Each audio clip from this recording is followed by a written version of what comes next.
等你们很久啦！欢迎来到炎雪圣城。炎雪圣城，很贴切的名字，对吧？哇，我还是第一次见到这么神奇的建筑，简直像电影特效一样。我们不是在做梦吧？这就是世界炮的有趣之处啊！再奇异反常、违背常识的景象，在世界炮里，或许也只是再寻常不过的基础规则。所以苏莎娜，我们只要享受眼前的风景，并确认它的独特规则就好。不愧是见多识广的世界炮旅行者，真洒脱呀！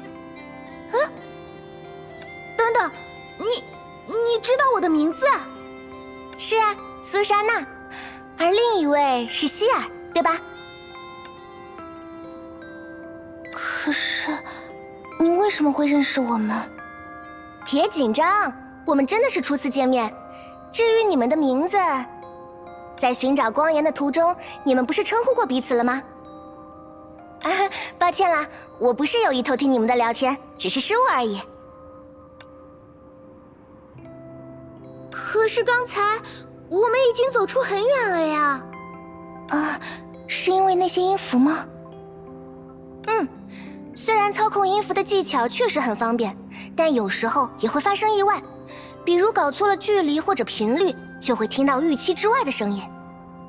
哦，我明白了，就像串台的老式收音机，对吧？虽然的确是这么回事，但你就不能用可爱一点的比喻吗？看来这位漂泊者小姐，倒是比看上去要马虎一点呢。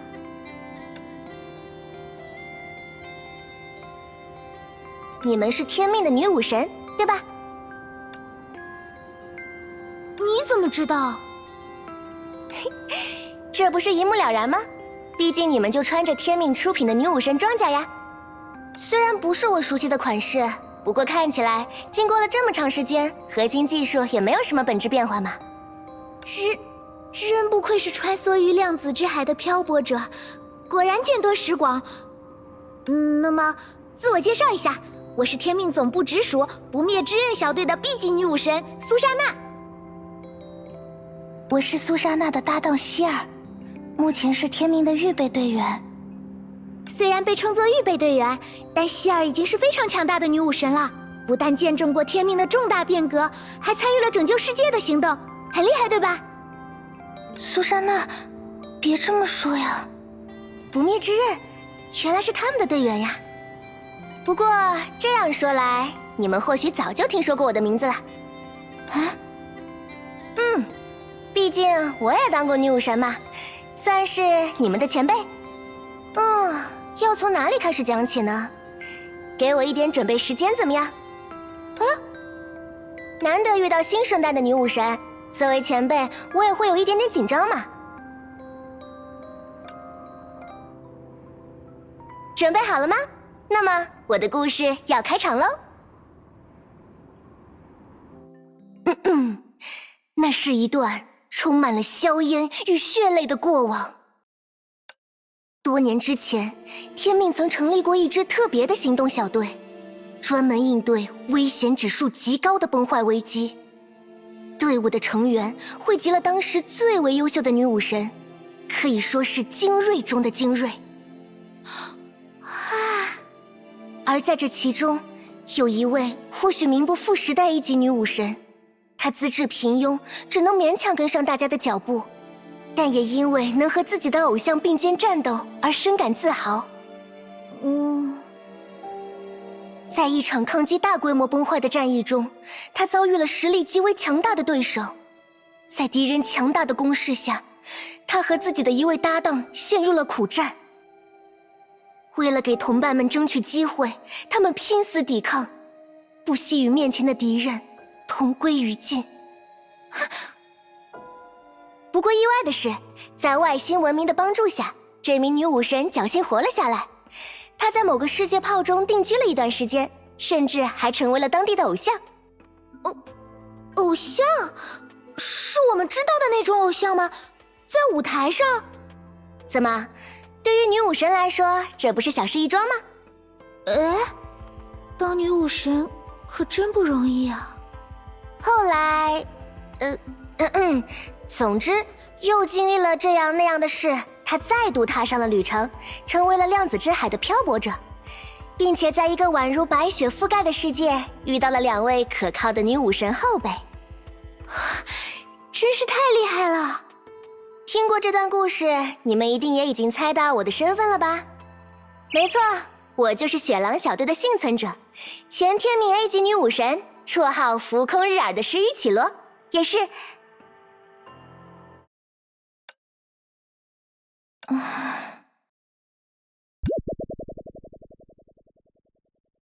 等等，看这个反应，你们不认识我吗？抱歉。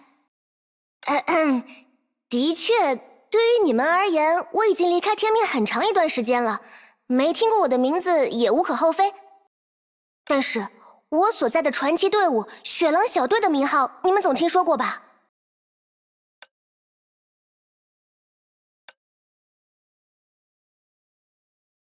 唉，算了，毕竟是不少年前的事，你们没听说过，倒也……雪狼小队，雪狼小队，啊，塞西利亚大人，石羽绮罗小姐，你原来是塞西利亚大人麾下的队员吗？我竟然遇到了这么厉害的前辈女武神啊！这真的不是在做梦吗？是做梦吧？不是吗？怎么了？你冷静一下。我还是第一次见到像您这样传说中的女武神，可以让我近距离好好瞻仰一下您的英姿吗？石羽绮罗前辈。瞻仰？哎，等等，这孩子怎么突然就……以后我一定会时刻牢记绮罗前辈的辉煌历史，无论什么时候都不忘记。比安卡，你挑选队员的眼光真的没问题吗？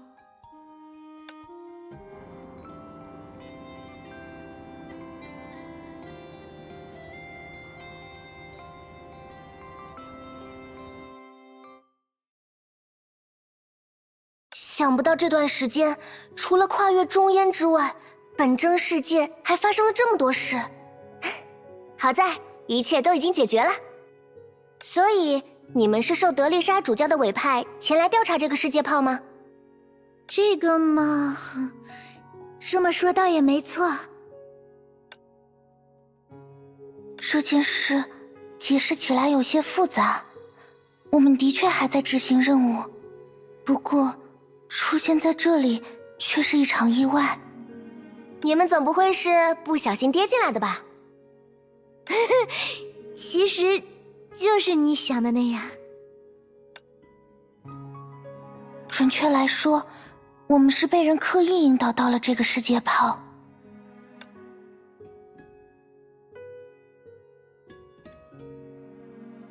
虽然始作俑者一直没有现身，但我推测我应该认识那个人。难道说他们其实是绮罗前辈？没什么。你们也是因此才和同伴失散的吗？应该是的，可惜我们找遍了这一带，都没有发现他的踪迹。那么要不要到门的另外一边去找找看？看到巨塔下面的那座城市了吗？那才是岩雪圣城的主城区，交通发达，通信应该也便利。如果你们的同伴还在这个世界炮，在那里应该更容易打听到与他有关的消息。你看，绮罗前辈也这么说。所以打起精神来吧，希尔，我们一定会找到他的。毕竟你们可是心有灵犀啊。谢谢你，苏珊娜。你说的对，我应该相信他，也相信我们自己。这就对了嘛。虽然我并不清楚你们3个人之前的经历，但很多时候，团队的信赖和默契远比个人的能力重要得多。3个人，是啊，我们才刚刚来到这个世界，很多情况都不明朗，还是先不要解释太多了。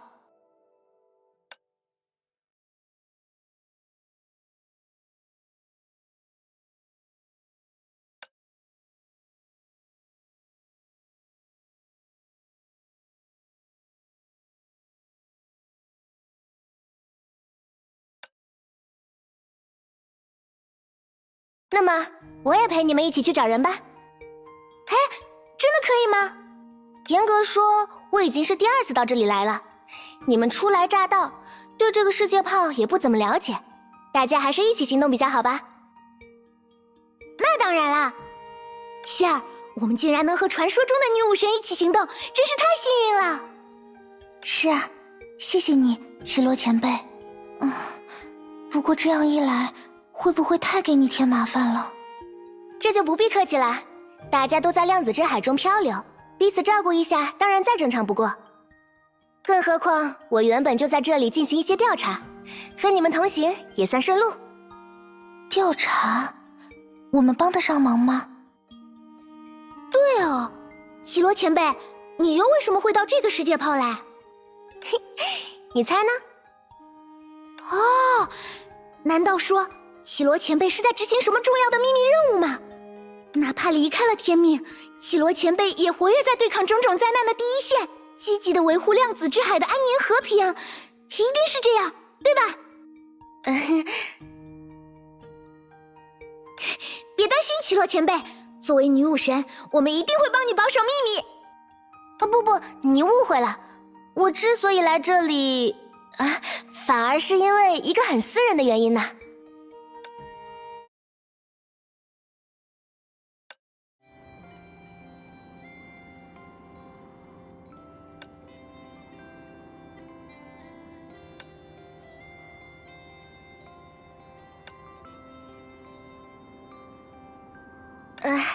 怎么说呢？我只是在找每个偶像都想要的东西而已啦。就是那个能够获得天籁般嗓音的特殊道具。获得天籁般嗓音的特殊道具？你们2个可一定要帮我保密啊！毕竟那是事关偶像身份的商业秘密呢。总而言之，我个人的黑历史就是这样了。既然我们当前的目标是找人，那还是先去城里打听一下吧。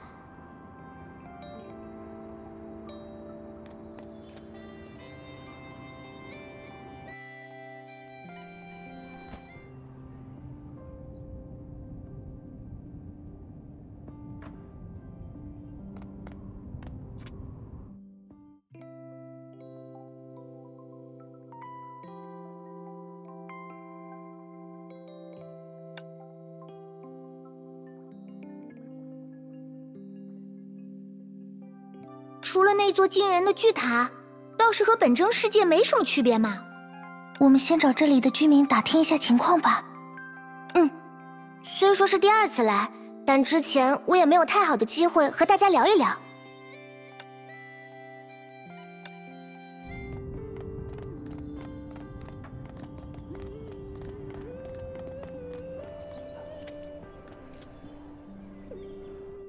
好孩子们，你们是从外乡来的吧？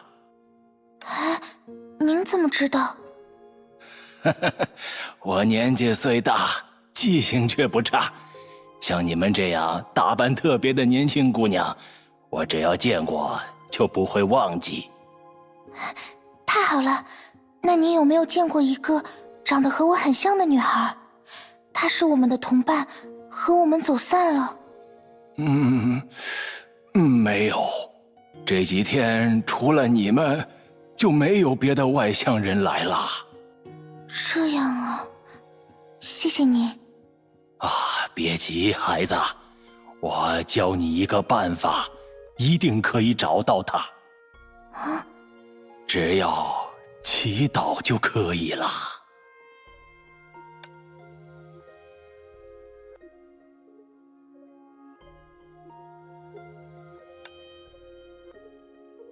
孩子啊，心诚则灵。只要像我刚才这样虔诚地默念心中的愿望，贤者大人就一定会将你失去的伙伴送回到你的身边。怎么样？你感受到贤者大人的指引了吗？大概。这也太不靠谱了吧？没办法，毕竟这里的文明发展水平似乎比本征世界要低不少。还是去问问其他人吧。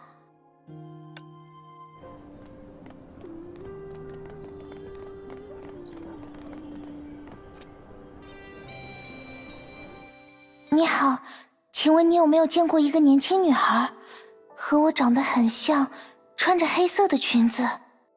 没见过呢。是吗？这样吧，我帮你们留个心，如果你们要找的人来我这儿投诉，我一定告诉你们。真的吗？太感谢了。好说好说。讲句题外话，几位找好落脚的地方了吗？我这里位置便利，邻居也友善。隔壁那个女孩倒是不知道跑到哪里去了。不过您放心，这条街上没有坏人。马上要到睡觉的时间了，不如就住我这里吧。要是打烊之后还找不到住宿的地方，那可能就不太妙了吧。哎，老板真会做生意，天光这么亮，离晚上还早吧？客人您说笑了，虽然我最近才根据贤者大人的启示做起了这行买卖，但也不至于会记错时间呢。小祝，现在几点了？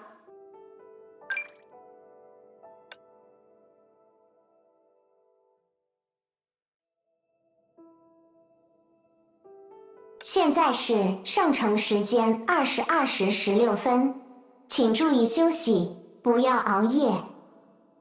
诶，这是……奇怪，已经这么晚了吗？明明天还没黑呢。这位客人真爱开玩笑，难道天空还会有其他的颜色吗？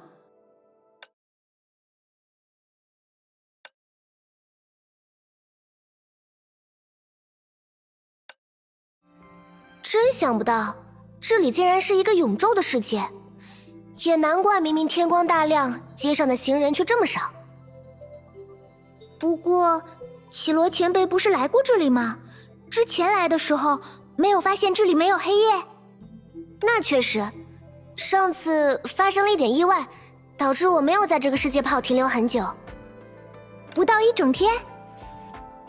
不到1小时。不过，既然这里是日夜不分的世界，他们的时间概念又为什么和本征世界完全一样呢？你是指……刚才是圣城时间22时16分，也是他们概念中的晚上。可既然这里的天色永远没有变化，他们又要如何准确定义出什么是0点，什么是12点呢？真的哎，在现实世界里，我们能精确定义12点这样的时间，是靠测量天空中太阳的高度。可他们又能依赖什么呢？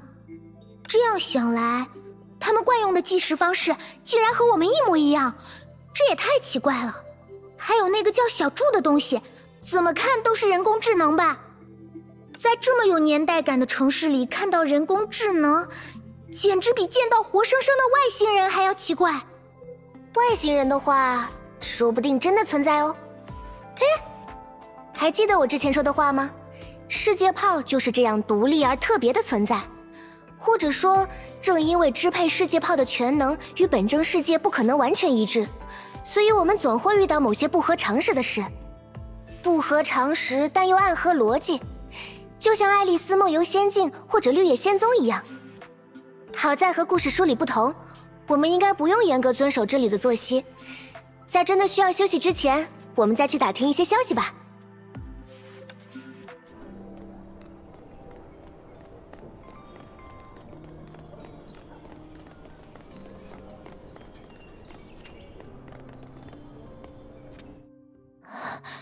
你好。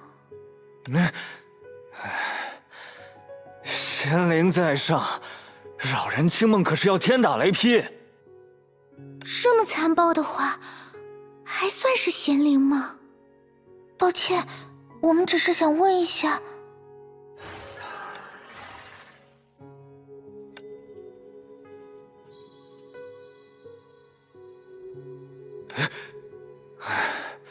真是够了，没完没了。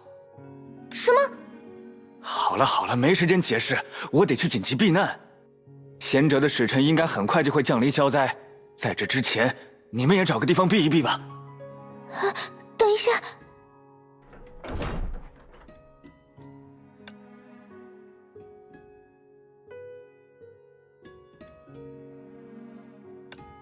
怎么回事？这人说话没头没尾的。但刚才那个声音似乎是……先找到源头看一看吧。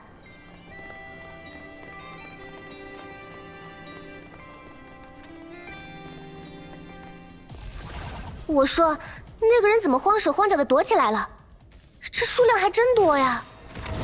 不过对于女武神来说，消灭他们没有问题。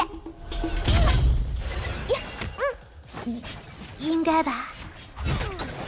没问题的，苏莎娜。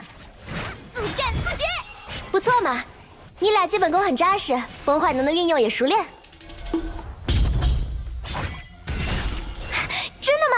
太好了！毕竟苏莎娜一直在辛苦练习战斗技能啊，努力一定会有回报嘛。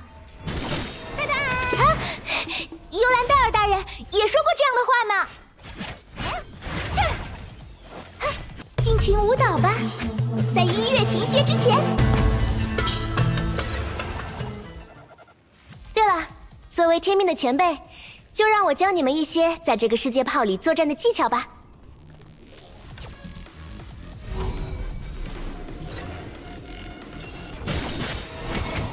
我来帮忙。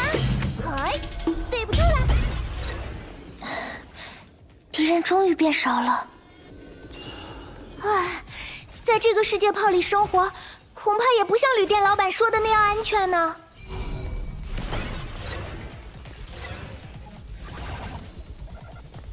哎，对不住了，让小声。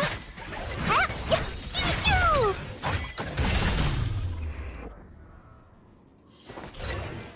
啊，怎么这样？啊，难道又出事了？过去看看吧。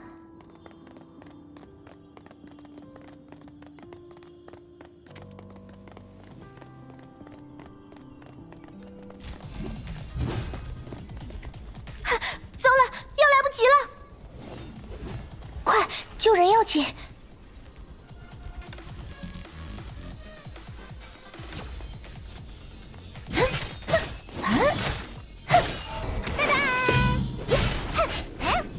哎，对不住了。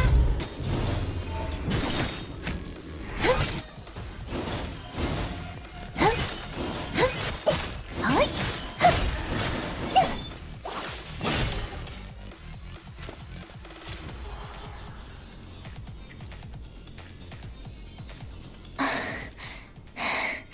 敌人离开了吗？这位小姐，你还好吗？有没有受？好厉害！我好久没见过这么厉害的人了。放心啦，多亏你们来得及时，我一点事儿都没有。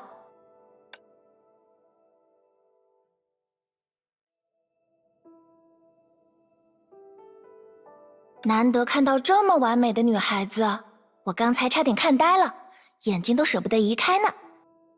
没错，希儿，刚才的那一击真是太漂亮了，让我吓了一跳呢。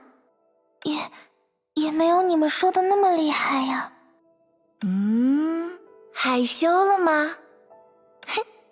不过我可一点都没有夸大，你从天而降帮我击退敌人的身姿，真是既强大又漂亮，就像传说中的精灵一样。抱歉，我还不知道你的名字呢，精灵小姐。精灵小姐，我也不是。好了，你们别逗她了，再说下去，精灵小姐的脸就要煮熟了。绮罗前辈，你怎么也……嘿嘿，抱歉啦。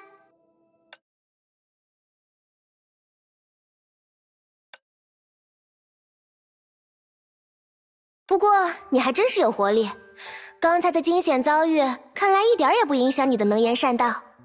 那些怪物隔三差五就会骚扰圣城，我早都习惯了。只不过这次实在倒霉，我出门不是时候，被维护秩序的神使错当成怪物的一员了。况且，就算身上受了伤，只要嘴巴没事，也不影响说话嘛。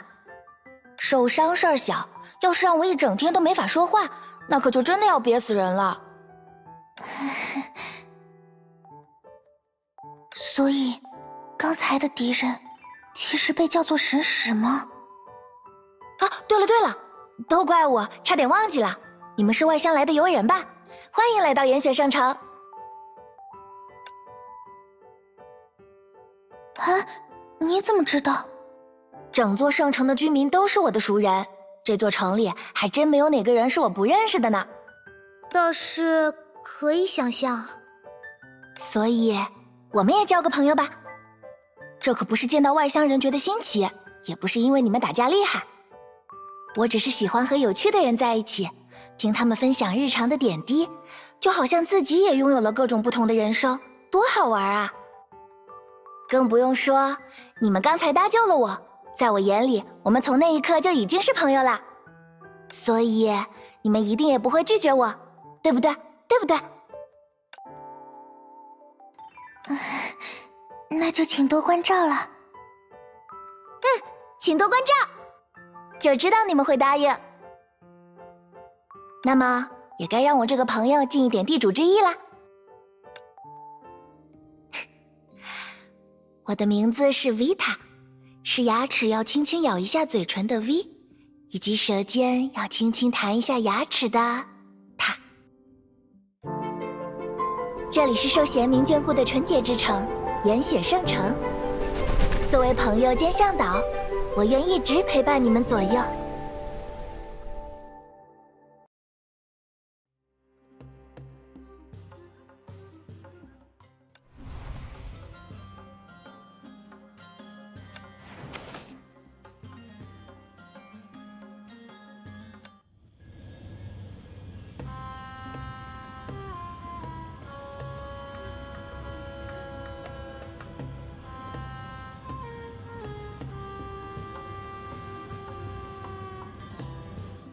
希尔小姐，我们真的不知道更多了。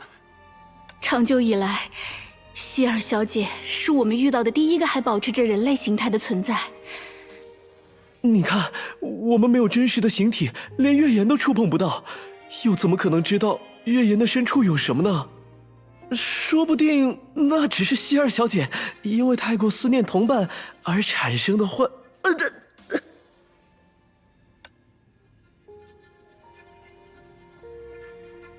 继续啊，怎么不继续了？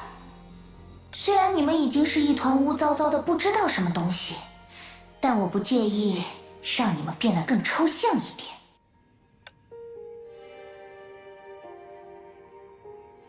就算你再怎么逼着我们，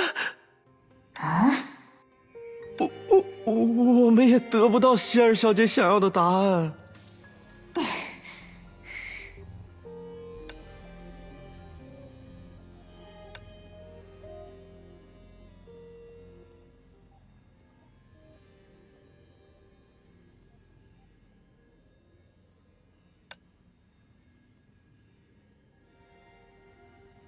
明明我们的距离那么近，我应该抓住那只手才对。我们本来就是同一个人呢，同一个人。没错，就是这样。是啊，与其在一个地方耽误时间，还不如先找到离开的办法。希尔小姐，如果你想要找离开这里的线索，有个地方说不定能提供帮助。说。哦，就在那边。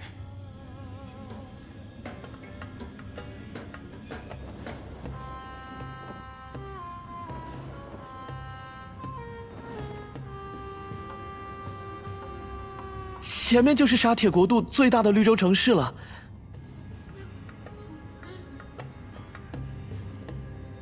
我仿佛已经感受到了永恒月光的映照，再度充满了活力。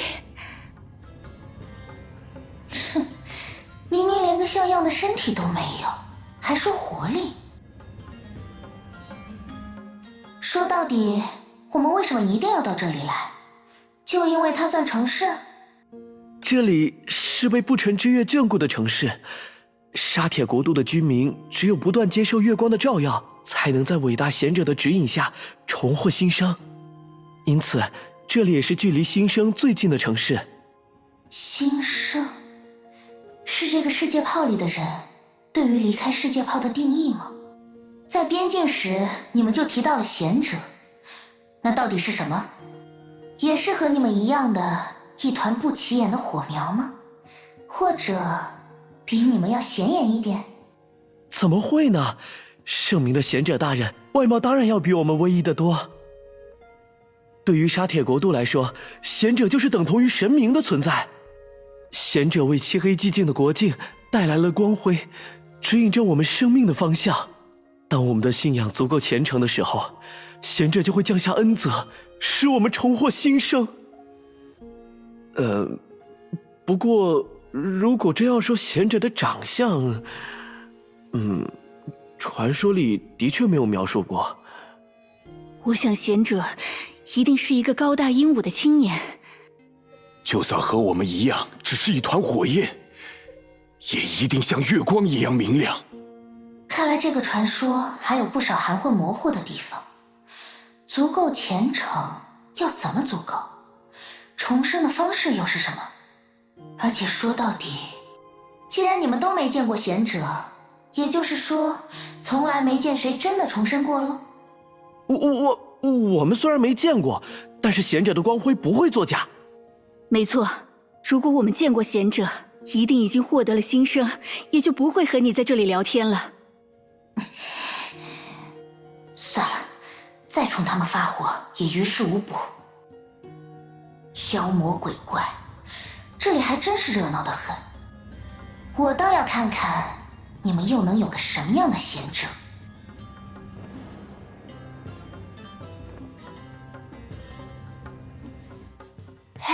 欢迎来到沙铁国度，我已经很久没有见过还能维持人类模样的人了。有什么需要帮忙的吗？关于你们的那个什么贤者，你了解多少？贤者大人的圣迹，怎么会有人不了解呢？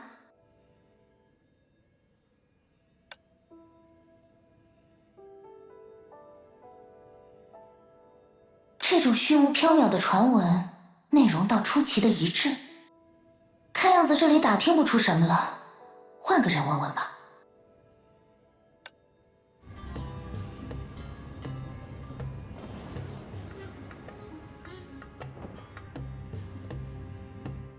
真是明亮的月光啊！喂，问你件事，你知道关于贤者的事吗？贤者大人，当然，贤者大人是我们命运的引导者，帮助我们重获。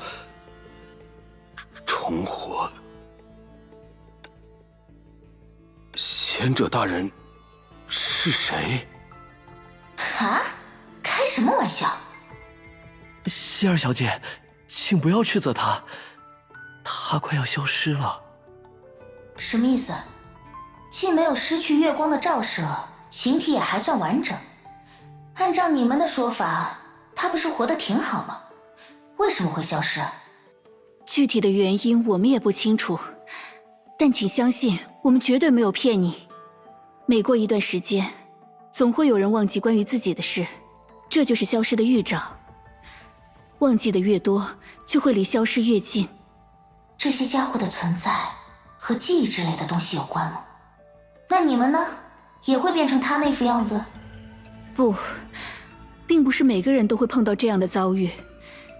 至于究竟是谁，因为什么才会消失，或许只能祈祷了。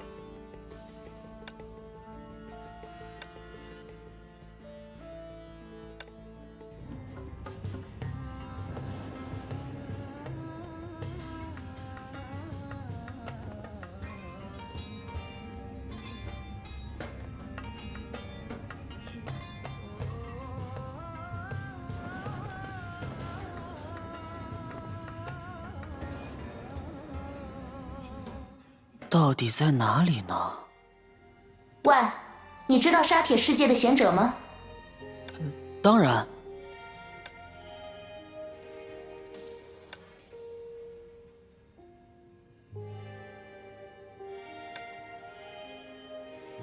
还是一样的答案。这么看来，贤者的传说倒像是这个世界所有人的共识。不，简直就是思维烙印。请问，没有别的问题了吗？我还要继续找我的家在哪里？连家的位置都能忘记，看来你只差自己的名字没有忘了。名字？哦，对，我的名字是什么来着？看来你们这里的人记性都不怎么好。别担心，按照之前的经验，他很快就会想起来了。啊？是啊，的确有些人刚刚到这里的时候什么都不记得，但慢慢的那些记忆都会被找回来。可他看起来和刚才的那个家伙有什么区别吗？当然不同，他只是还没想起，之前那人却是已经忘记。证据就是他和我们一样，很了解贤者大人。没错没错，只要经过一段时间的酝酿，他就会想起来了。我们也有过类似的经验。也就是说，你们的记忆也有缺失？大概吧。仔细一想，如果能够想起来，又怎么能叫缺失呢？对呀，这不是很正常吗？就像一个人如果知道自己在等谁，那他又何必去等呢？唉，真难以理解你们这些抽象生物。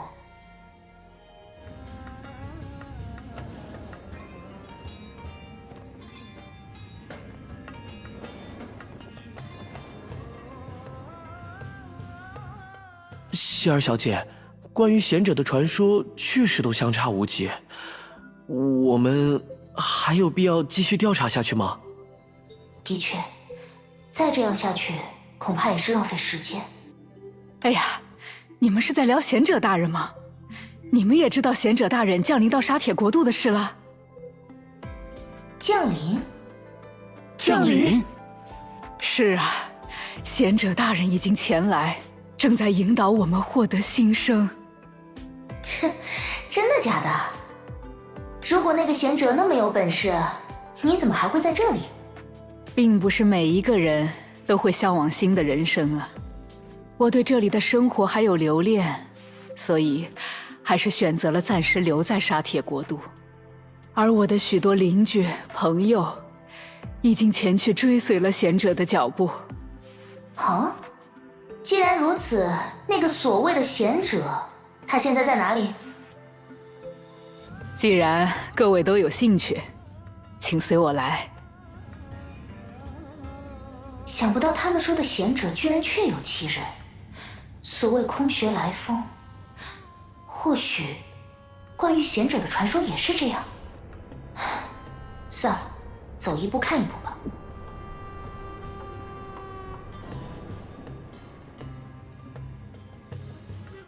前面就是贤者大人所在的地方了。马上，我们就将重获新生。这么一想，我还有点紧张。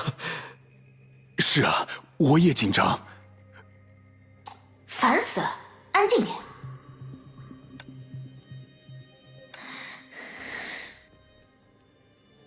没关系，如果那个什么贤者真的拥有特别的力量，对我来说也是个离开这里的机会。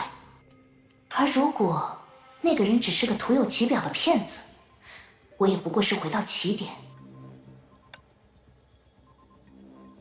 哼，没错，就这么简单。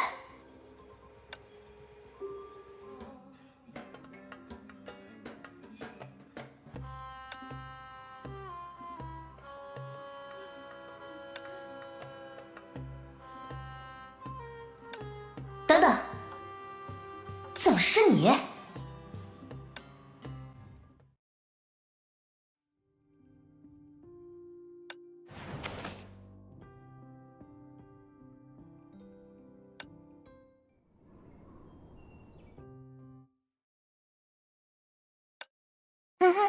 原来如此，希尔、苏莎娜、石宇绮罗，都是很好听的名字啊，就像我的名字一样 ，Vita， 可以从里面感受到风声和森林的气味，对吧？可是，从名字里要怎么听到声音、闻到气味呢？哎呀，你发挥一点想象力嘛，苏莎娜。比如说，我刚才提到的精灵小姐。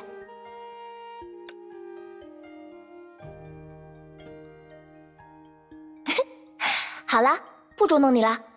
不过，你们为什么会到这里来？你们身手不凡，应该不是特意来观光的吧？其实我们正在寻找失踪的同伴。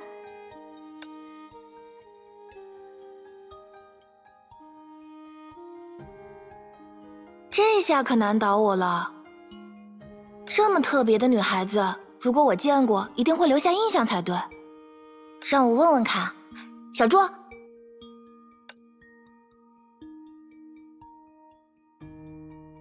我在，请描述你的问题。又出现了，这到底是？对了，你们初来乍到，还没有见过她吧？这是小猪。啊，我不是在问她的名字，如果我没理解错，这应该是人工智能吧？人工智能？我还是头一次听人这样形容小猪。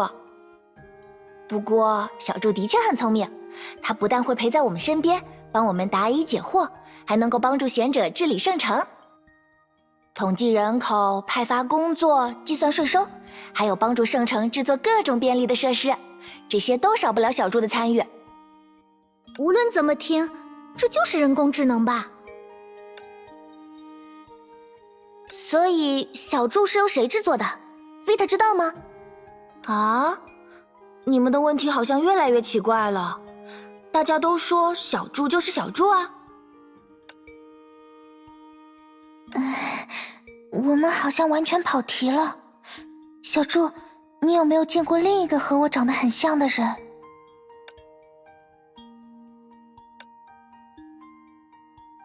抱歉，查询不到您搜索的信息。看来你们的问题果然不简单呢，连小猪都不知道答案。不过，先别急着泄气，虽然我不知道你的同伴在哪里，但是有个人一定会知道。啊，是谁？远在天边，近在眼前。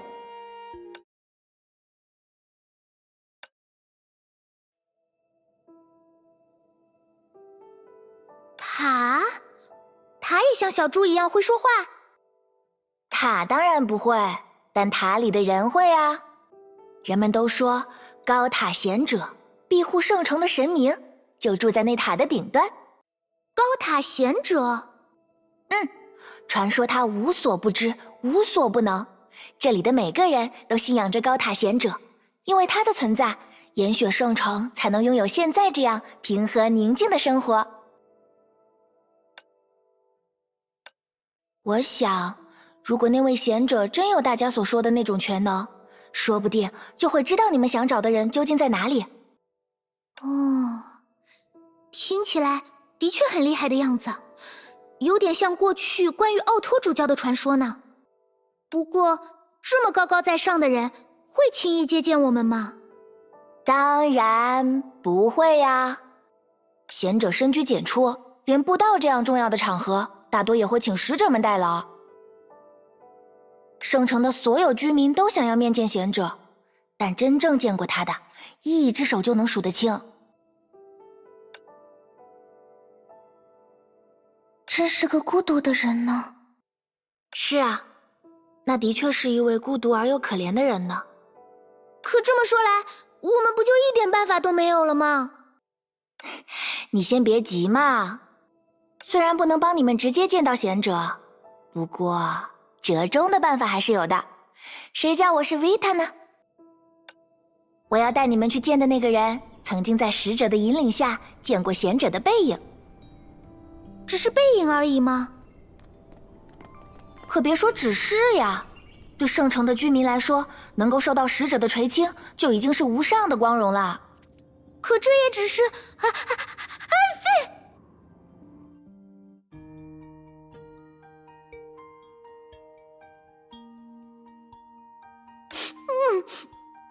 怪，女武神装甲的温度调节器什么时候自己关掉了？好冷。希儿和绮罗前辈倒也算了，维塔你不觉得冷吗？冷？没有啊。难道说你们原来需要那个什么温度调节器才能在这里行动吗？看来苏珊娜，你还缺少历练啊。我只是不太习惯在雪乡生活嘛，到这里来恰好赶上了冬天，也不知道是好事还是坏事。冬天？你认真的？不会吧？难道这里不但没有夜晚，连四季也没有吗？这个我倒是清楚，这里四季之间的确都是相同的景象，因为覆盖这座城市的根本不是雪。不是雪？来这边。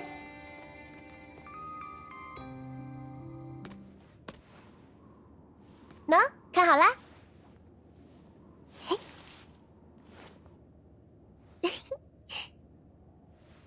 哦，果然很甜呐！哎，你们几个要不要也来试一下？好呀！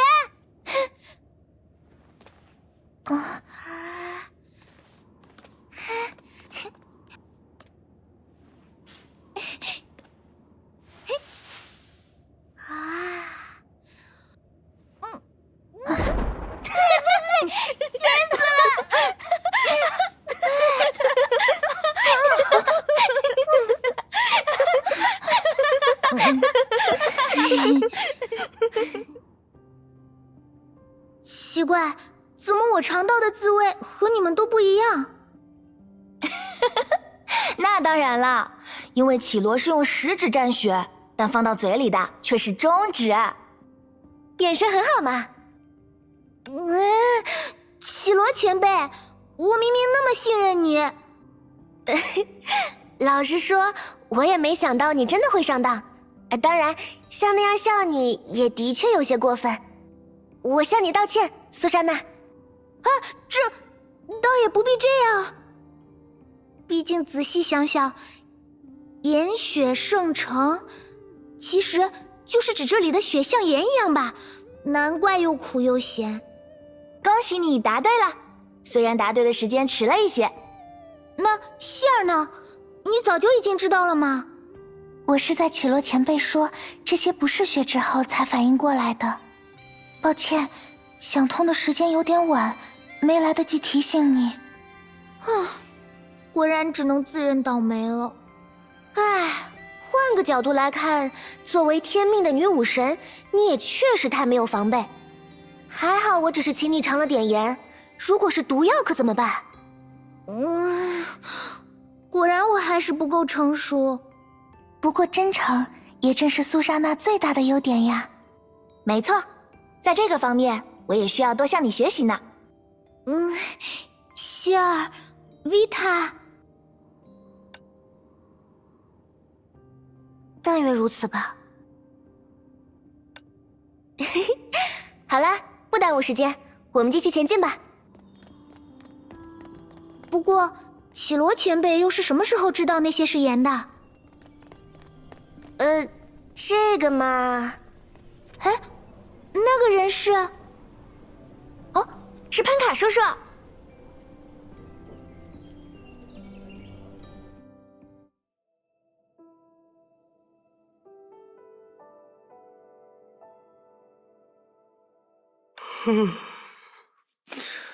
唉，又是谁在打扰我睡觉？潘卡叔叔，你既然这么想睡，为什么还一定要出门呢？维塔，你怎么在这里？总是侵扰圣城的那些怪物刚才又出现了，小心一点，别在外面乱逛。放心吧，怪物已经被解决了。那感情好，贤者大人保佑。比起感谢贤者，倒不如感谢他们吧。这几位都是我的朋友，刚才就是他们从混乱中解救了我。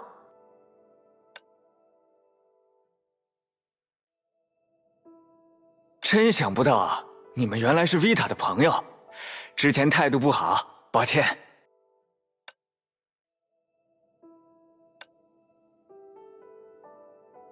既然你们救了维塔，也就是我的朋友，要不要来我家喝点茶？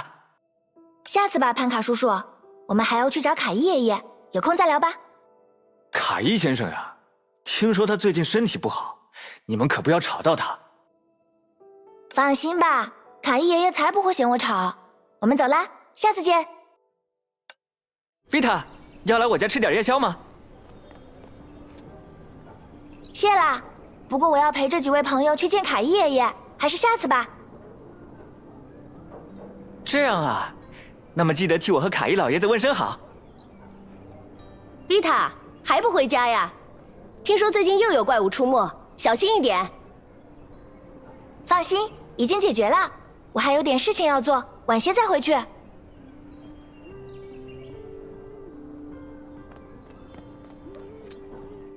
丽塔，晚上好。晚上好，罗伊姐，身体怎么样？我上次送你的花茶有效吗？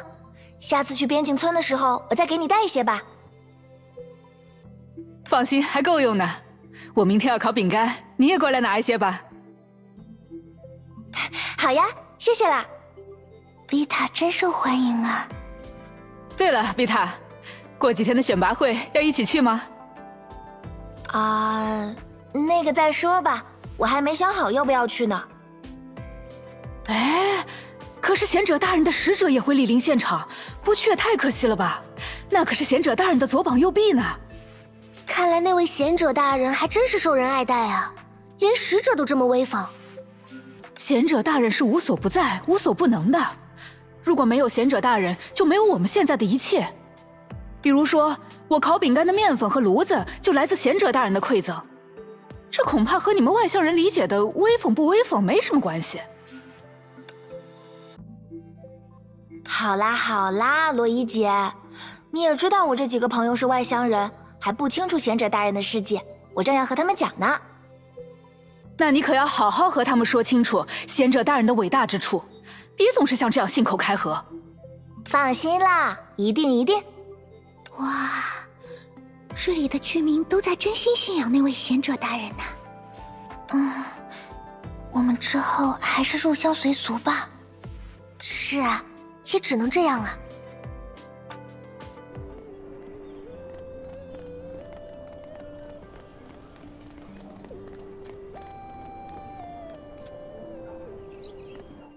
今天的圣城好安静啊，是因为出现了怪物，大家都去避难了吗？安静？难道你平时出门都会向市长巡游，或者按这里的说法，贤者现身一样热闹吗？我可不敢跟贤者的地位相提并论，顶多只是在人数上相似而已。可那也很厉害了。是啊，原来你说整座城市都是你的熟人，竟然是字面意思啊！毕竟大家都是很亲切有爱的好人，当然更重要的是有趣。在你眼里还有哪个是无趣的人吗？这个嘛，得让我想想，好像想不出来呢。好吧，我就知道是这样。不过接下来我们要去找的卡伊爷爷真的是个很有趣的小老头哦，大家都像喜欢我一样喜欢他呢。当然啦，还是我更受欢迎一点。就是这里啦。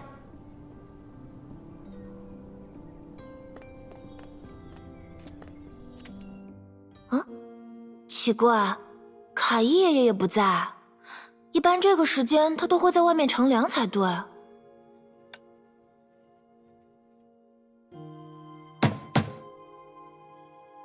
卡伊爷爷，你在吗？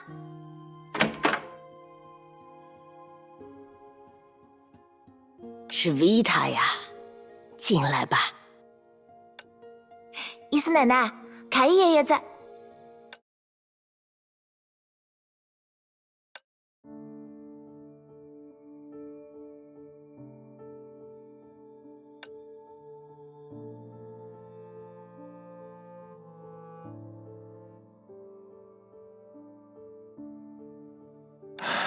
实在太突然了，明明今天下午我们还在一起喝茶，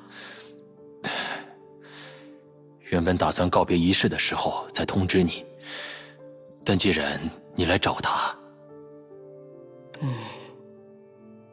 我想，卡伊一定也很想见小维塔最后一面。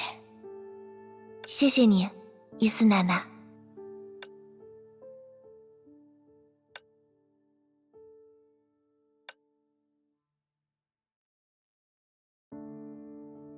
请您节哀。我们是维塔的朋友。放心吧，小姑娘，我并不悲伤。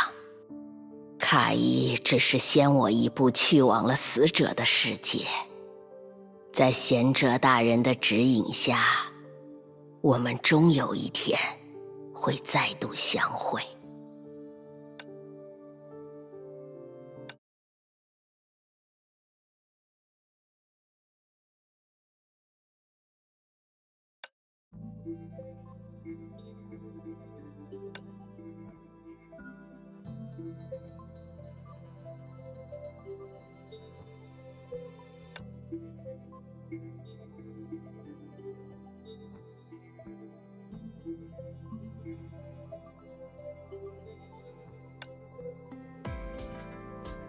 果然，绮罗前辈也发现了吗？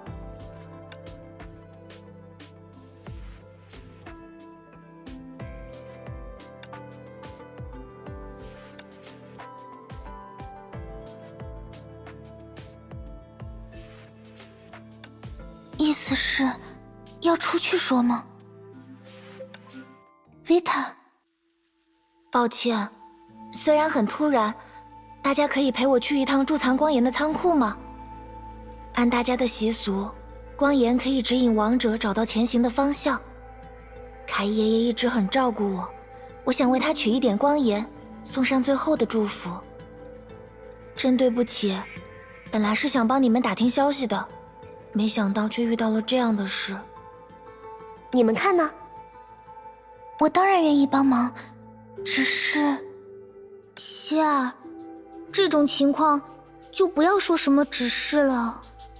苏莎娜，我理解你的心情，然而你不觉得事情有些奇怪吗？奇怪？是啊，面对着所爱之人的离去，在场的那些人似乎一点都不悲伤。哦，那是因为在他们眼里并没有悲伤的理由。这里是特殊的世界，就像伊斯奶奶说的那样，死亡并不意味着消失，他们只是换了一个世界，继续原本的生活。你们还记得那位高塔贤者吗？据说贤者拥有一项特殊的能力，游走于生和死的世界。人们相信，贤者一直隐居在高塔之中，就是在为死者们祈福。正因为贤者的存在，高塔顶端的光岩才会发光，而那束光将会引导亡者们前往死后的世界，过上平和安详的生活。他们将会在另一个世界重聚。圣城里的每一个人都这样相信着，这样的信念冲淡了悲伤，每个人都在向贤者祈祷，祈求着能在未来与家人重逢。可是高塔贤者不是从不现身吗？为什么城里的居民们会相信这些呢？据说贤者的使者会不时在圣城的中心广场进行布道，宣扬贤者的力量。这些信息，圣城里的每一位居民都很了解。据说维塔没有参加过布道吗？有一些我自己的原因啦。维塔，对高塔贤者的传说，你究竟怎么看？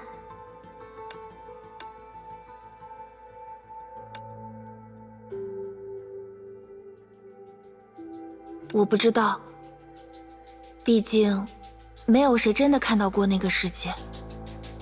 如果那个世界并不存在，或者并不如人们所期待的那样，为了一个骗局，却要不断付出人生中仅有的情感和时间，那未免过于荒谬了。前面就是贮藏光岩的仓库了，我们一起过去吧。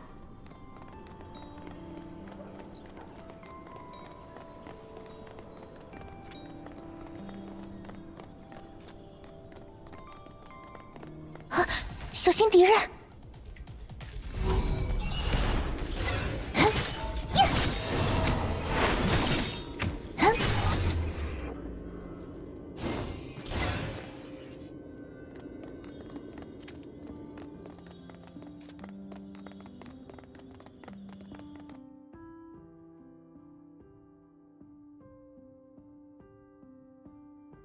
卡伊老先生的事，我很遗憾，不必感伤。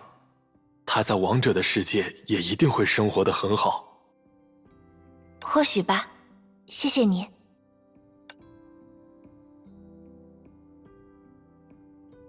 好了，我们回去吧。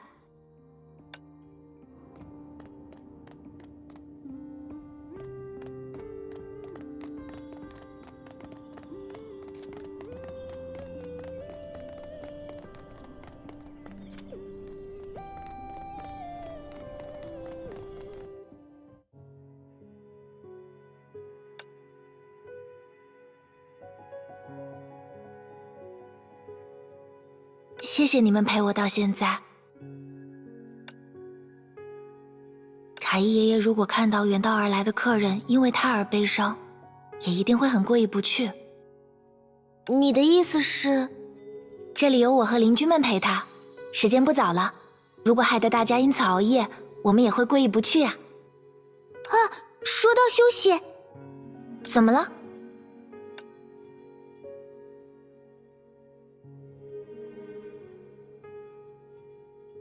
啊，原来是这样，正好，不如你们就住在我家里吧。啊，没关系吗？没关系，我一个人住已经很久了，家里本来就空。如果大家不嫌弃打地铺，睡3个人那是绰绰有余呢。至于我自己，本来也打算在卡伊爷爷这边过一晚上，不会影响你们休息的。这真是有点过意不去了。不过我们确实还没找到落脚的地方。俗话说恭敬不如从命，我看我们还是接受Vita的好意吧。毕竟如果靠熬夜或者睡大街来倒时差，反而会显得我们很无情啊。是啊，如果你们真的那么做，不只是我，邻居们也会很伤心的。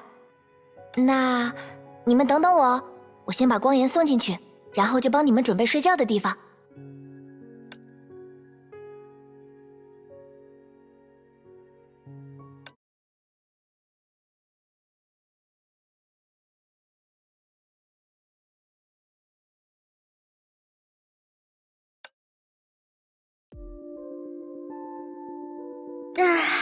你们怎么看？怎么看是指？比如说，你们真的相信会有什么贤者能够掌控生死吗？我不敢确定。或许就像绮罗前辈说的那样，世界炮里可能发生各种不合常理的事，而他们都与世界炮本身的规则有关。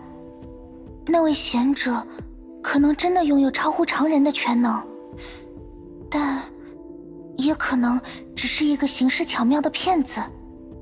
而如果不见那人一面，我们可能永远也无法确认这个世界的真相。我是这么看的。而且，关于 Vita， 他怎么了？我不知道他曾经历过什么，但我隐隐觉得，他似乎对贤者的存在有一种奇妙的敌意。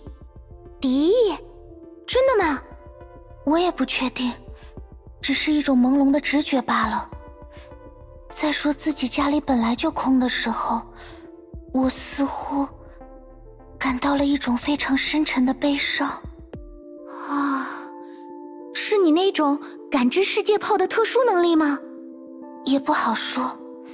自从来到了这里，我就很少体验到类似的直觉，所以刚刚的一瞬间，我也没办法确定那种情绪的来源究竟是什么。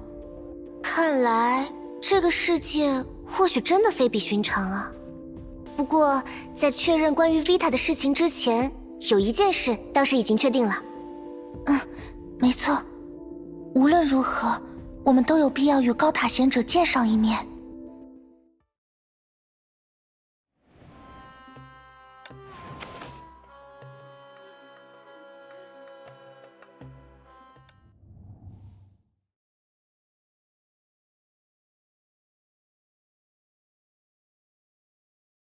我到底看到了什么玩意儿？很好，现在你们会感觉到一股热流正流经你们的神识灵魄，你们会感觉到自己好似漂浮在九霄云外，又好像没入了幽玄深潭，浑身上下变得很轻很轻。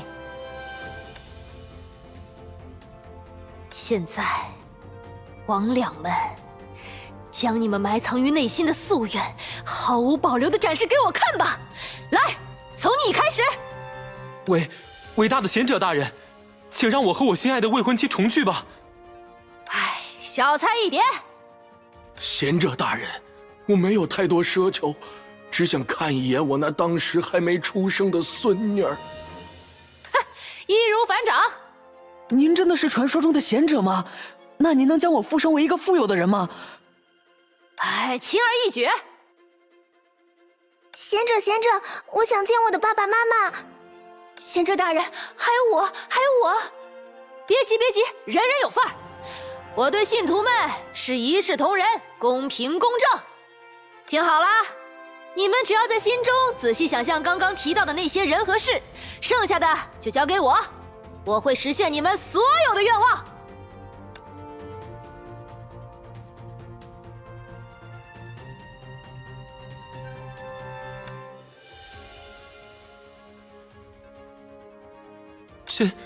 真的是你吗？艾莲娜，我又能看见你了。多么健康红润的小脸啊！这样我就放心了。这些是盐？哎呦，哦，我的牙齿！哦，不对，这是宝石，好多的宝石！我发财了！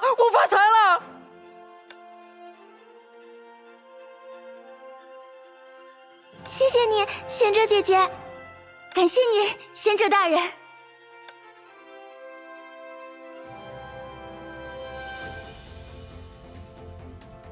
哎，不对，你们怎么老用那么俗套的称呼叫我？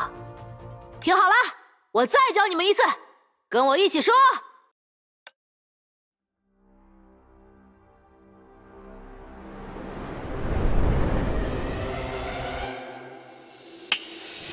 石之律者女士万岁！石之律者女士万岁！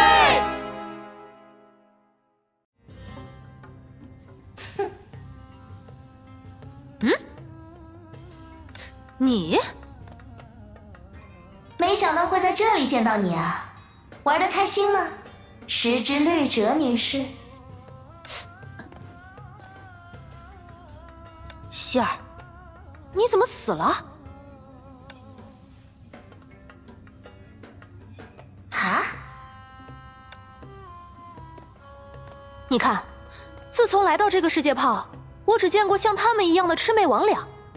按常理来讲，这里难道不该是阴曹地府、幽冥黄泉之类的地方吗？你在说什么蠢话？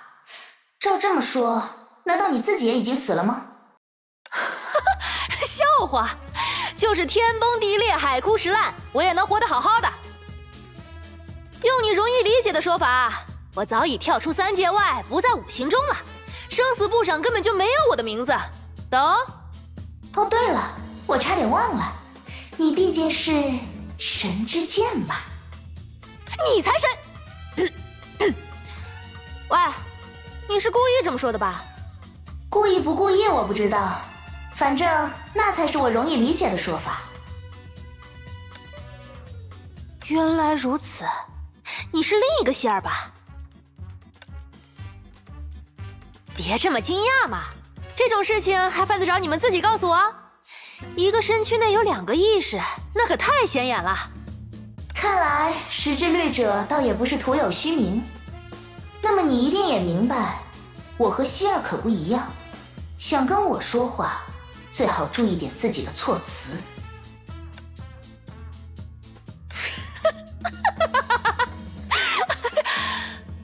你笑什么？我说你啊，咱们好歹也曾经在半年前同舟共济过，说话有必要这么夹枪带棒的吗？不得不说，你和那个善解人意的希儿比起来，未免也太孩子气了吧？什么？我劝你还是赶紧把希儿叫出来，让两个成熟的大人来对话吧。否则，就算说到太阳下山，这儿也没太阳。否则，就算说到那轮月亮不小心沉了下去，咱们恐怕也没法聊出什么进展吧。我孩子气。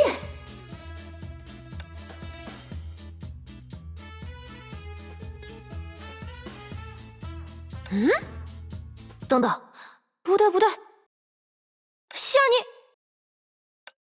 其他人也就罢了，轮到你说我孩子气？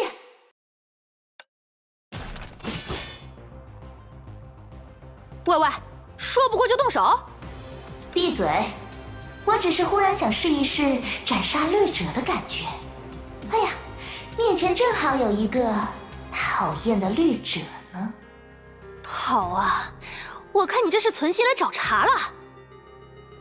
行，有种！大崩坏一结束，想找个人打架都不容易了。没想到今天正好有个送上门的。是啊，大崩坏早就结束了。你不过就是个没羽化的绿者，力量还有过去的1/10吗？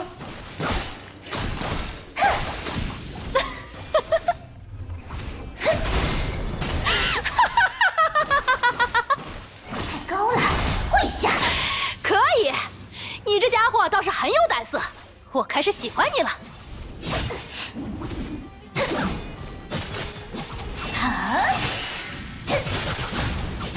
什么？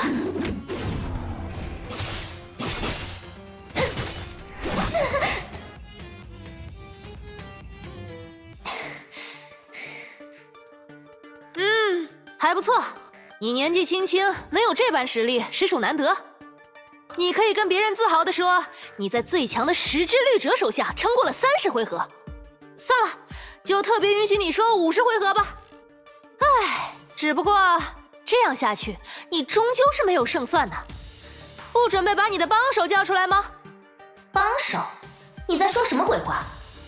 雨兔啊，不是他把我骗到这里来的吗？你是被那个女人骗到这里来的？这个就说来话长了。不过，奇怪，你怎么比我还要困惑？你确实跟那家伙没关系？这里是阴曹地府的可能性，都比我会帮那个女人的可能性要大。原来如此，你们也有过节？那敌人的敌人就是朋友。我看你也别生气了。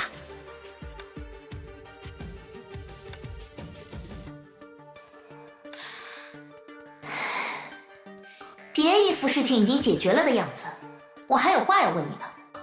比如说，我来到这里的时候，你究竟在做什么？闲得发慌，和孤魂野鬼玩洗脑游戏吗？嗨，什么叫洗脑啊？别说那么难听，我这是在满足他们的愿望。那个全知全能的贤者会复活他们的传说？怎么，你不觉得与其信这种荒谬透顶的童话故事，还不如信我好处多一点吗？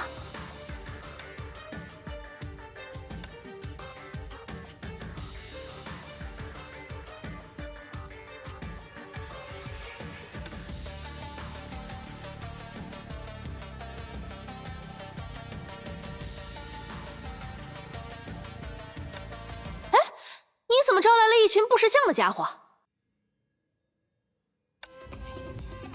不是量子怪物，这些东西究竟是什么？鬼知道，他们冲过来的方向上，那些鬼火竟然还在看你的小电影。唉，被某人的一时兴起活活害死，未免也太可怜了。我就破例帮人收拾一回烂摊子吧。你果然还是有像希儿的地方呀！闭嘴！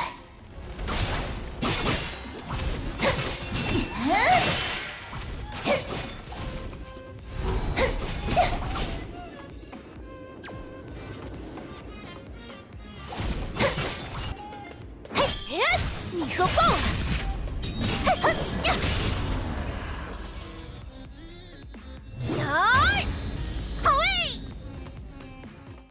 谢谢你们，要不是你们出手相救，我们就要彻底魂飞魄散了。别客气，别客气，只不过是举手之劳。你一个元凶又在这里得意什么？不过沙士们以前从来没有袭击过我们，为什么会突然之间？沙士？你是指刚刚那些怪物吗？我在量子之海从没见过那种类型的生物。不是的，沙士并不是怪物，他们是贤者大人的忠仆。哼，虽然你们的事情与我无关，但我劝你们还是不要太迷信这个什么贤者。别忘了，你们刚刚就差点被一个冒牌货给害死。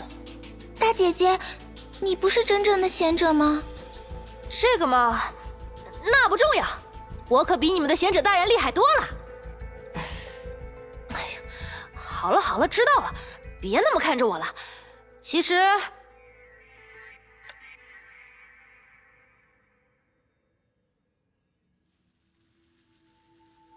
原来是这样。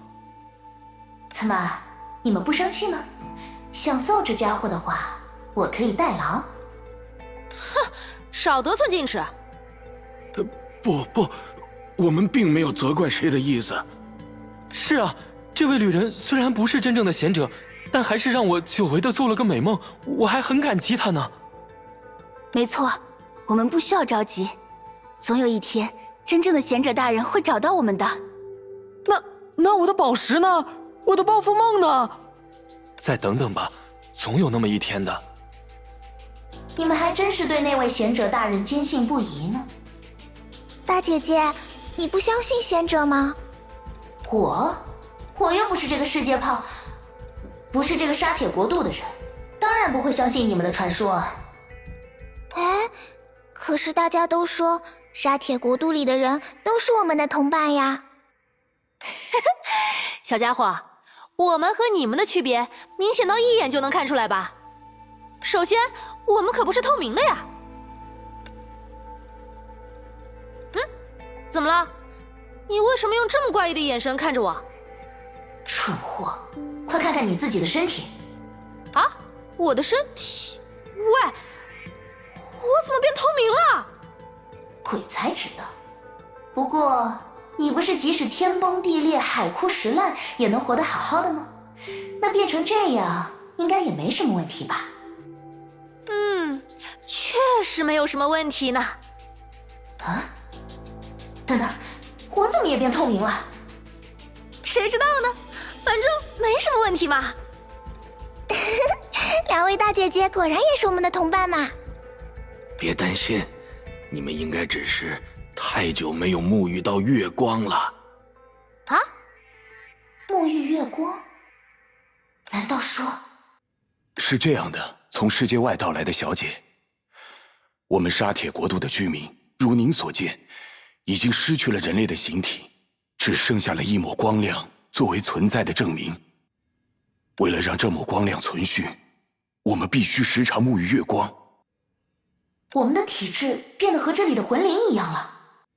等等，你们究竟在说什么？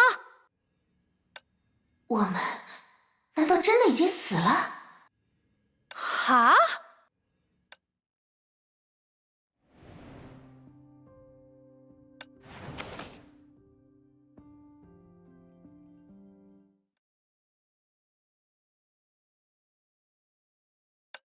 大家休息的还好吗？时差应该倒过来了。完全充满电了，维塔，真没想到火腿煎蛋也可以这么好吃，谢谢。不客气，绮罗要来一份吗？你大早上就出了门，一定已经饿了吧？没事，我自己吃过了。总之，既然大家都休息好了，那我们就开始制定下一步行动计划吧。比如说，与高塔贤者交涉的方法。维塔，你有什么主意吗？那可太有了。虽然我也想这么说，不过那个贤者神神秘秘的，几乎很少在圣城里露面，想要见他确实很困难呢。我们可以直接去岩雪高塔里拜访贤者吗？恐怕不行。高塔贤者虽然很少管理城市里的事情，但对塔却非常重视，派了很多神使在塔外驻守，根本不让一般人进出。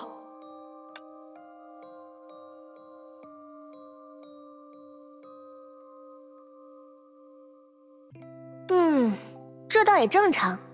整个岩雪圣城里的人们几乎都是他的信徒，如果每个人都要求见面，那高塔贤者就什么事也做不了了。和偶像的道理一样呢，绮罗前辈。哦，苏莎娜，你也开始渐渐理解偶像的艰辛了吗？很好。只是这样一来，要如何避免在见这位贤者之前就和对方刀兵相见，徒增矛盾，可就要好好琢磨一下了。如果主动去找高塔贤者，希望渺茫。或许我们可以等到他自己出塔巡视的时候向他搭话。确实，这里的居民也说过，高塔贤者会不时出来布道。只是我们还在寻找同伴，如果时间很不确定。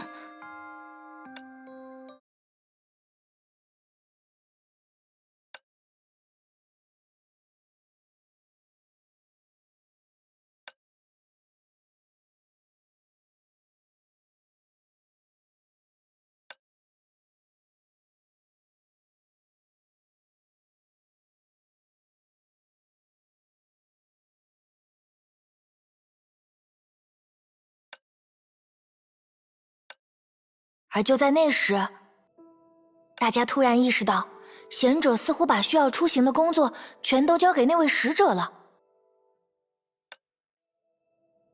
啊，我们在聊一位使者，也就是为高塔贤者管理城市的人。最近这段时间，他不仅指导大家造出了许多以前我们想都不敢想的机器，还想出了一套什么系统来指挥大家怎么安排工作。要我说啊，这位使者大人才值得整个圣城的尊敬，他让我们的生活便利多了。比如说你们都见过的小柱。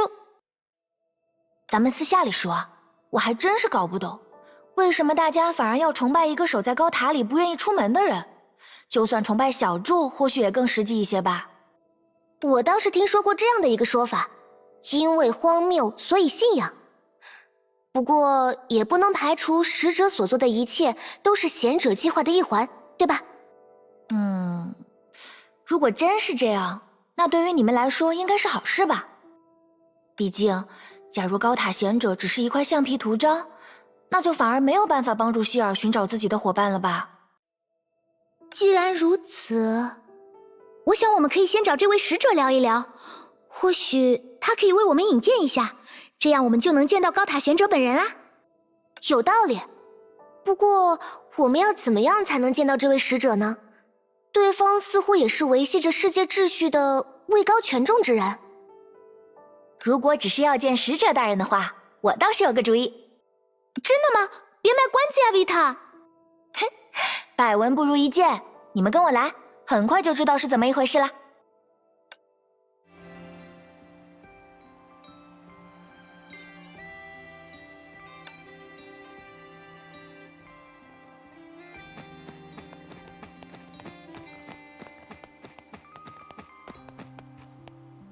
哇，好热闹！这是要举办什么庆典吗？虽然不是，但也没差太多。这是最近使者大人开始管理城市以后，一直定期举行的职业选拔大会。职业选拔大会？啊，那是……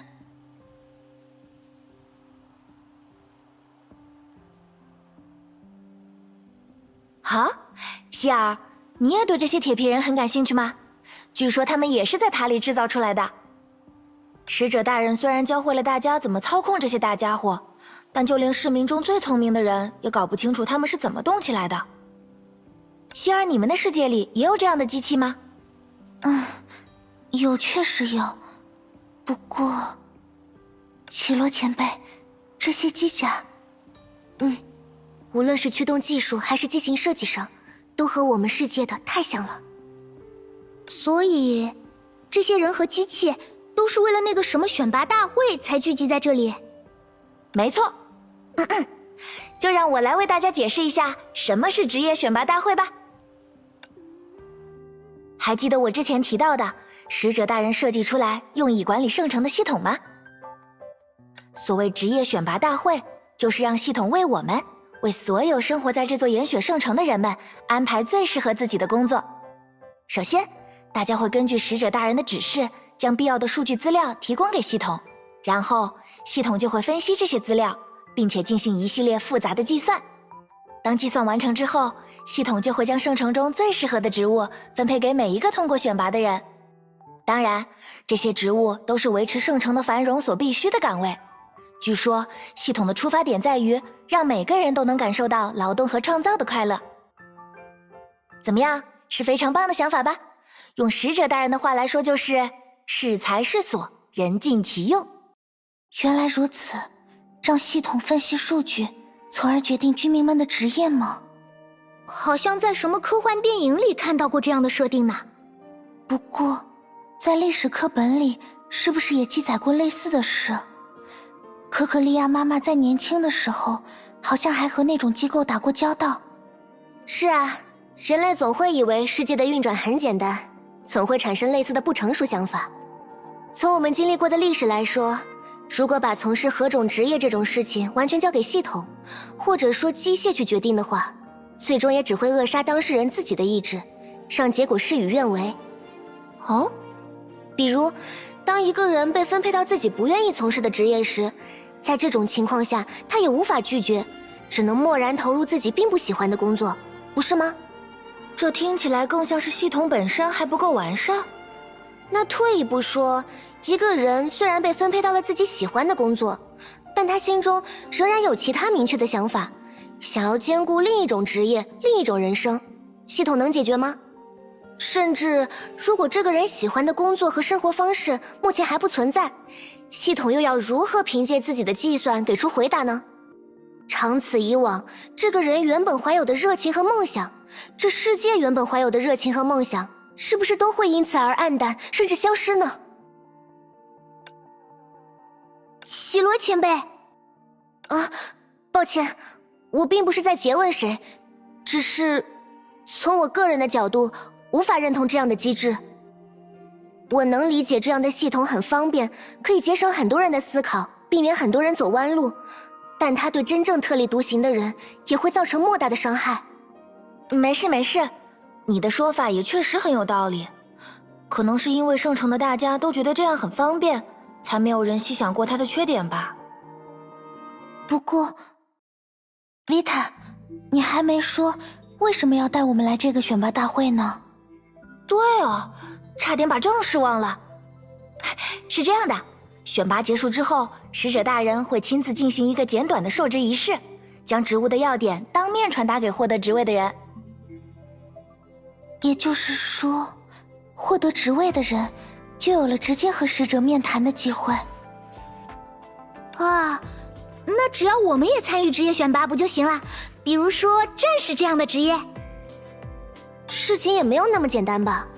比如说，那个使者真的会为我们这些外人预留工作吗？这确实是一个问题。不过，跟我来，办法总是有的。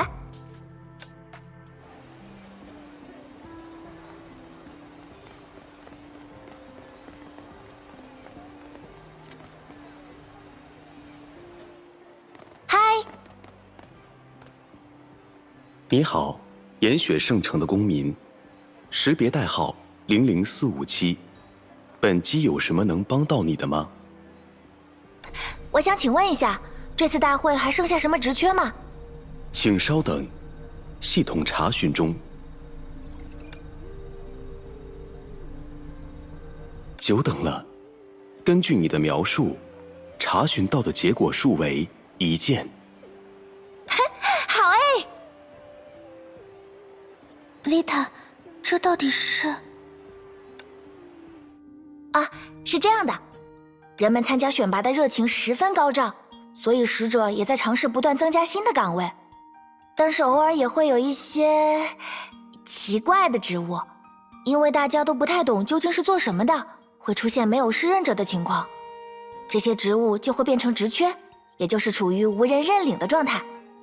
啊，这样的话，城市的运转不会出问题吗？这点无需担心，会产生职缺的职业，在岩雪圣城的生产活动中都不是最基础的。没错没错，真的都是一些奇奇怪怪的职业呢。请允许本机纠正一下00457号公民的发言。这些职业都是使者经过慎重考量，为了让岩雪圣城的职业体系和文化氛围更加多元化而加入的。或许他们超过了公民们现有认知能理解的范畴，但他们并不奇怪，更非无意义的存在。我也差不多是这个意思。这样啊。哦，我明白了，维塔，你是想让我们接下这个空缺的职位？那当然了，多好的机会啊！受理官，没问题吧？虽然没有由非圣城公民担任职务的先例，但根据检索结果，这并不违反使者指定的规章。那就是没有问题了。不过，该职缺性质较为特殊，申请人需要通过一场定制化的特殊考核，考核通过后才能就职。需要特殊考核？请问这个职务究竟是？奇罗前辈，我们真的非做不可吗？感觉有些不太好意思呢。你们在说什么呀？不做到这种程度也能算偶像吗？听好，即使是为了任务的需要，一旦你们决定站上舞台，就要以最完美的姿态和最华丽的笑容去征服台下观众们的心。哇哦，奇罗好专业！那么我再重复一遍刚刚教你们的要领，一定要认真的看，并且好好记在心里哦。好的，我会努力的。谢谢大家，最喜欢你们了。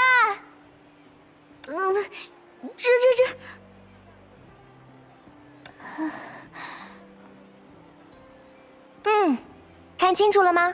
这就是作为一名偶像，在演出结束时打招呼的方式。仓促之间，我也来不及从举手投足开始磨练你们的记忆，或者教导你们系统的演出流程。不过，只要登场和结束的动作做得足够完美，也一定能俘获观众的心。话虽如此，可是事情为什么会变成这样？请问这个职务究竟是？文化繁荣大使，使者如此命名。文化繁荣，听起来像是个挺复杂的职业啊，而且好像还有点位高权重。我们真的能胜任吗？请问文化繁荣大使的具体工作内容是什么呢？根据使者留下的记录，创立文化繁荣大使这一职位的目的，是在圣城中造就一位有广泛影响力和号召力，并且极具个人魅力的人物。其具体的工作内容为从事歌唱、表演和才艺演出等演艺方面的事业，以此来获得大量的支持者。通过和这些支持者们保持良好的关系，文化繁荣大使将引领支持者们走向更高的精神层次，拓展他们文化生活的维度，以此来让圣城的生活更加美好。等等，这听起来有点像是我们世界里的偶像。偶像？请稍等，本期在使者留下的职业补充说明资料中找到了该词汇，正在调取内容。久等了，经过内容对照，文化繁荣大使的职业概念和偶像的重合度高达99.2%。这不就是一回事吗？我们要成为偶像，那所谓的考核该不会是……那不是很好吗？好了，现在我讲解一遍刚刚那个动作的要领，你们要好好听哦。等，先等一下。如果说一定要参加考核，也就是上台进行偶像演出的话，奇罗前辈，你不应该是更加合适的人选吗？为什么要让我和希儿？那是因为演出的内容还包括了唱歌。可是，我记得昨天晚上聊天的时候，绮罗前辈不是说自己有很丰富的现场演唱经验吗？但怎么说呢？我在参加上一场演出的时候，嗓子受了点伤，现在还没有完全恢复，所以……哎，可是前辈，你不是一直在量子之海漂泊吗？上一场演出应该是很久以前的事了吧？你这小家伙，怎么偏偏这种时候脑子转得特别快？总之，只有你和希尔上台，这是前辈的命令，不允许反驳。是。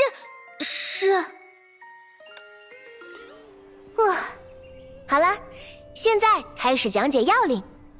这个动作的重点分为3个部分：其一，抬左脚，腿部的弯曲程度要达到小腿贴大腿的程度；其二，手部动作，左手要尽可能举高并伸展开，右手则是在靠近脸部的位置做出可爱的手势；其三，也是最重要的，笑容，要露出100%发自真心的，让观众感受到幸福的笑容。以上都听明白了吗？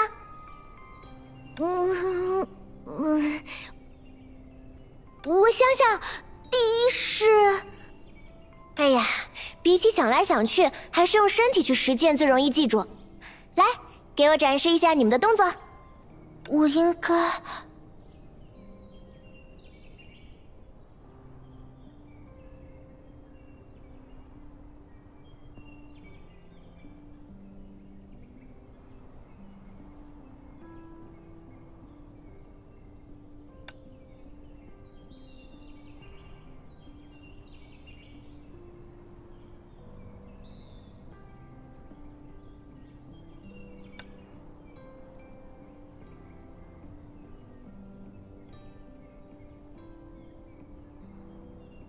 不对，完全不对，重新来过。希尔，你要相信自己。我应该……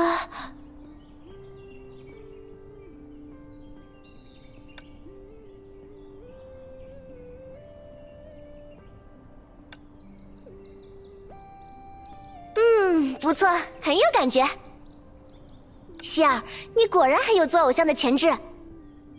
谢谢。绮罗前辈，我呢？看来还得再花一些时间了。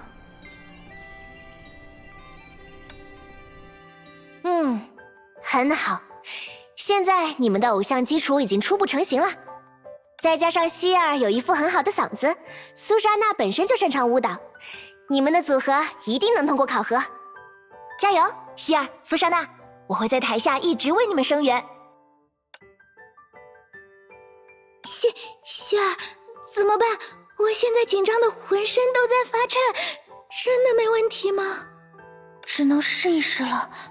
别担心，如果只是一场考核，应该没有那么多观众。而且，我们的目标也不是考核本身呢。好啦，不要想那么多有的没的。上台就是演出，演出就要100%付出。目标，考核舞台，出发！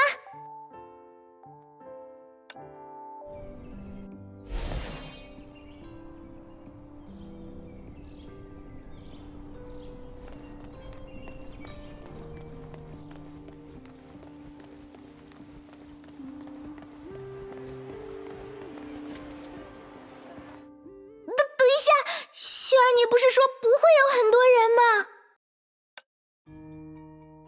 大姐姐，你们是要表演吗？嘿嘿，我们都很期待啊。是啊，圣城里难得有这样热闹的活动，大家听说后就都来看了。听说？怎么办？我感觉自己要晕倒了。还没上舞台，怎么能先怯场？拿出你当女武神的干劲儿！文化繁荣大使选拔考核即将开始，请参选者入场。苏珊娜，我们得进场了。没办法了。没关系，我会一直站在你身边的。希儿，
唱的太棒了，希儿！苏珊娜的舞蹈能让人永远看下去。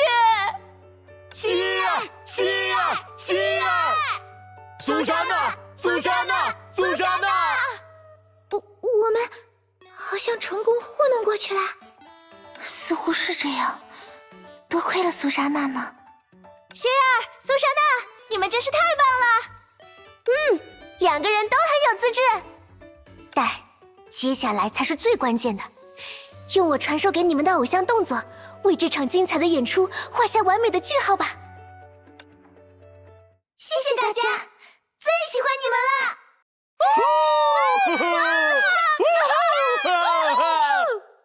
无懈可击，辛苦了，希儿、苏珊娜。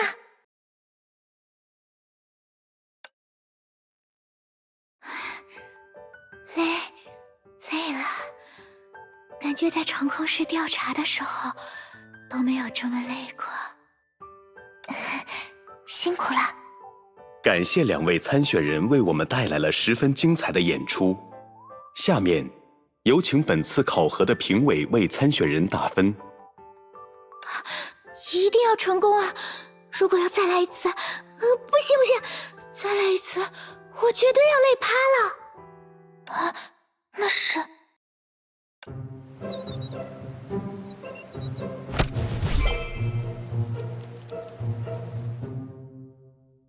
希儿小姐、苏莎娜小姐，感谢你们为研雪圣城的公民提供了一场精彩的演出，丰富了他们的文化生活。同时，这场演出也产出了重要的数据信息。我会记录下公民们的心理曲线变化，并考虑在适当的时机增添类似的文化娱乐庆典。为此，我愿意给你们满分的评价，这当中并不包含人情的因素。等一下，你似乎是普罗米修斯，前文明的人工智能，我在关于辛亚特拉的作战记录里看到过。他如今的身份是管理系统的使者。你是使者？的确如此，我帮助高塔贤者这一存在制定了城市管理系统。使者这一称呼是民众们为我指定的代称。它看上去并不属于这个世界炮，而是来自于月球上的空间残片。和维塔那时有些相似。我在量子之海中的知觉能力又短暂恢复了。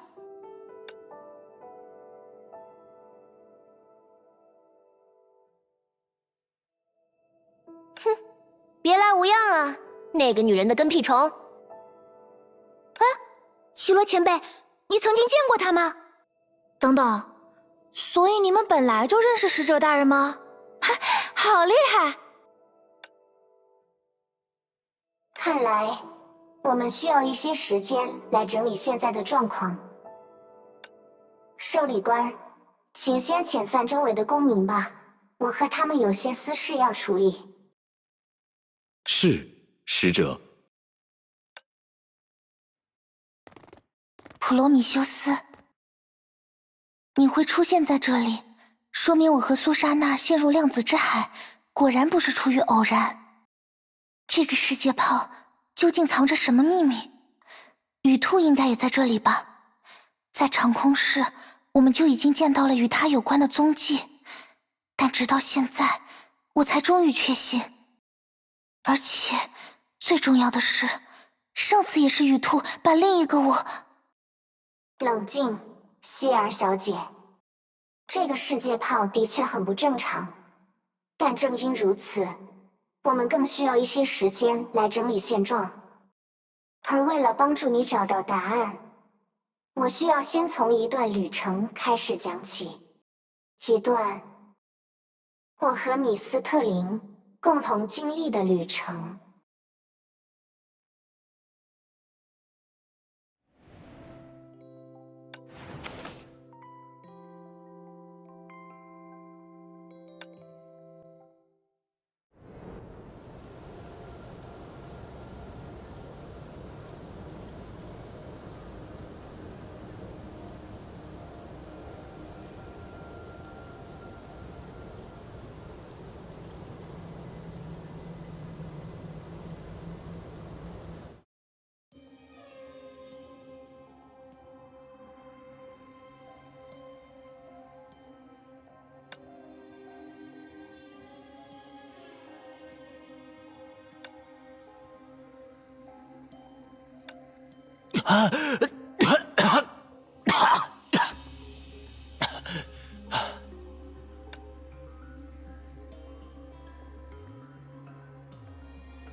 混蛋，真是倒了血霉！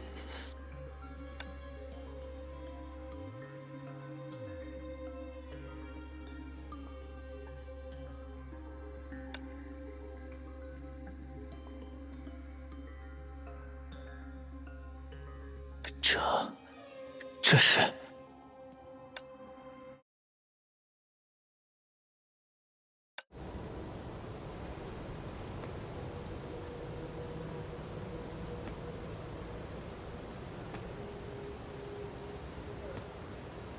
这是独狼佐尔夫，他死了。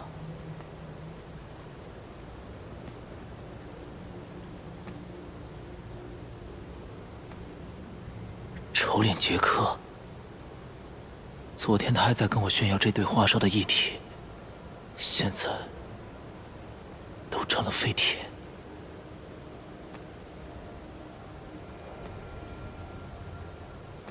瑞贝卡，只剩下这些了吗？死了，全死了，整个灯管帮的人，除了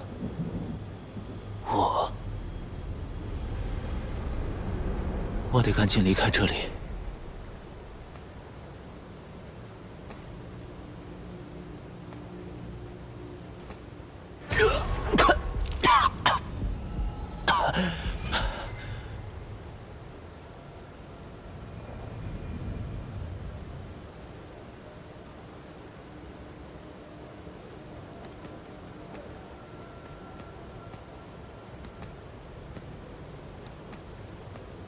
可恶！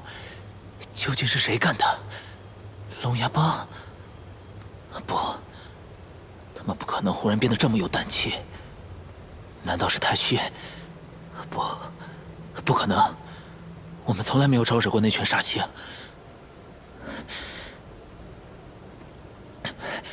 不管是谁干的，他们一定还会来找我。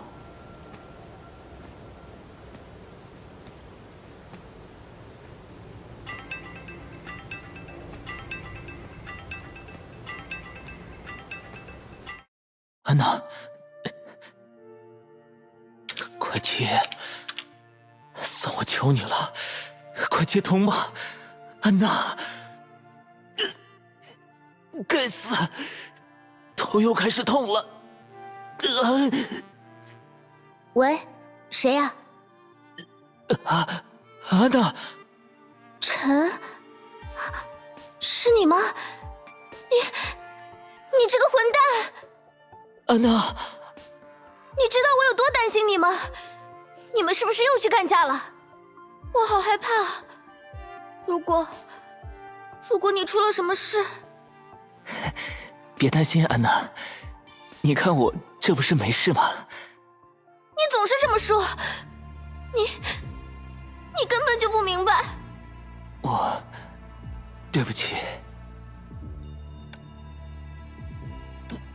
我晚点去找你好吗？到时候你就知道，我是真的没事，一点也没骗你。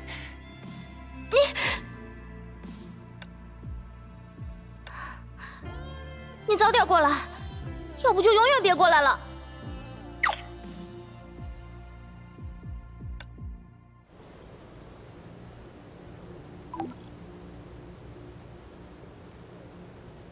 看来你的通讯结束了。谁？请放心，我对你没有敌意。你好，初次见面，异种圣痕0013号，你可以称呼我为普罗米修斯。我没有那种奇怪的名字，你也别想找我麻烦，小鬼。现在的你，当然还意识不到这个名称的准确性。我们暂且还是用你自己起的名字来称呼你吧，陈。你知道还来烦我？要是惹怒了我们灯管帮……等等，你为什么知道我的名字？经由这座天穹城内的网络，我很快就通过购买记录等信息，定位了你的准确坐标。网络，原来如此。你就是去年那个风头很劲的骇客吧？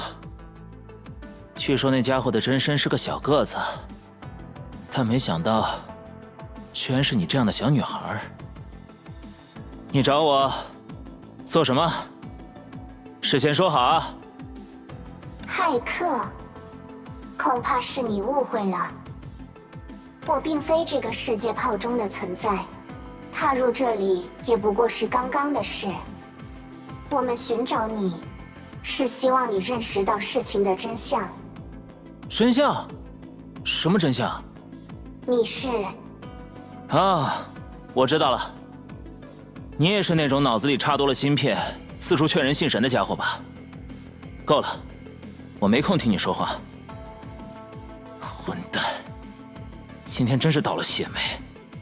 让开，我赶时间。你等等。谁管你？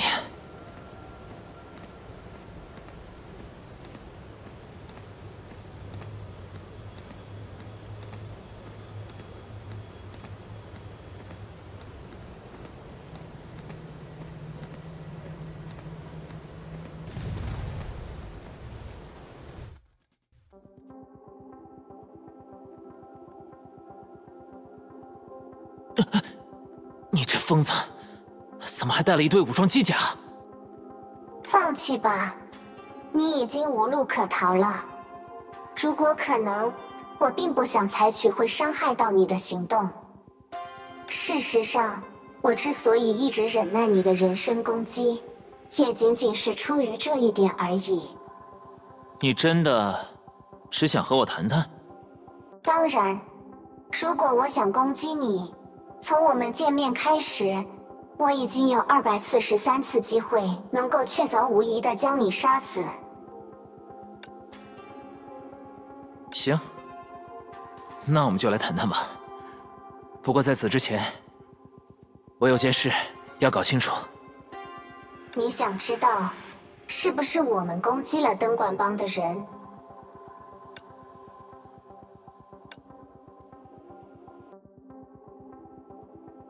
但你知道是谁害死了我的弟兄们，对吗？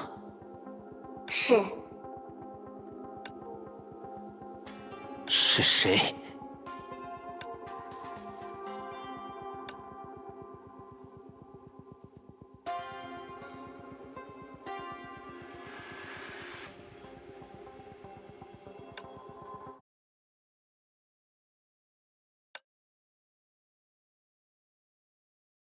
你已经得到了答案，虽然并不是你期待的回答。等等，你是说，是我杀了我的弟兄们？是。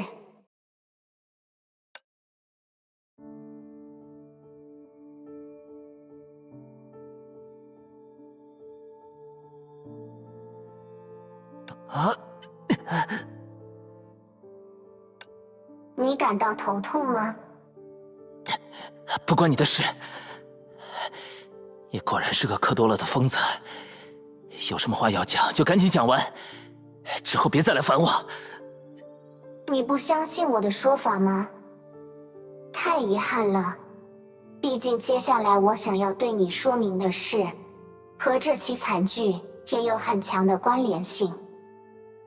但正如我已经指出的，无论想说清楚哪件事，他们都有一个绝对的大前提，就是必须让你认识到，你自己的认知早已和现实产生了错位。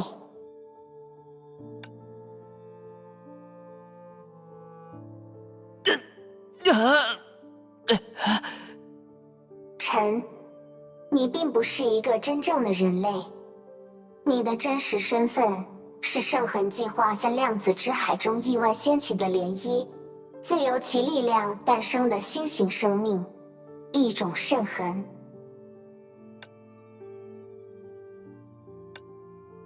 胡说！你究竟在胡说些什么？我们短暂的观察过你，0013号。你在这个世界炮中诞生，那不过是数月之前的事情，可你却误以为自己是一名土生土长的普通人类。为了弥补诞生之前的记忆缺失，圣痕自动为你构思了出身、经历，甚至人际关系网。这在之前的一种圣痕案例中也曾经出现过，但他们创造记忆的方式远不如你成熟。你构思的这一切，大部分在逻辑上都严丝合缝，他们甚至骗过了你自己，让你认为自己就是这样的人。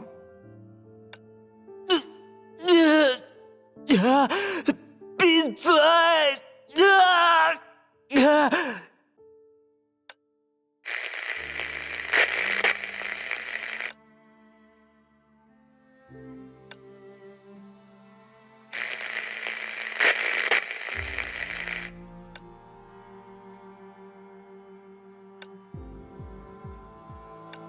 编纂总归有其极限，故事也不可能毫无破绽。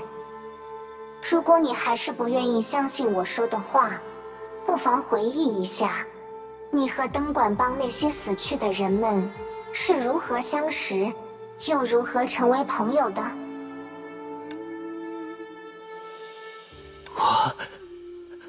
我当然记得。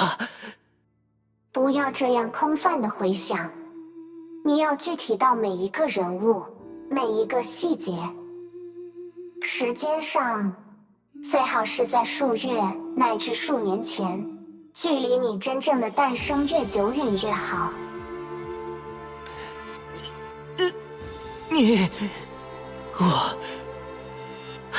他们。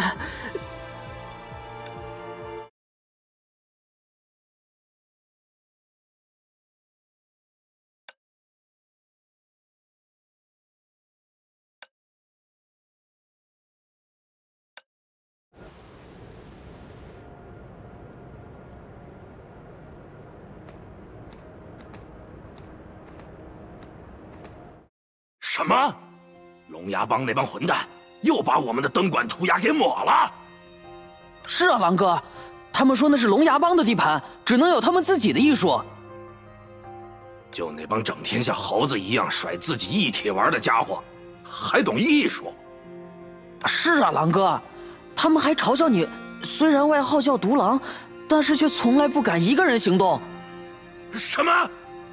这帮混蛋！走！跟我去端了他们！你在前面开路。哎，我吗？哎，小子，你看什么？没什么。哼！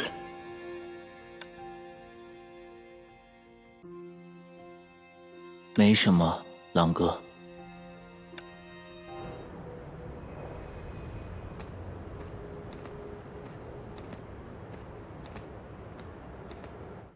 嚯，佐尔夫那小子又拉着别人去为自己出头了，也难怪，不是人人都有我这一身钢筋铁骨般的武装一体，不管是干架还是抢地盘，根本就不带怕的。你说是不是啊？是啊，大哥说的对。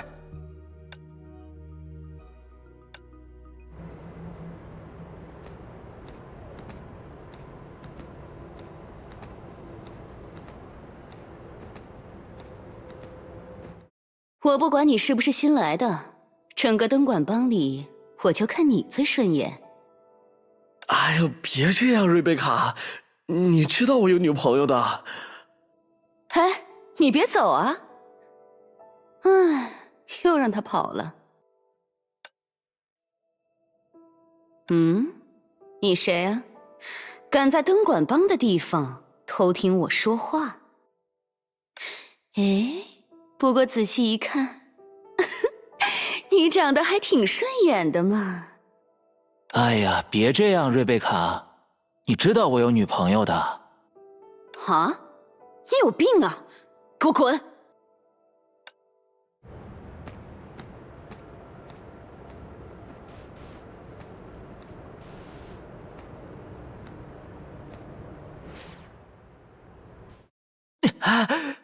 不对，这不是他。我的记忆，我是。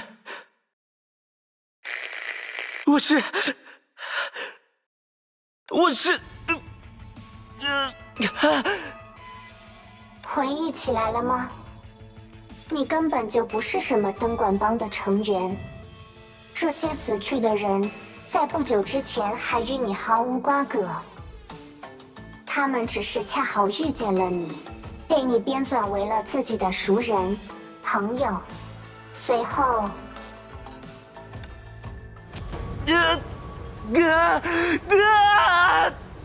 便被你体内无法抑制的圣痕之力杀死了。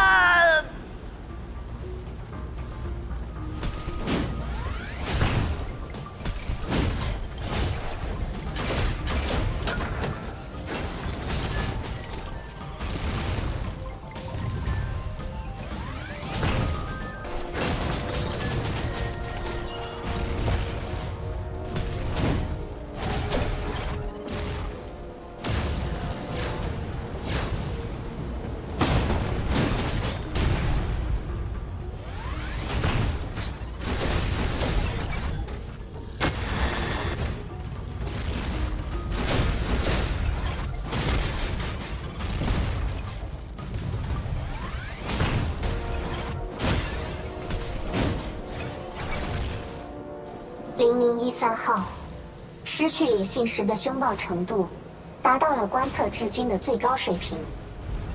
不如还是你出场吧。的确，辛苦你了，普罗米修斯。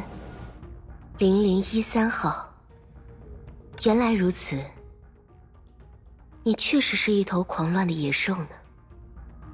接下来就交给我吧。我会温柔地将你安抚下来。权术观念，誓似梦初觉，云烟了散。此为历史的海地，于传奇中再度醒觉，以此王权重现征伐，无从毁伤。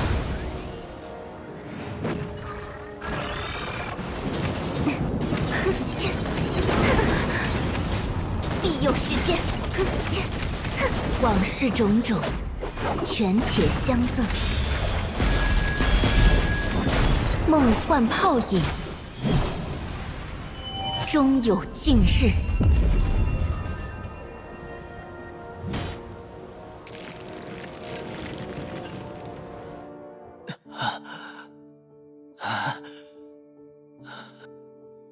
知道吗？你被这个女人救了一命，代号为雨兔的赎罪之人。唉，可爱的普罗米修斯，你又在故意使坏心眼了。不是说好了不再提那个名号，只有米斯特林来称呼我了吗？而且，他能这么快恢复人形，也不全是我的功劳呢。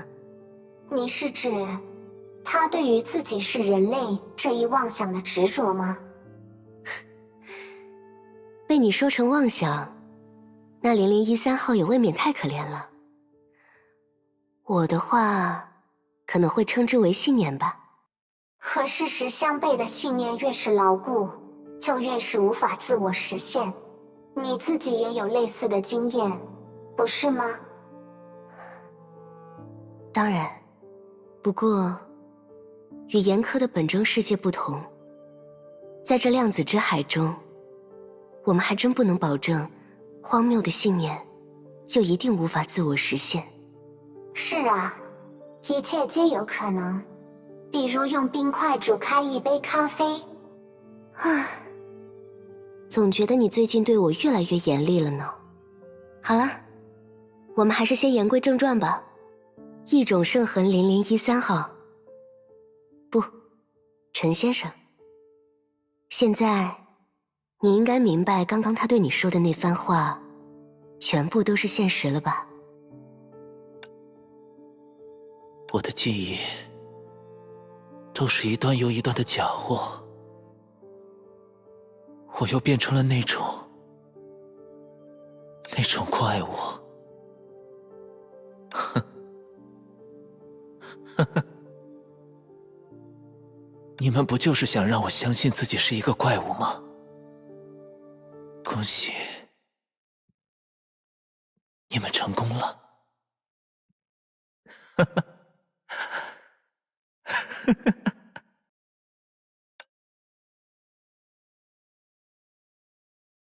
不是怪物，是一种圣痕。你是？都一样，反正都不是人，反正就是一个笑话。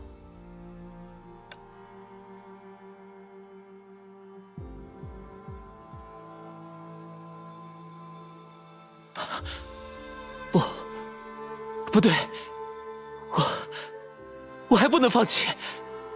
拒绝接受现实，可不是什么明智的选择。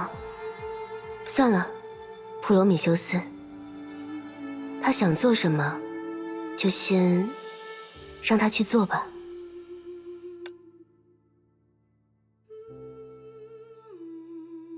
安娜，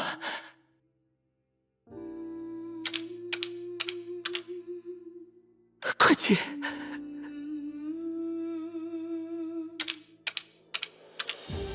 算我求你了，快接通吧，安娜！安娜！天穹通讯网络提醒您，您试图链接的 IP 地址目前无人使用，请核对地址或更新 DNS 服务器后再行尝试。感谢您的使用，祝您生活愉快。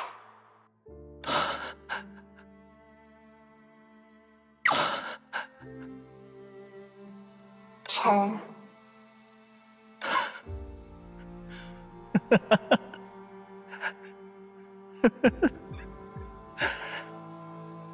看来，至少我的想象力还不错。你们知道吗？安娜在各个方面都是我喜欢的类型。我常常想，自己怎么会有这么好的运气，能拥有一个简直像是量身定做的女朋友。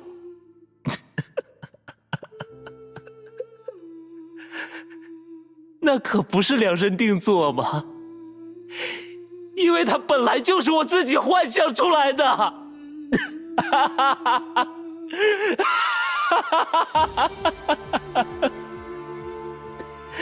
太好笑了，我真是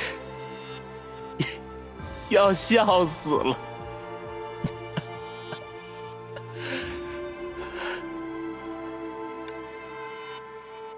看来，你终于迈出了接受现实的第一步。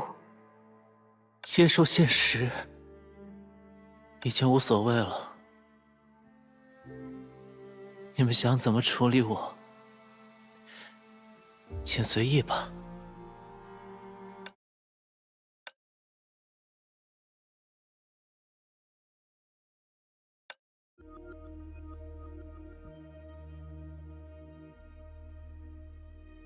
异种圣痕的诞生，从一定程度上可以说是我的责任，所以对你们实施的处分，也只应该我亲手决定和完成。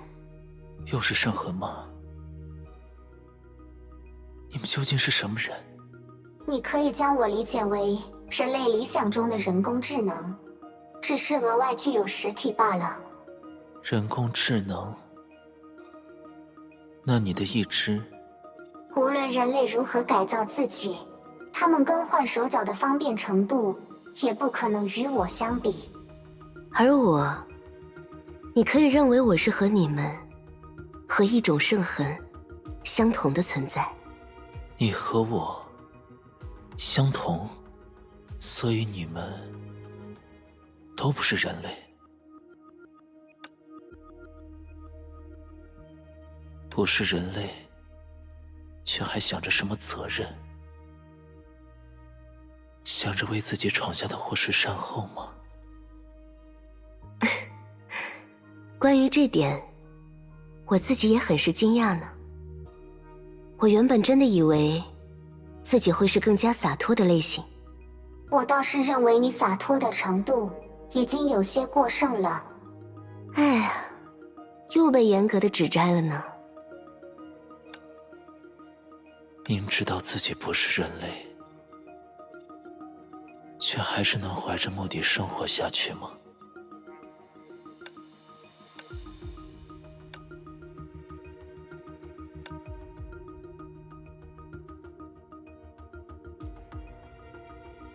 说实话，我不明白这个问题的用意。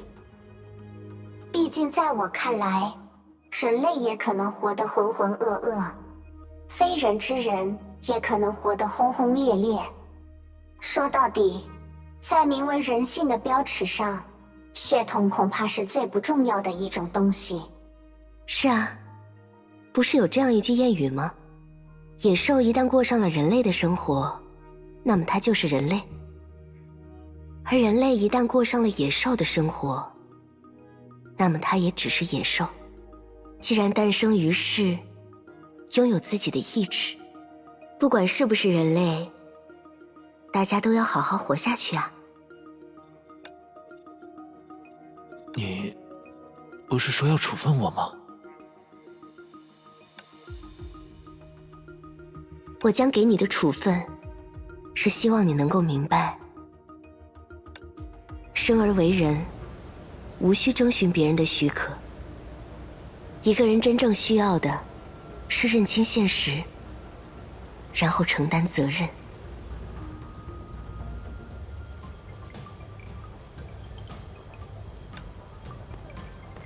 所以，请配合我完成这个仪式吧。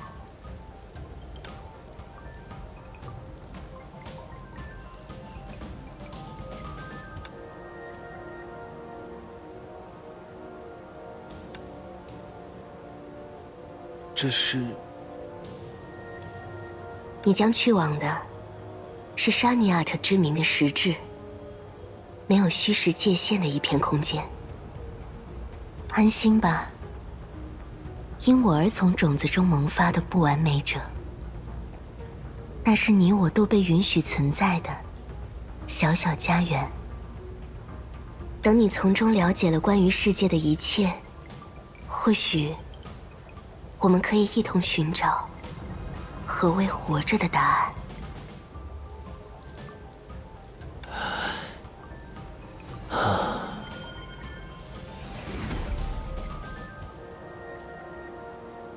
异种圣痕0013号，收录完毕。好了，是时候继续我们的旅程了。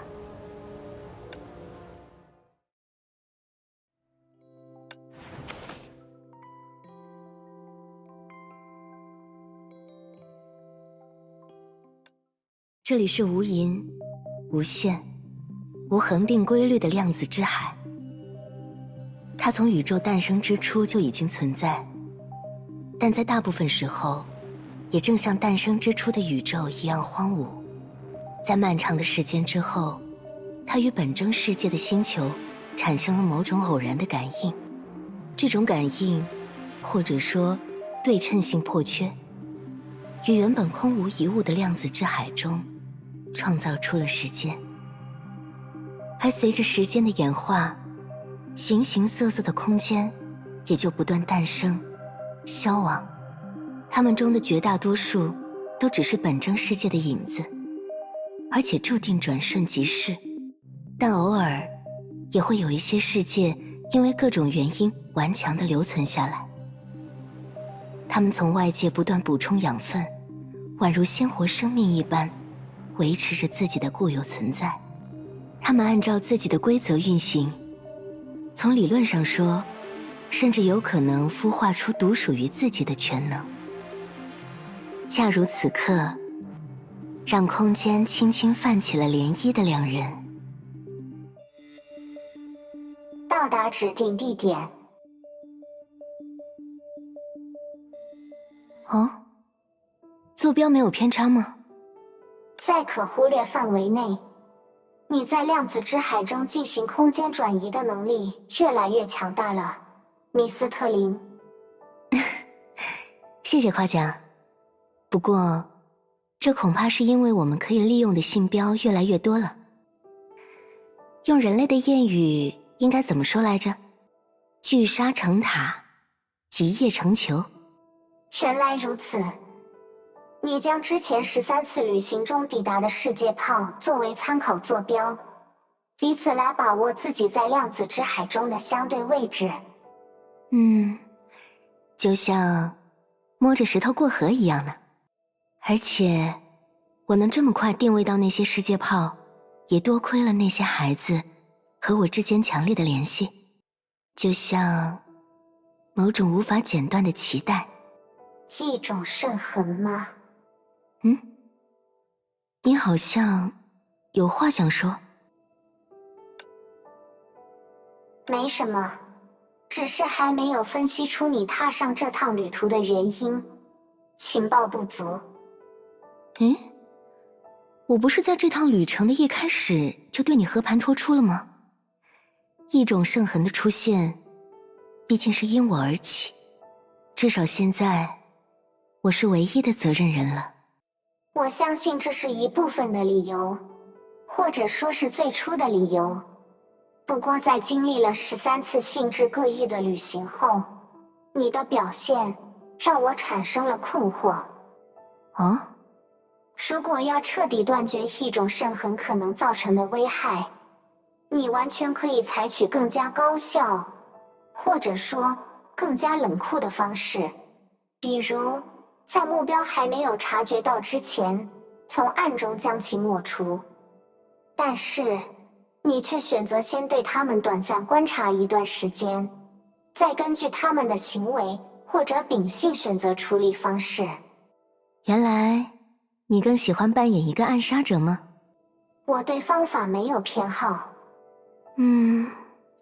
我还以为在观察了这么多异种圣痕的生态之后，你会比较赞同我的方式呢。无法否定。你果然还是有话直说的时候更加可爱呀。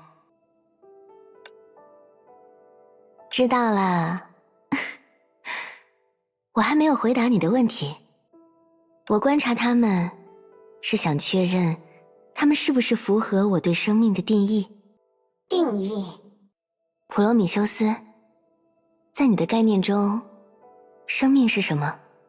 这个命题太宽泛，也太复杂了。如果以本真世界常见的类型为基准，生命应该是能够进行能量代谢、具有应激和繁殖能力的系统吧。按照这个基准的话，你和我又能算作什么呢？非人之人，本身就是一个矛盾的说法吧？确实如此。所以，被常规定义否决的我，有了自己的一套定义方式。我的想法非常简单，无论物质结构如何，凡是能够自知成长的存在，都可谓之生命。成长？对啊，就拿异种圣痕0006号举个例子吧。这孩子全身被二氧化硅覆盖，看上去就像只水晶刺猬，而且一旦和有机体接触，就会吸收有机体的结构，将其与自身同化。你还记得他吗？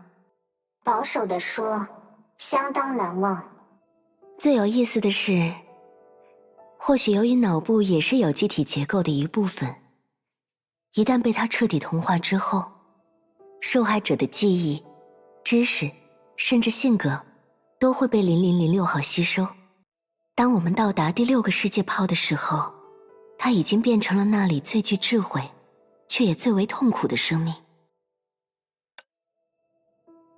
虽然我们只能为它实施安乐死，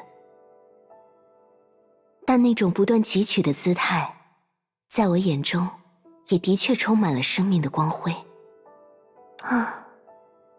真是太遗憾了。他明明是那么可爱的一个人，就像一种宇宙的癌症。我开始觉得自己需要重新评估和你一起旅行的合理性了。拿0006号举例子可能太极端了。这么说吧，我认为能够不断反思、不断变化、不断突破自身瓶颈的存在，就是在不断成长，就是在传达生命的真谛。看着这样的生命，能让我获得无与伦比的满足感。抛开责任心，这就是我持续这场旅行的最大动力。怎么样？这个回答你还满意吗？我明白了，你果然拥有一些难以理解的个人小爱好。不过，经过慎重评估，我仍然认为自己可以与你暂时同行。那太好了。这趟旅途或许意外的能让我取得不少全新的数据。意外的也太伤人了吧？好了，量子之海也不是什么适合站着聊天的地方，我们还是赶紧做正事吧。好呀。于传奇中再度醒觉，以死王权，重现征伐。歼灭模式，稍安勿躁。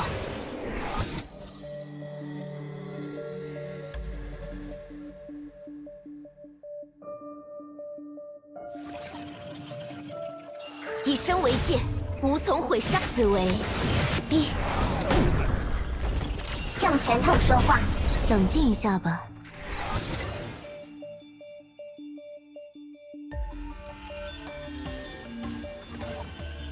必有时间，不可逾越。于传奇中再度醒觉。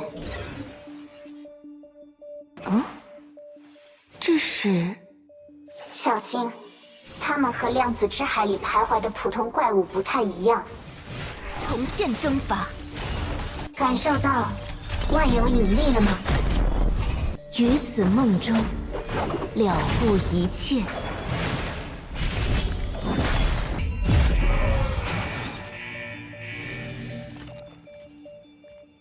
以死为终，再度醒觉。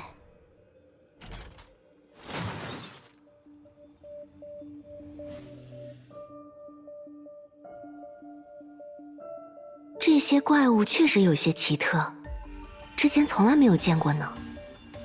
这种构造简直就像是一个年幼的孩子在噩梦里想象出的用千奇百怪的东西拼凑成的怪兽。我的资料库里也没有他们的记录。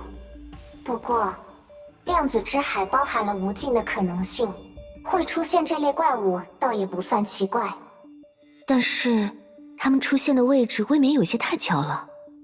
你是说？我能感应到，这扇门后就是我们需要前往的世界炮，异种圣痕0014号所在的天地。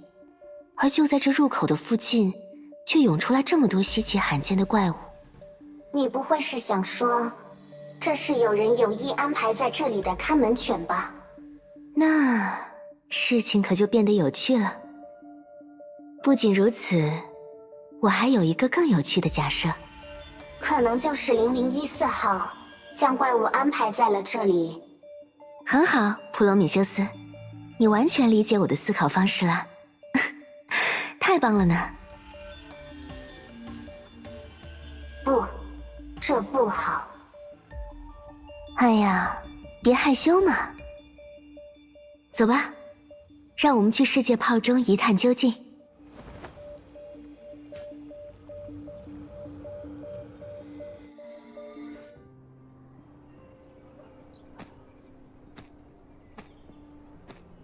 这是……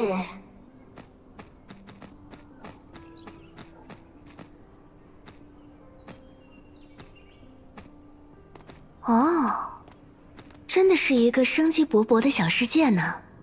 能感应到目标的位置吗？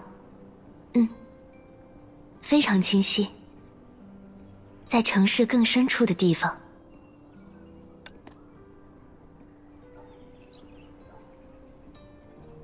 走吧，像往常一样，我们首先要做的还是收集情报。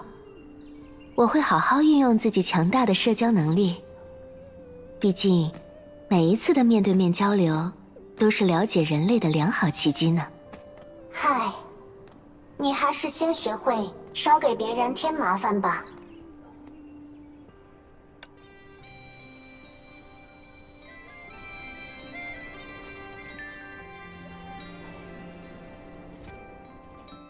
请问，你们好，两位是要住宿吗？那你们算是选对地方了。我这里临街便利，环境也安静，而且刚刚开业，隔壁最好的房间还空着呢。那倒不用了，我们只是想要问。等一下，米斯特林。你太缺乏谈判的技巧了，在索取信息之前，先拒绝对方的诉求，无疑会降低我们留给对方的第一印象。如果对方因此拒绝透露信息，那我们就无可奈何了。最聪明的做法应该是先不置可否，在对方透露我们需要的信息后，再加以拒绝。那个，我已经看出来你们没有住店的意思了。哎呀，普罗米修斯，你的进步可真是越来越明显了。不过，如果这位女士拒绝提供信息，我也有其他的手段可以让她改变心意啊。你们想干什么？请放心，这个人只是在开并不有趣的玩笑。嗨，你们有什么问题就问呗，我们圣城里的居民又不是那种小气的人。哎呀，那可真是太棒了。我的第一个问题是，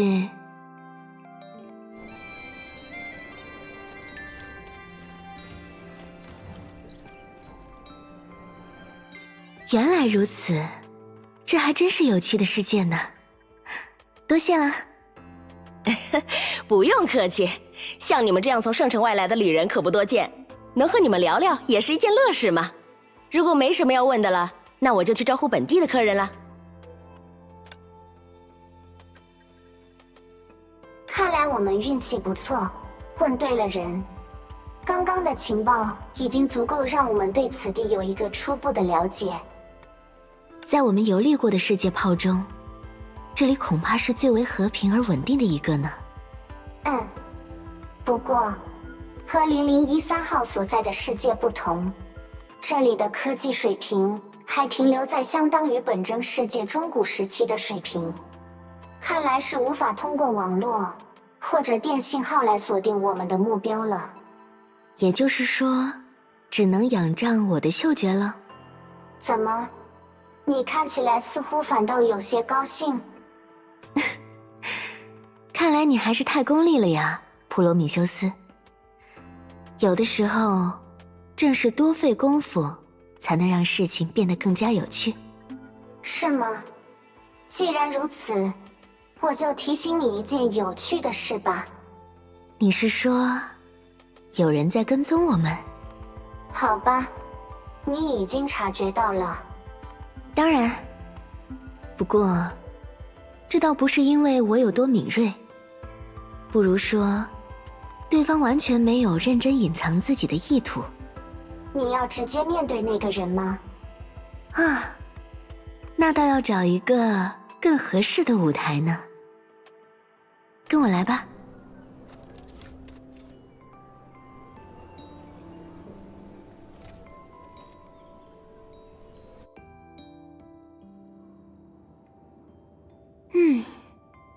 到这里就差不多了吧？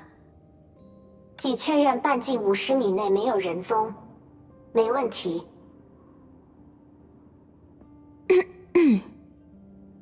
一路尾随我们的朋友，你可以现身了。啊，既然已经被发现了，那就先下手为强。米斯特林，小心。没关系。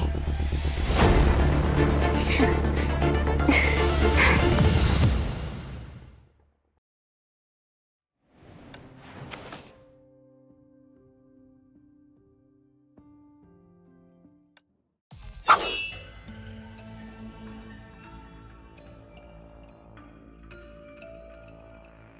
哎呀，看来这位初次见面的朋友对我们不那么欢迎呢。原来是初次见面，这么凶悍的攻击，总觉得应该是你的老熟人才对。我可不是处处结仇的性格呀。总之，看样子麻烦是冲着你来的，还请加油解决吧。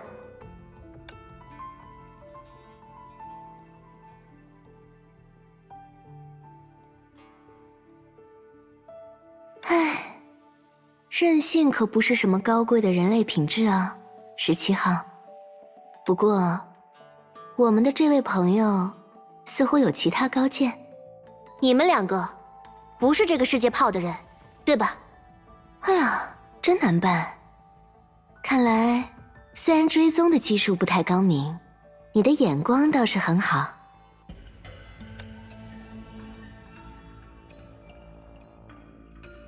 的确如你所说，我们不是此地的居民。不过在这一点上，我们只能说是彼此吧。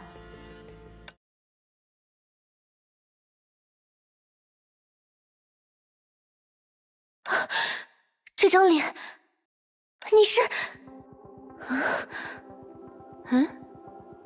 你在意我的脸吗？不对，你不是他，甚至不是人类，你究竟是什么？又为什么要装成塞斯利亚大人的模样？看样子，你果真如我的同伴所说，是一位熟人呢。只是与你相熟的人并不是我，但我毕竟擅自继承了你那位故人的面容与姓氏。当然也不能装作与他毫无联系，重新认识一下吧。我是米斯特林·沙尼亚特，自沙尼亚特圣痕中诞生的李行。不过，如你所见，我们是如此不同。希望这件事不会让你生气。冷静，冷静，石玉绮罗。你眼前这个人所说的一切，要么是为了激怒你，要么就是出于一种真正的无知。而无论何种情况，你不必多做解释。我当然知道，你们之间的差异根本就是天渊之别。那既然你认清了这个事实，我们是不是可以结束这场战斗了？我想，我们之间实在没有什么过节，以至于要像这样大打出手。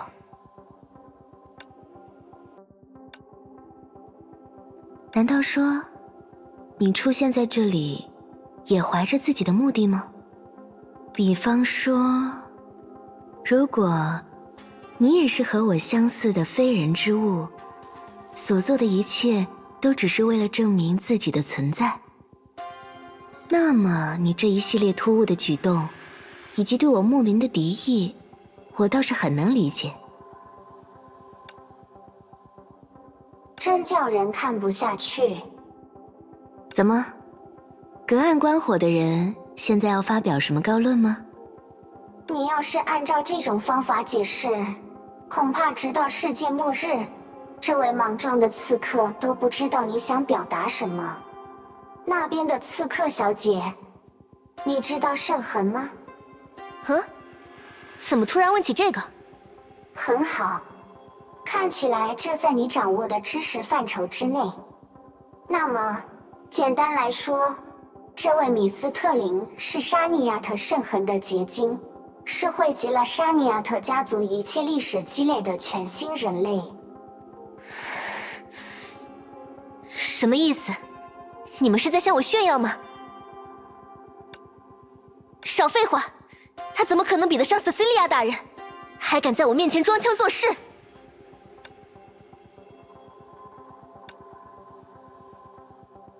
你看，至少我成功调动了他的情绪。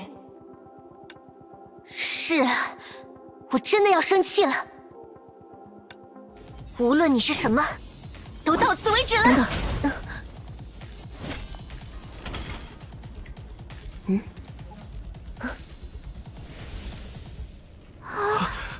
这是贤者大人吗？我都不敢看他。贤者大人，第一次见到贤者大人。你又是谁？圣城之内，不可恣意妄行。你也是这个世界泡的居民吗？我们的事和你没有关系。圣城之内，禁止争斗。怎么一个两个都这么不可理喻？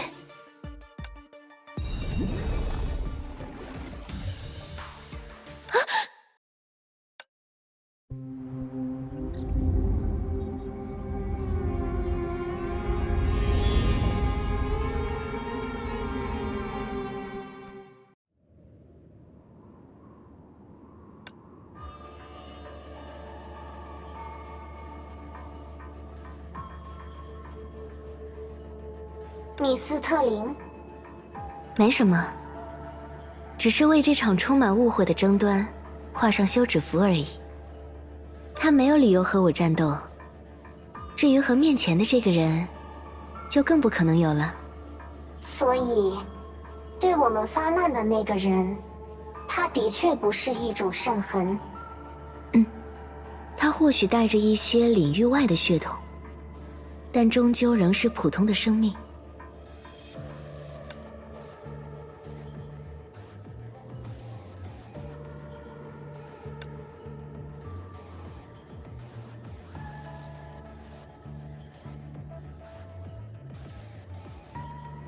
看来我们都被那位激进的漂泊者夺去了太多注意力，以至于忽略了真正的目标，反而就站在我们身前。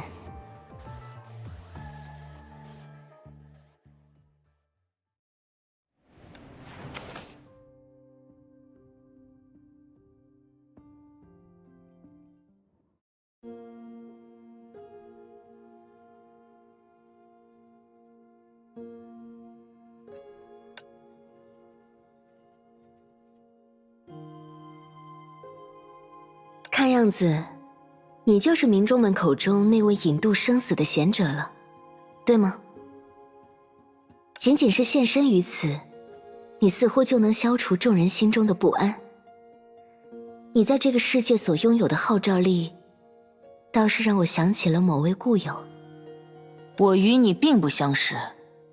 哦，抱歉，我的确有些自说自话了。无论如何，我为贸然引起争端向你道歉。作为补偿，我已经将那位漂泊者送回量子之海了。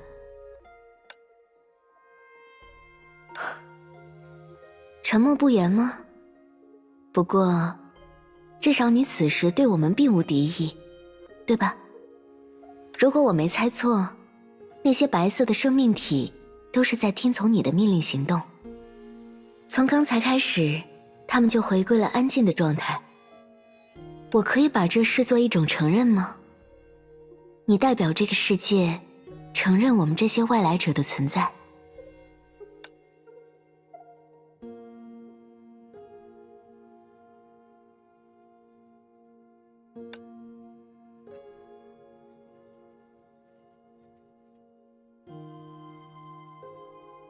你这就打算回去了吗？虽然我确实道过歉了，但你对我们就这么放心？不需要一点契约之类的吗？我只是为了阻止圣城内的争执而来。既然争执的一方已经消失，我就不再有离开高塔的理由。这些神石也是如此，只要你们不破坏这个世界的秩序，他们就不会攻击你们。你们想去哪里做什么，都是你们的自由。就连我们的来历，也不足以让你产生好奇吗？贤者只关心职责范围内的事情。是吗？因为那个职责，或者说身份，你才会这么急切的想要回到那座高塔里。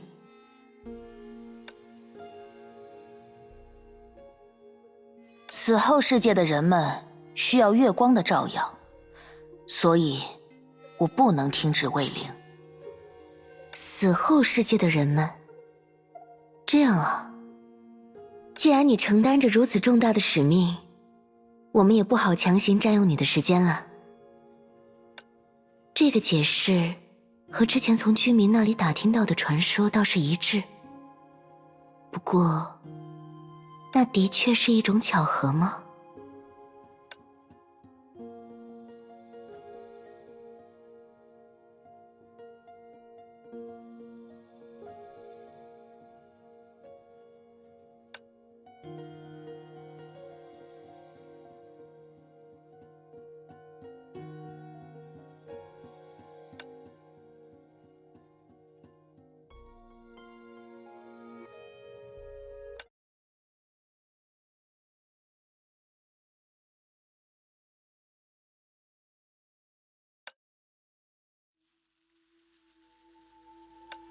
请留步，所谓的贤者。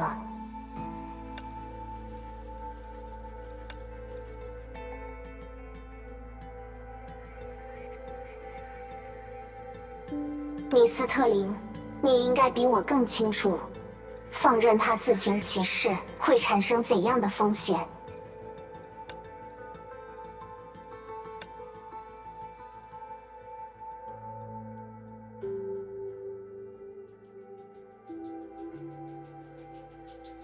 他和那个臣一样，体内蕴含着强大的力量而不自知。这样的定时炸弹，对世界炮里的居民们来说太过危险。我们不能让发生在那座天穹城的惨剧再度上演。你是在自责吗，普罗米修斯？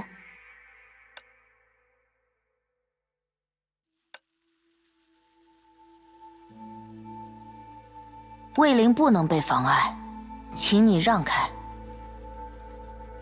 米斯特林，我已确认附近没有居民，可能是一贯的信仰让他们不敢靠近贤者。这是将他回收到圣痕空间的最佳时机。米斯特林，啊，没想到你我之间还会产生这样的误会。这也是靠近人类带来的副作用吗？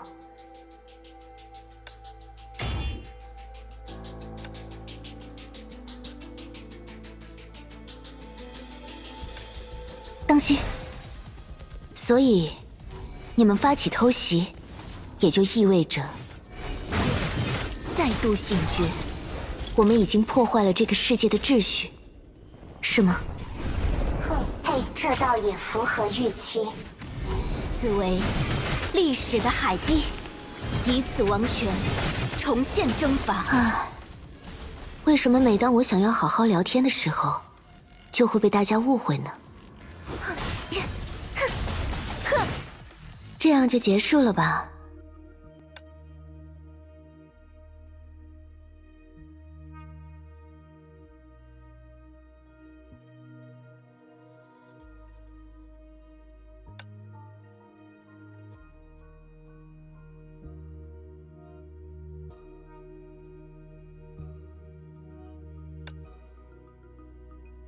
看来我又得道歉了呢。不过，这次更多是普罗米修斯的责任吧？快给人家道歉了。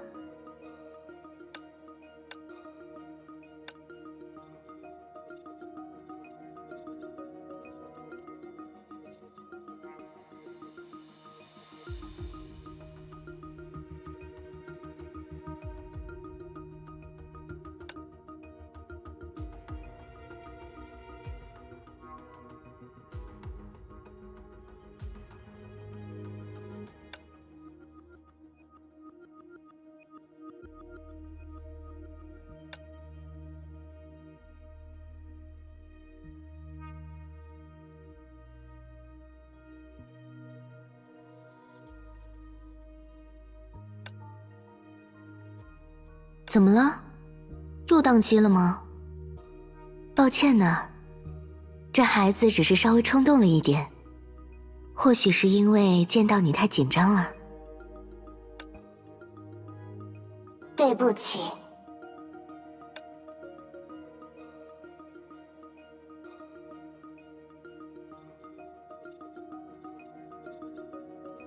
瞧，他也道歉了，你可以再给我们一次好好聊一聊的机会吗？说到底，我根本不知道和你们有什么可以聊的。别这样说嘛。虽然像现在这样把人强行扣留下来，确实显得我们不像好人，但换个角度来看，我们的利害关系还是能达成一致的。在守护这个世界的居民的角度上，你认为自己的体内拥有引渡生死的力量，这或许并非妄言，但我也并不确信你真的知道那股力量的本质，或者说由来吗？我能够为你解释它，并且帮助你找到使用自身力量的正确方式，如何？愿意听一听吗？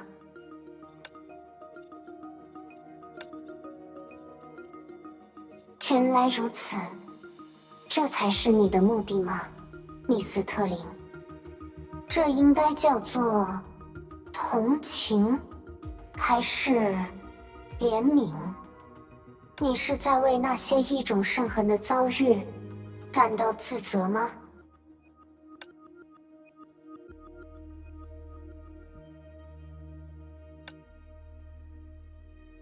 怎么样？听听我的理解，应该不吃亏吧？我说过了，我和你们没有交谈的必要。但你也没有采取任何行动呢，不急着回到高塔里去了吗？还是说，你也觉得比起全力和我们开战，还是先了解一下我的想法更划得来呢？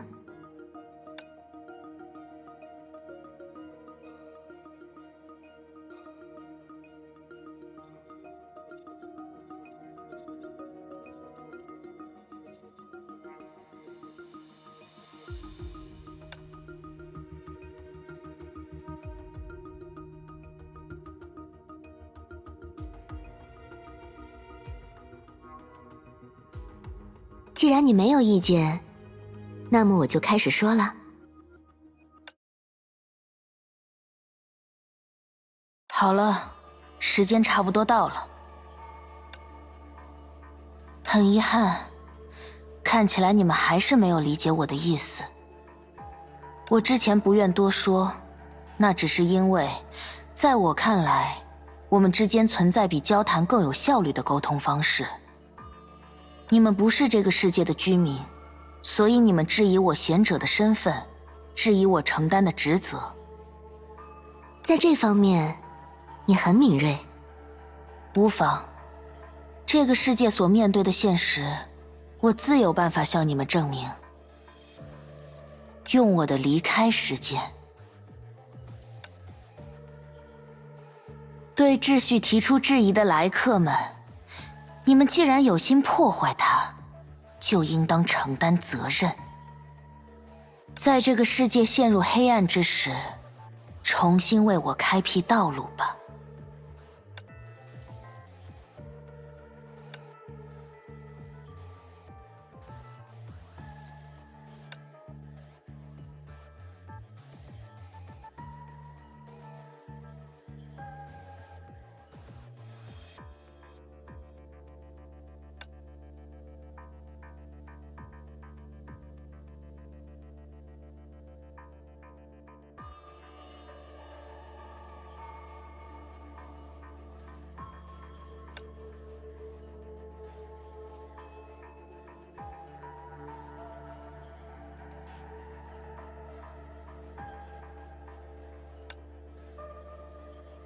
那的确不是什么把戏，而是这个世界赖以运行的规则。但异种圣痕不应该有这种力量。看样子你已经充分意识到自己的谬误了。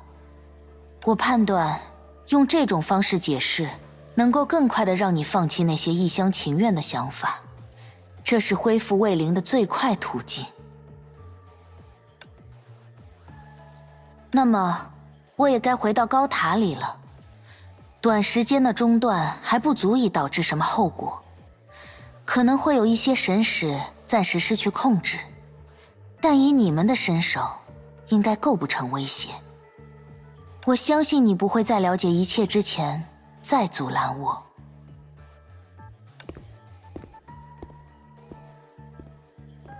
某种意义上，它比其他的异种圣痕都要危险，但他的神智思维都非常清楚，暂时应该还没有陷入万劫不复的风险。而且，即使只是万一，要是他现在真的正在维系着这个世界的运行，那我们就不该贸然下手，而是要找出破解这种耦合的方法。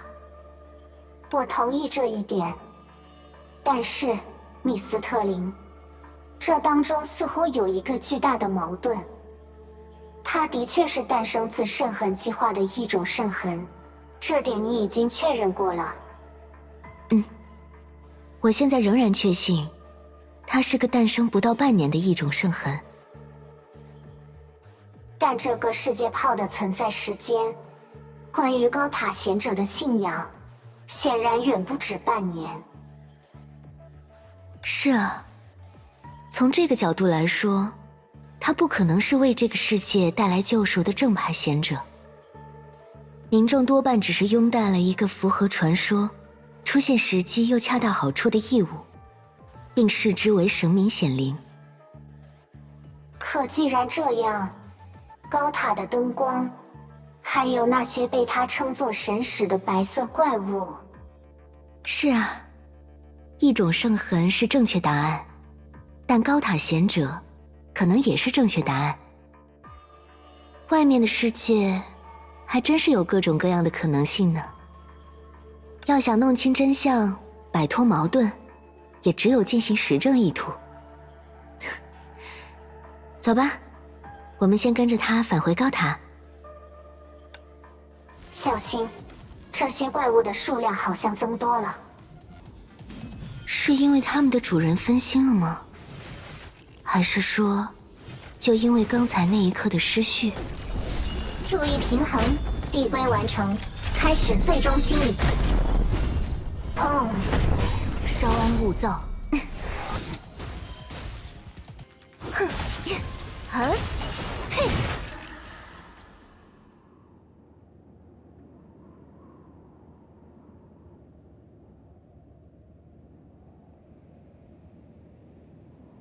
原来如此，帮他开路，是这个意思啊。此为历史的海地，追踪判定已开启。哼！啊！哼！嘿！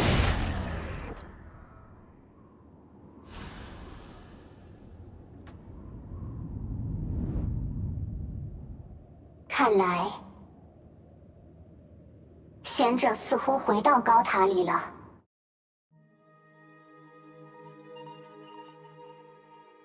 在高塔贤者归位之后，塔顶的确就跟着亮了。一个古老的世界传说，竟然被刚诞生不久的圣痕所支配，并成为货真价实的秩序。我们证实了自己所提出的悖论，下一步怎么办呢？那当然也只能好好学习了。眼见为实，对吧？既然他可以向我们展示自己的能力，也一定能向我们展示整件事的来龙去脉。这个世界的情况或许非常复杂，但一旦触摸到真相，我们也一定会距离自己的目标更近一步。我事先提醒一下，如果要完全搞清楚这件事情，我们或许需要在这个世界炮停留相当长的一段时间。这对于我们剩余的计划似乎并不公平。你应该不只是为了满足自己的好奇心，才打算追究到底的吧？嗯哼。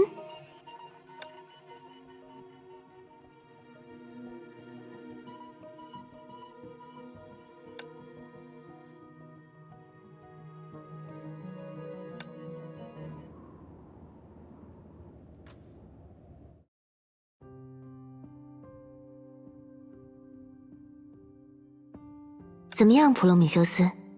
数据足够吗？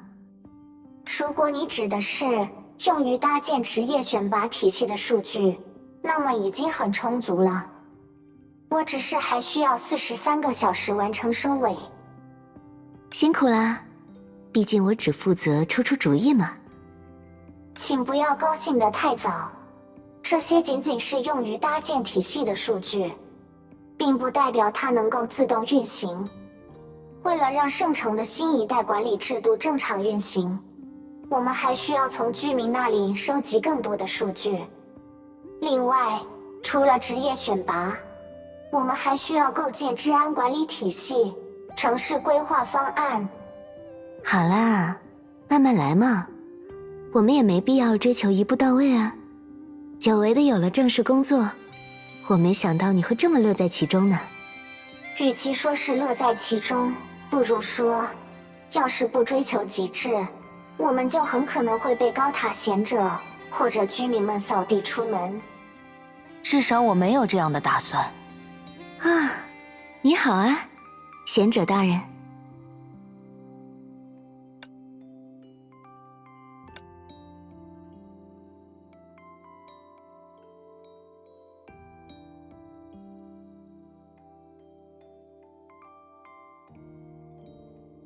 看到普罗米修斯这么有干劲，贤者大人肯定也能放心了吧？为了报答收留之恩，我们一定会管理好圣城给你看。我说过，不在意你们真正的目的，只要你们做的是有利于世界秩序的事就好。正如你那天所指出的，我对圣城的管理存在巨大的漏洞，不能长时间离开高塔，却又必须亲自出面处理纠纷。是呢，所以你不只需要负责预言的隐士，还需要我们这样的帮手呀。能够在那么短的时间里找到新的谈判筹码，你还真不愧是所谓理性。别挖苦我了，我做的可是有利于每个人的事情啊。无论如何，普罗米修斯达成了承诺的第一步。关于这一点，我必须向你表示感谢。那么，米斯特林沙尼亚特，你负责的第二步会从什么时候开始呢？不要心急嘛，在引入其他世界的不确定因素之前，必须先让圣城本身变得比先前更稳定，不是吗？我赞成这个思路，但这不妨碍计划同步开展。那个范本对我来说至关重要。放心吧，我已经在着手准备了。引导如同梦境之物深入潜在的空间裂隙，这可是我的拿手好戏。说不定很快就能有一些机会，可以促成你和范本的会面。那真是太好了。不过，他可不像我们两个这么好说话。哪怕从字面意义上来说，他也是有2个人那么难对付呢。需要我事先泄露给你一些情报吗？当然，有劳你了。包在我身上吧，毕竟我和她，希尔弗勒艾小姐，也算是老相识了嘛。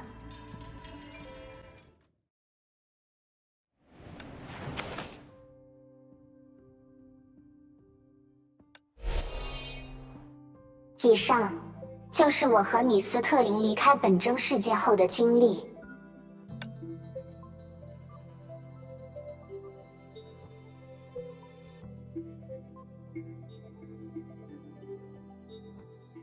没想到圣痕计划还会产生这样的后续影响。由圣痕计划导致的异种圣痕在世界炮之中显现。得好好在笔记本上梳理一下才行了。不过，为上痕计划造成的影响善后，你们也真的很努力呢。别沉默嘛，你是不是忽略了什么重要的部分没有讲呢？严格来说，我的讲述当然不能覆盖这段旅程的全部细节，但除了米斯特林刻意隐瞒的部分以外，我已经把能说的都告诉你们了。如果你想把责任都推给那个所谓的沙尼亚特，那只会让你自己的风评进一步下降。前辈的意思是，他还有所隐瞒吗？当然，说来说去，还有件最重要的事情被你一笔带过了吧？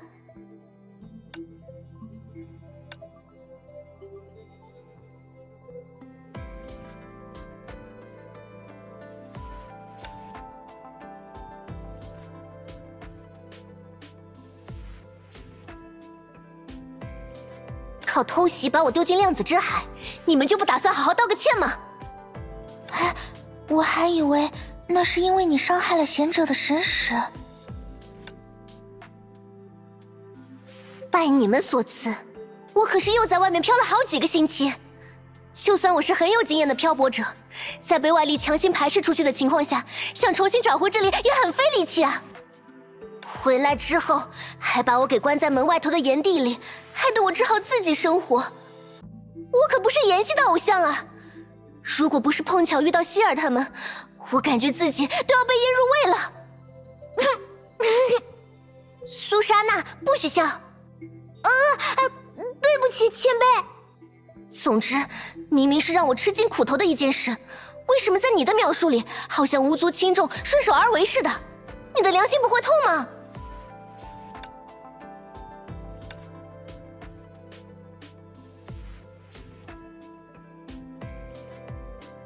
那毕竟是米斯特林的个人行为，和我实际上并没有直接的关系。如果你执意希望寻求道歉的话，我只能先替他表明友善的态度，并在他下次出现的时候通知你。哼，所以你们这等于是承认了，那个突然出现把我丢出去的像裂隙一样的东西，就是那个女人的手笔了？是的，那的确是米斯特林的能力。裂隙，量子之海，当然还有出现在本真世界的理型之种。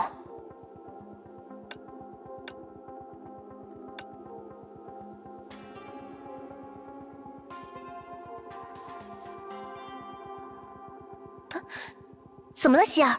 你想起什么了吗？理型之种又是什么？我们在被迫来到这个世界炮之前遭遇的理型之种，应当是只有那位米斯特林能够指挥的怪物。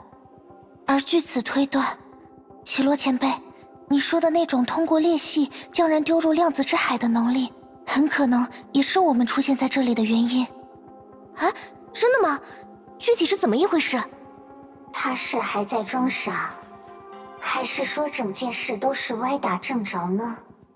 不管是哪一种，我刚才放松了警惕，都是事实。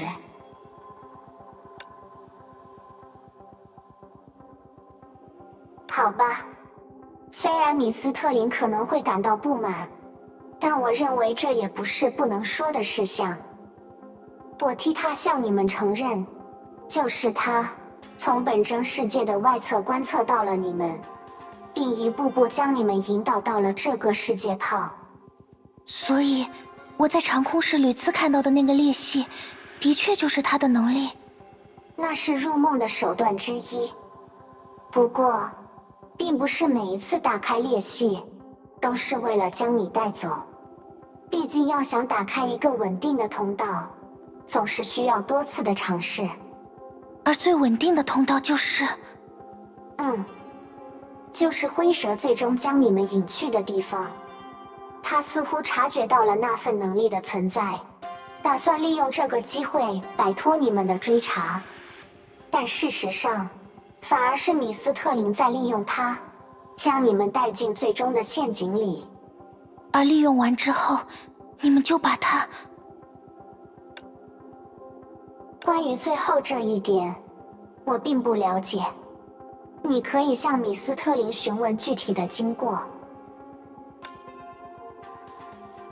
希尔，他不可能正面回答你的，这家伙只会把解释不了的事情全推给那个米斯特林。但至少到目前为止，他应该没有欺骗我们。既然把我们拉进这个世界泡的是米斯特林，那么带走他的也是米斯特林吗？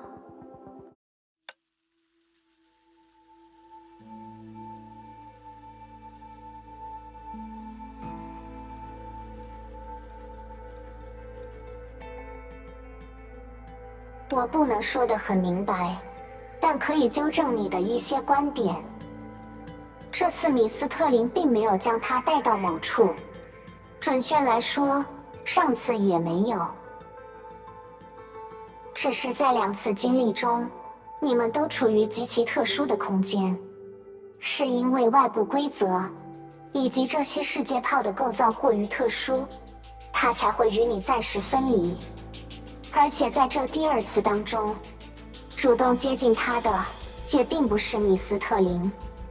你的意思是，还有其他人主动接近了他？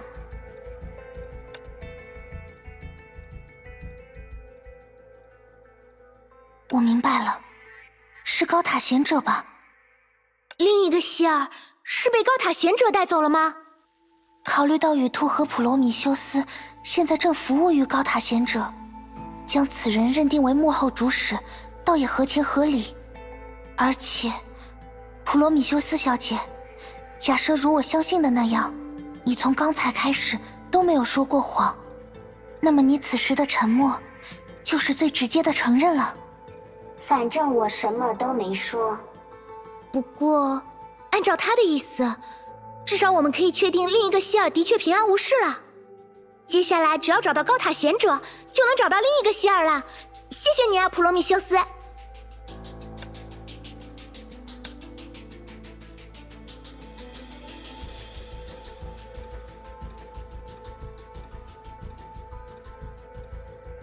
喂，苏珊娜，你也别就这么照单全收啊！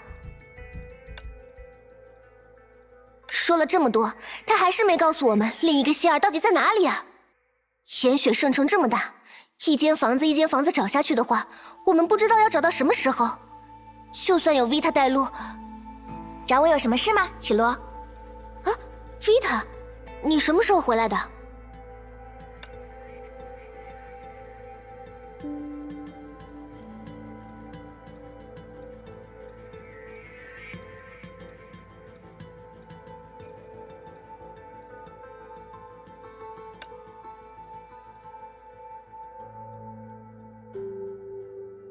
我看你们好像还要聊很久的样子，就回来抱团取暖啦。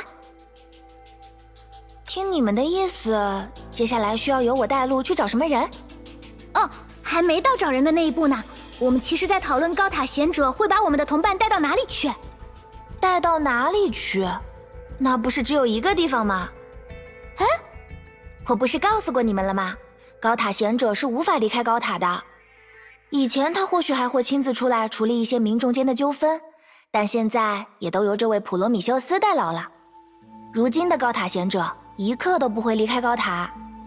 是这样吗，普罗米修斯小姐？至少在近几个星期内，我没有在高塔以外的地方见到过他。那另一个希尔就在那里面。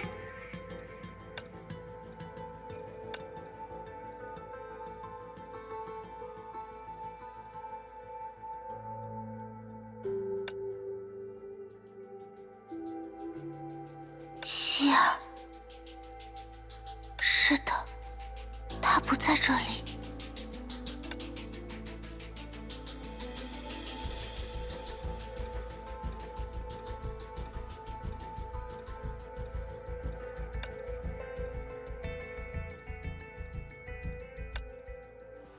希尔不在塔里，但是他又和高塔贤者有过接触。高塔贤者去过的地方，但又不在这座塔里。难道说，普罗米修斯小姐？什么事？你刚才在回答问题时是这样说的吧？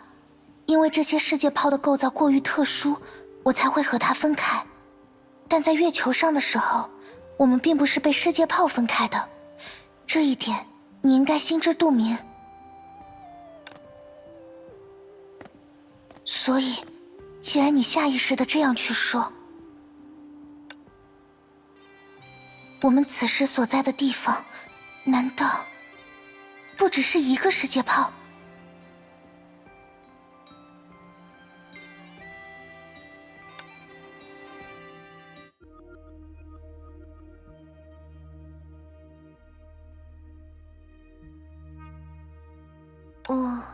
虽然理论上的确有可能，但如果真有另一个不同的世界与这里交叠共存，那些原住民不应该毫无察觉。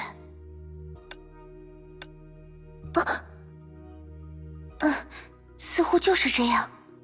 那是死后的世界，对吧？并不只是一个传说，而是真实存在的世界。高塔贤者不能离开高塔，但是他还有一项能力，就是游走于生和死的世界。所以，他的活动范围或许并不只是高塔内部，而是高塔内部加上整个死后的世界。他和希尔就是在所谓死后的世界相见的，对不对？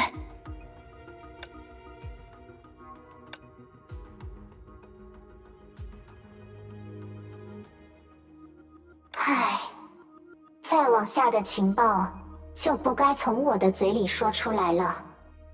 既然你们已经想到了这一步，接下来不如亲自见见高塔贤者，和他对话吧。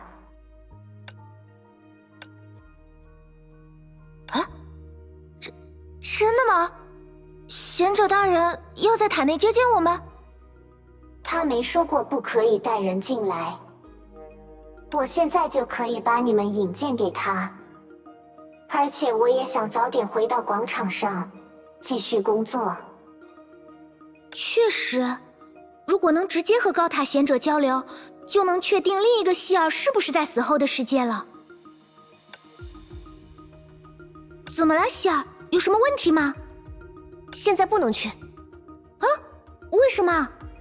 我可没办法信任这家伙，他们已经暗算过我一次了，完全有可能故技重施。那是米斯特林的个人行为，但听起来你和他也称得上同心同德。谁知道这回会不会又是米斯特林派你把我们带进塔里，然后再因为一些奇怪的理由对我们横加利用。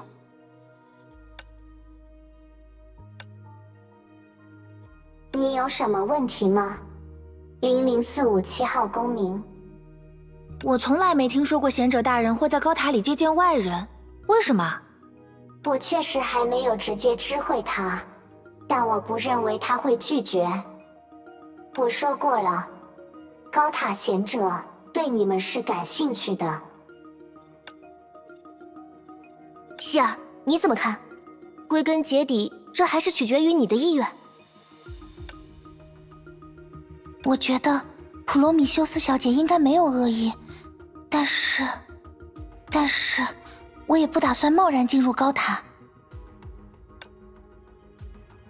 我已经习惯人类自相矛盾的言行了，但我还是想知道原因。很抱歉，我相信你也是出于好意才邀请我们，但正如他们说的那样，你的观点未必等于米斯特林的观点，当然也未必等于高塔贤者的观点。我只想尽快找到希尔，我们承担不起像绮罗前辈一样被丢回到量子之海里几周内难以返回的风险。那么，我们提供什么样的担保，你们才能够满意？高塔贤者的确不能离开高塔，尤其是最近这段时间。虽然我不能在大庭广众之下告诉你具体的原因，但我真的建议你去见一见他。你难道认为自己的这种说辞就很有说服力吗？原来如此，这就是所谓的缘分未到吧？我明白了。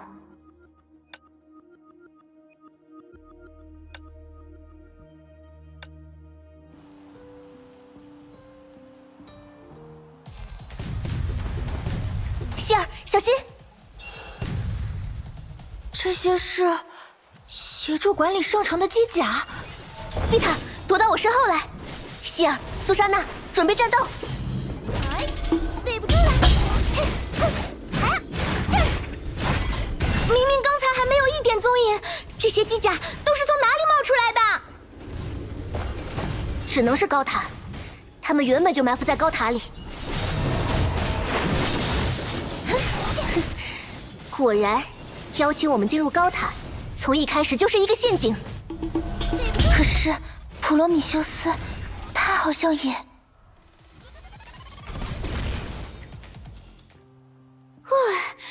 还好数量不是很多。这些破铜烂铁，我10几年前就见惯了，真是一点长进也没有。啊，10几年前？对哦，雪狼小队本身就是10几年前的一支队伍。绮罗前辈，我之前就想问了，你应该和齐格飞……所以那个机器脑袋又跑到哪里去了？好像战斗一开始他就不见了，可能是躲回高塔里去了。可是他为什么要攻击我们呢？哼，有第一次就会有第二次，依我看，这就是他们惯用的伎俩。但直到前一秒，我们之间都还是可以正常交流的氛围。普罗米修斯是个重视效率的人，也算不上擅长战斗，而且我总感觉他刚才也很吃惊。是因为糊弄不了我们，只好开打了吧？要不就是他背后的某个女人不耐烦了，想躲在后面咬人，又没有通知到他。哼，什么时候那家伙现身了，我还要算之前的账呢。各位，打断一下，因为刚才的骚动，城里的居民正在逐渐聚集过来。以你们外来者的立场，最好还是尽快离开这里，避免产生不必要的误会。说的也是，我们还是换个地方商量下一步的行动吧。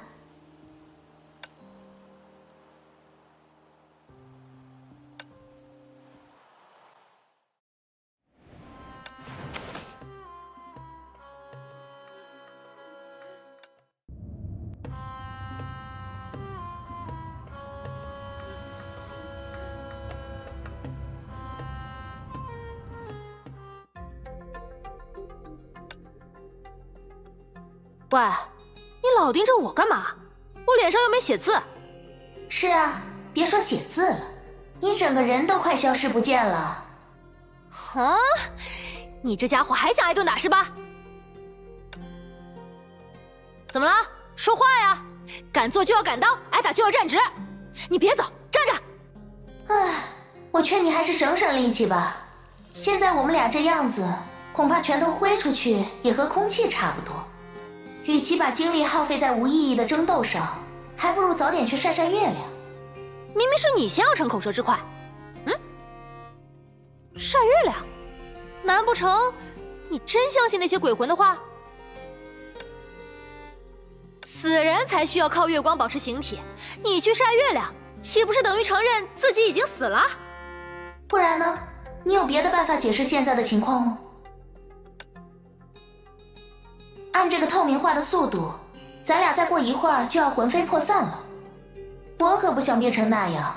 你要是还觉得自己的身板够硬，能跳出什么五行之外，就继续在这待着吧。说到底，这也不过是入乡随俗，有那么难接受吗？切，你真以为意识的律者会怕区区灵体化的把戏？行啊，那我可要先走了。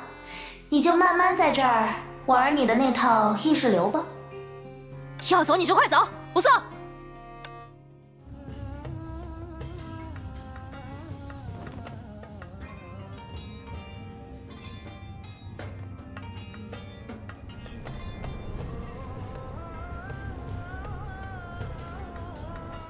哦，我认得您，您是石之律者女士的随从吧？啊？你要是再敢把那个称呼念一遍，下辈子就别想投个完整的胎了。哎，是我错了，那您该怎么称呼啊？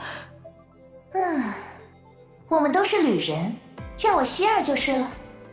至于那家伙，你们可以叫他小石。小石吗？总感觉有点落差。嗯，抱歉，我记住了，希儿小姐。行了，我不是来跟你扯废话的。你告诉我，这一带哪里能找到月岩？这个好说，我指给您看。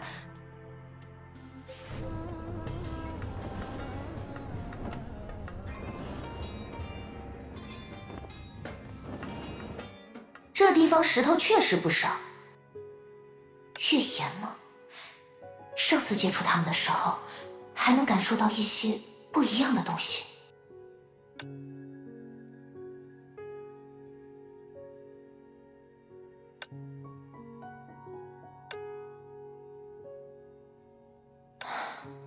罢了，没准一开始就是错觉。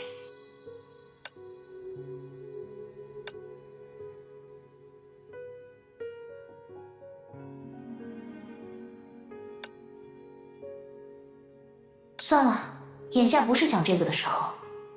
不管怎么说，至少身体状况确实稳定多了。趁现在，赶紧多收集一些月岩吧。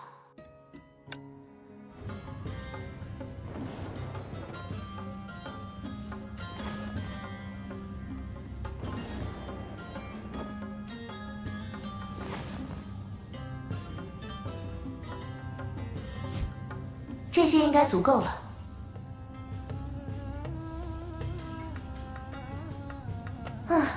还是再多备一点吧，免得有谁真魂飞魄散了，还要怨我。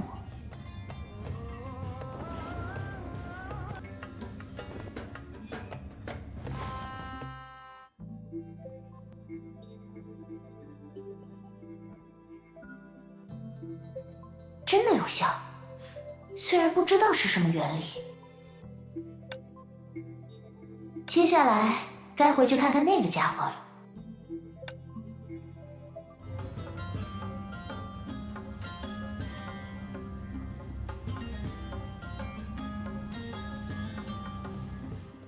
哎呀，这不是我们的石之律者女士吗？你没事吧？啊，你的脚好像已经完全看不见了。切，你少在这里阴阳怪气！我已经感应过了这附近的全部意识，要是那个把我们变成这副模样的混蛋敢出现，我立刻就能把他揍趴下。你说雨兔，是他搞的鬼，倒也不奇怪。所以呢，你找着他了吗？你问那么多做什么？我找到他的时候，又不会缺了你的份儿。行行行，我不问了。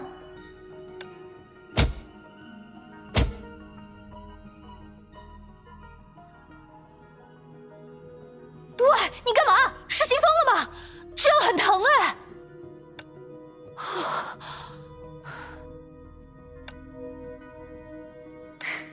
你喜欢感应，就接着在这儿感应吧，说不定还能把自己修炼成变压器或者发电机。我可懒得管你，我要先去调查这个世界的真相了。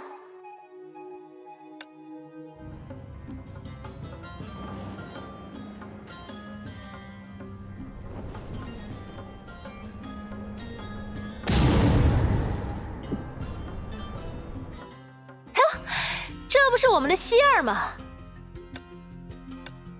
看你这样子，好像不是很惊讶呀。我就说我自有办法吧，你瞧，这不是照样能活过来？我倒觉得你还是半死不活、说不出话的样子比较可爱。啊？你说谁半死不活？罢了罢了，我现在心情好，不跟你纠结这个。看你这样子，好像也恢复正常了呀，真是靠晒月亮晒的。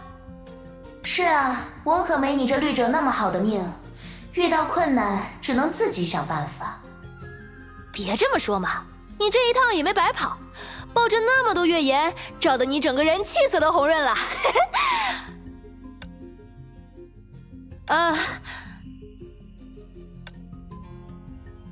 等等，你是意识的律者，也就是说，你早就知道我会替你擦屁股，自己又拉不下脸去晒月亮，所以才在那摆架子。胡说八道！听好了，我可不是摆架子啊！没你那个石头，我也有我的办法。啊，是吗？哎呀，你这人真是的，年纪也不小了，不要那么意气用事嘛。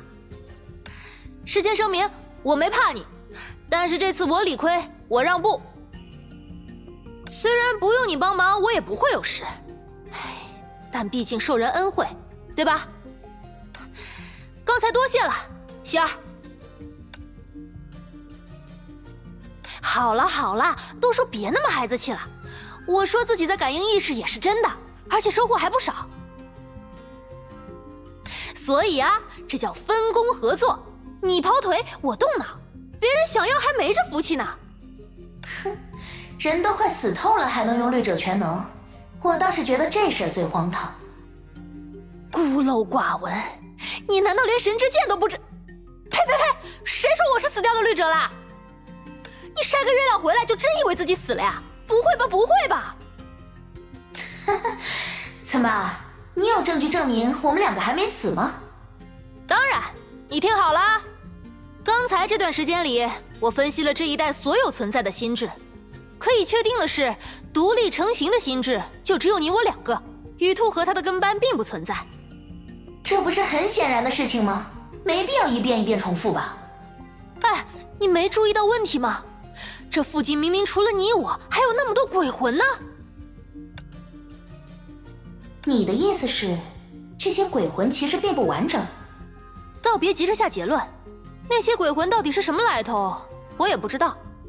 他们虽然能跟我们交谈，也有着各自的记忆，但心智的构造却非常混沌。虽然我能给他们植入幻想，却没办法读取他们此刻的心理活动，只能听到一些杂音。说不准他们根本就没有独立的心智。那他们为什么可以和我们对话？谁知道呢？没准儿他们还有独立于鬼魂的真身存在，自己不过是真身的一道投影，又或者是这个死后世界本身的规则制约着他们，他们早就已经不能算作独立个体了。哎呀，唯一能确定的是，他们的构造和我们不一样。证据就是我能读到你的想法，你想再试试吗？看来你是真的很想再打一架。咱俩没准还真能聊得来。怎么样，趁现在交个朋友吧？你看，希儿和你不在一起，老古董也和我不在一起，想干架就干架，多好的机会啊！总而言之，我们现在肯定还活着，只不过是被丢到了一个陌生的世界罢了。再怎么说，我也是个绿者，要是连我都能莫名其妙的死了，那肯定是惊天动地的大事儿，整个地球上恐怕都不会剩下什么活人了。就算是老古董也……怎么可能呢？我是想象不出来。这个时候，他恐怕还在哪里悠哉悠哉的和苍玄之书一起沏茶呢。他倒是好像松了一口气似的。悠哉悠哉的人，我看是你才对吧？喂，你在心里说话，我听得见。无论如何，既然这下我们又复活了，接下来就该想办法回去了吧。所以你有办法了？解铃还须系铃人，我们先找到雨兔，把他揍一顿吧。就算这事儿另有幕后黑手，那我们也顶多算公报私仇罢了。这点上，我倒是能跟你达成共识。等我们找到他，就该让他领略一下真正的死后世界了。只是，我不觉得我们现在有办法能找到他。如果我是他，肯定早就逃回量子之海里作弊上官了吧？的确，有我在，谅他也不敢久留。这么说来，我们倒不如去找那个希儿。你不是说他跟你一起掉进来了吗？既然他不在此处，那想必这个世界炮的结构是有什么猫腻。行吧，既然你的能力派不上用场，那我们只能亲自去跟那些不人不鬼的东西打交道了。走吧，去他们聚集的地方，看能不能问出这个世界的构造来。你这想问的东西，听上去就不太靠谱。不靠谱的办法也是办法，不是吗？还是说你愿意自己代劳？切，你少给我摆架子。走了走了。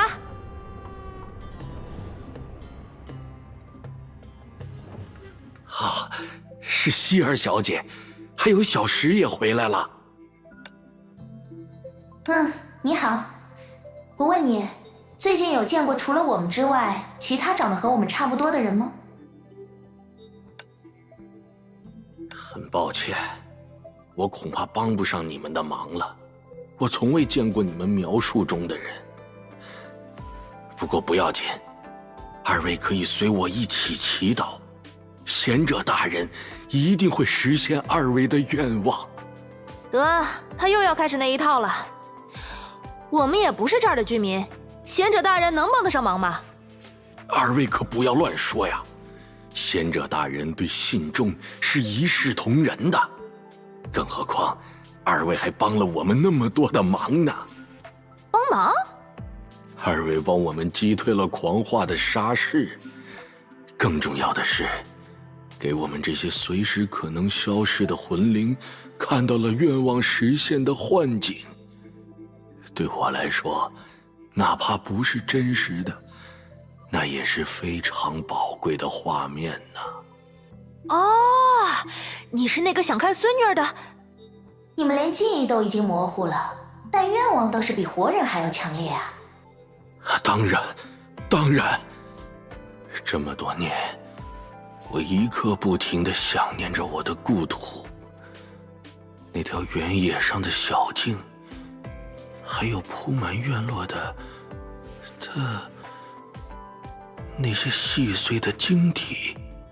我一直在发自内心的祈祷，希望能够回到人世，向我那出走的女儿道歉，然后用余生偿还我犯下的罪孽。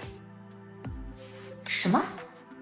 当年我的女儿曾经爱上了一个年轻人，而我就像每一个顽固的老父亲会做的那样，要求他们断绝往来。甚至那一天，在他们约定见面的日子里，我还前往广场亲手拆散了他们。虽然我的记忆已经模糊，想不起那天我究竟做了什么，但那一定是很过分的事情，才会让我永远地失去了与女儿和解的机会。直到多年后，她带着身孕离家出走。贤者大人，请聆听我的祈祷，赐予我指引和祝福吧。喂，他这样说下去要没完没了了。我想你也不爱听这种肥皂剧吧？这家伙的信仰心太重了，我们还是赶快换个人打听吧。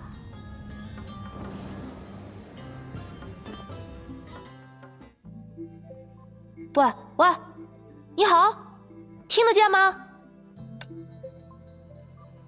哼，原来听得见呀！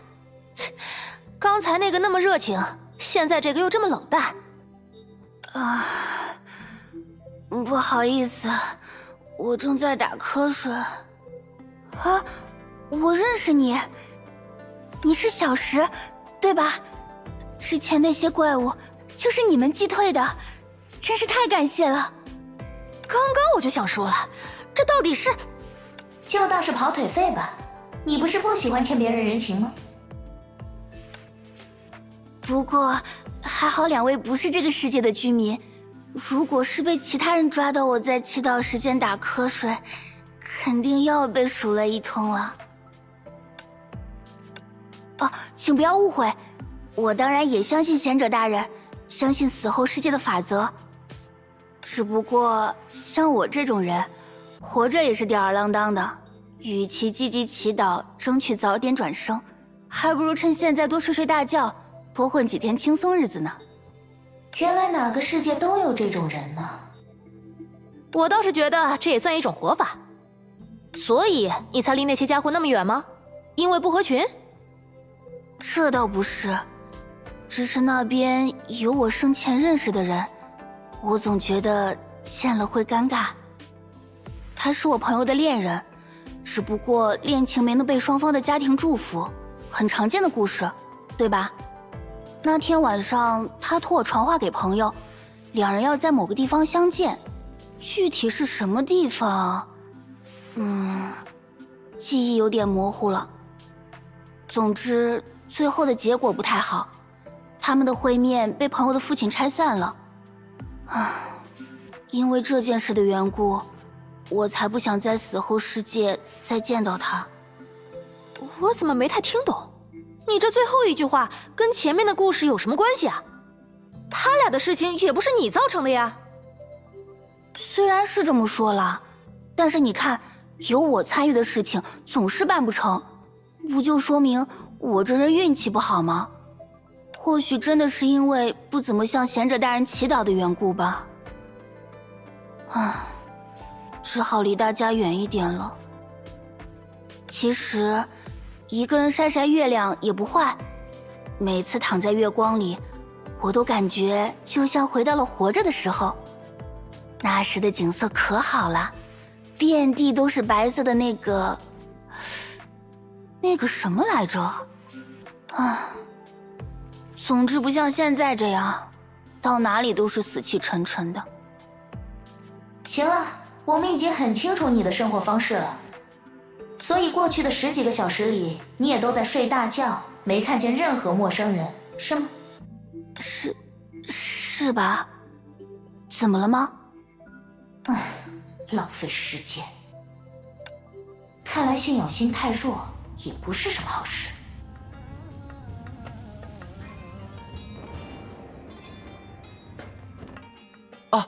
是希尔小姐和小石。是，我是小石。你这家伙，难道是拿着喇叭在鬼魂里做宣传的？我可没那种雅兴，只是在他们之间消息传得很快吧。所以，这位小鬼，没搞错的话，你就是那边那2个鬼魂故事里的男主角本人了。故事男主角？我不明白二位在说什么，我只想快点转生回到原来的世界。过去这么多年了，我还是没能在这里见到他，这不就说明他尚在人世吗？现在转生，我还有机会再见他一面。可是，如果他刚好在我转生之后的时间来到这里，那不就又错过了吗？不，要不还是慢一点让我转生吧。看样子你也是由衷信仰高塔贤者的那一派啊。哎呀，希尔小姐别开玩笑啊，我们哪有不信贤者的呢？比如说，我和他的第一次相见，就是在向贤者大人祈祷的高塔下。我总是想，如果还能在那里与他相见，该有多好啊！但没想到，我们最终竟然毫无征兆地迎来了诀别。那一天，我已经记不清楚了，只知道从此之后，我再也没有联系他的机会，他也终身没能和家人和解。你都没联系人家了，怎么知道他后来怎么样了呀？每次来到月光最亮的那片湖边，我就能回忆起我们之间的点点滴滴。我们在海潮味的空气里，从相遇到分别。那时我们住在同一座村落，一座环绕着美丽晶体的村落，那里承载了我全部的回忆和执念，支撑着我在这个世界的存在。二位，你们曾经传播过贤者大人的意志，我请求你们回答我，我是应该继续在月下等待彼此的重逢，还是立刻迎接下一世那转瞬的擦肩？这种事你自己想去。我就想问你，既然你一天到晚都在这里等着投胎，那么除了我们，你还见过别的陌生人吗？我想应该没有。被带走重生的魂魄呢？你亲眼见到过吗？失去月光后消失的魂魄，我的确见过一些，但重生，我不确定。行了，够了。我们不打扰你了，继续思考你的情感问题吧。唉，果然是浪费时间。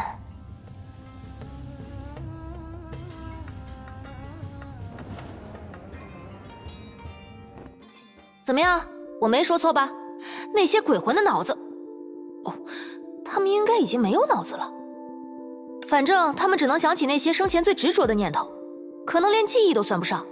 毕竟没有形体了嘛，容量小点也正常。没准就是因为念头太细碎了，我才会读取不了他们的心声。所以，你想从他们嘴里了解这个世界的构造，也只是一厢情愿。我倒是觉得刚刚还是有点收获的。你没发现刚才和我们交谈的几个鬼魂生前其实彼此相识吗？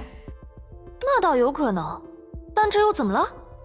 它至少说明这个死后的世界并不是量子之海公用的，它充其量只是某一个世界泡的专属死后世界。在这里的鬼魂生前都来自同一个世界，也就是信仰高塔贤者的那个世界，而且那个世界本身也一定体量不大，这样他们才有可能聚集一处。那又怎么？哦，我明白了，你的意思是，来自本征世界的我们不可能因为死亡而被送到这个世界，也就是说我们还活着。哇，好耶！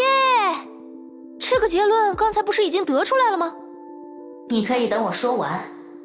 就像之前打听到的传说一样，他们必须定期沐浴月光才能维持自身的存在。值得注意的是，对于这些信仰高塔贤者的鬼魂来说，沐浴月光的体验和功效似乎和他们生前进行的祈祷相近。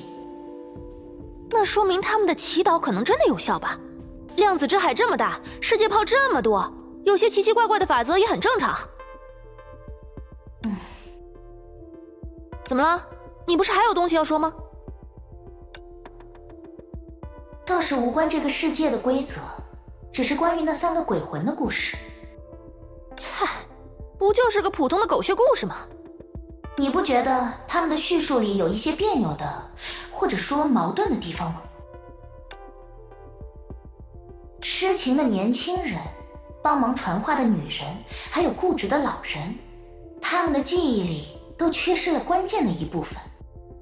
年轻人忘记了和恋人诀别的场景，女人忘记了传话的内容，老人忘记了拆散情侣的手段，这不刚好是整个故事里最关键的环节吗？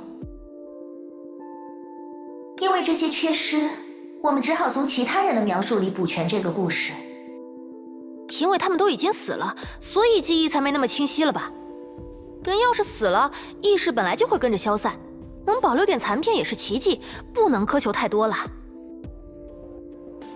可是你刚刚还分析说，鬼魂存储的都是生前最执着的念头，但这些念头里最关键的部分，他们反而想不起来。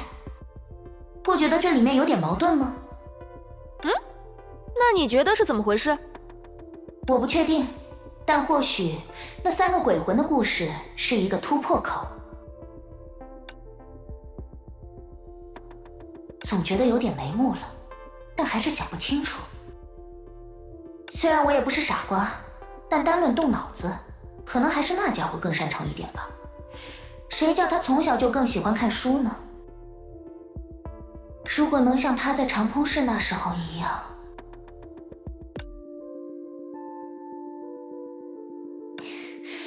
明明他都下定决心不依赖我了，我怎么反倒想去依赖他了？岂有此理！我说过了，我听得到哦。但你不会说出去的，对吧？哼，你知道你在干什么吗？威胁我！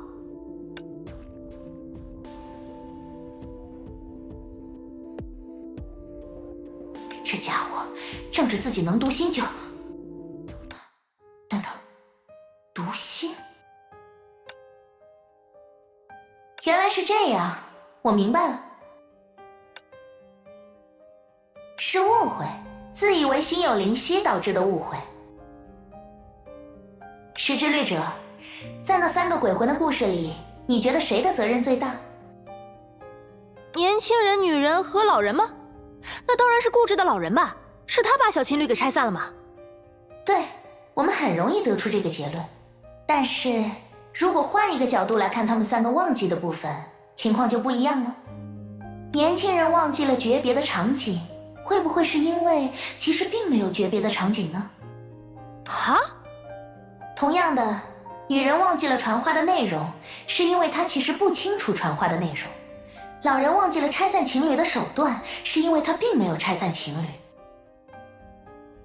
我想，事情恐怕是这样的：年轻人下定决心和恋人见面，说清楚两个人之间的问题。约定的地点就是他们初次见面的地方，向高塔贤者祈祷的高塔下。可是，负责传话的女人却是一个不怎么参与祈祷活动的信众。所以传话的过程中，信息出现了偏差，向高塔贤者祈祷的场所被误传成了其他地点，那恐怕就是老人口中的广场吧。于是，年轻人在高塔下没能等到恋人，误以为对方抛弃了自己，只能遗憾离去。而他的恋人来到广场，却遇见恰好路过那里的父亲，误以为年轻人已经被老人赶走。如此一来，故事里的矛盾就全都能被解释清楚了。原来如此，你这说的倒是挺有意思，只是空口无凭。你有证据证明这些推测吗？没有。这多正常啊！大家都已经是死人了，事情也过去那么久了，那些细枝末节谁又说得清楚？行吧。所以你这思考来思考去的，就只是为了在我面前耍帅？因为你的希儿在成空市大展身手了，你耐不住寂寞，也想做点类似的事？就算你是意识的律者，也不能血口喷人吧？倒是用一下你的读心能力啊！好，我不说了，你也别急。我承认你的推测稍微有那么一点道理。那接下来我们可以干点正事了吗？确实，而且刚才的推测也恰好和正事有关。如果事情真的如我所说，不，先别如果了，我们先去和那三个鬼魂对峙，验证一下我的猜想吧。也许这段故事真的能和死后世界的结构扯上关系。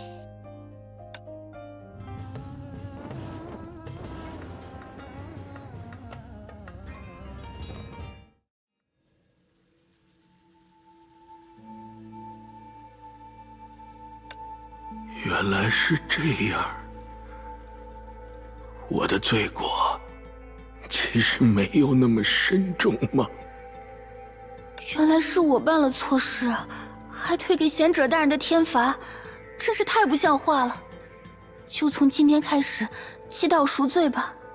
我自己也有错，假如我那时能再坚强一点，再努力一次，也许结果就会不一样了。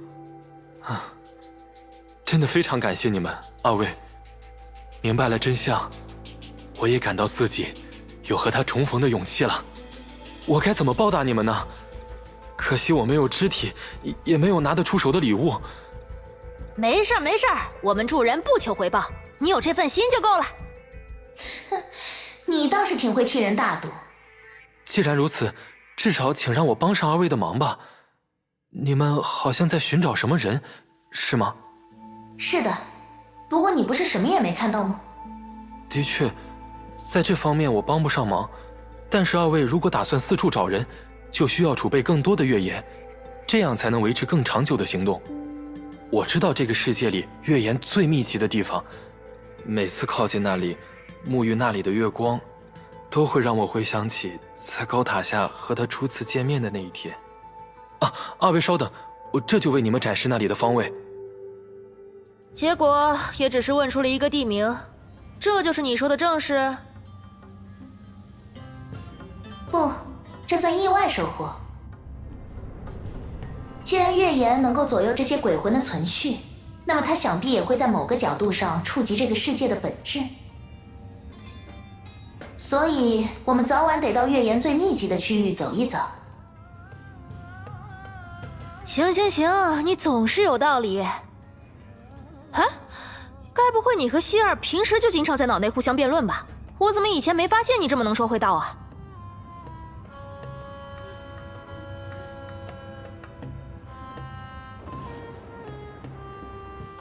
对了，说了半天，你之前提起的正事到底是什么？我在想，那些鬼魂的记忆不够完整，可能有更深层次的原因。你没发现他们知道的情报都有一些不自然的地方吗？比如，那个年轻人明明再也没有联系过恋人，却知道恋人在那之后的近况。老人明明实际上没有参与整件事，却知道年轻人曾经和自己的女儿私下约见。也就是说，这些鬼魂所拥有的情报，实际上并不是他们本该拥有的。的确，都是一些自己不可能获得的视角。正因为如此，他们碎片化的记忆才会留下盲点，造成误会。那么，以你的判断，这3段故事中的细节，实际上是来自于谁的视角呢？你自己不都知道了吗？还跟我玩这个？是不是我们还得一起在手心上写好字，再一起亮出来呀？如果你想玩的话，也不是不可以陪你玩呀。免了免了。你是想说，这3段故事其实都是来自于那个年轻人的恋人的视角，对吧？多半也是整个故事里唯一一个依然在世的人。3名死者的记忆都来自同一个活人，这个猜想如果成立，那这里就铁定不是什么死后才能进入的世界，不如说完全相反。虽然现在我们还没办法理清结论，但答案的轮廓确实已经隐隐浮现了。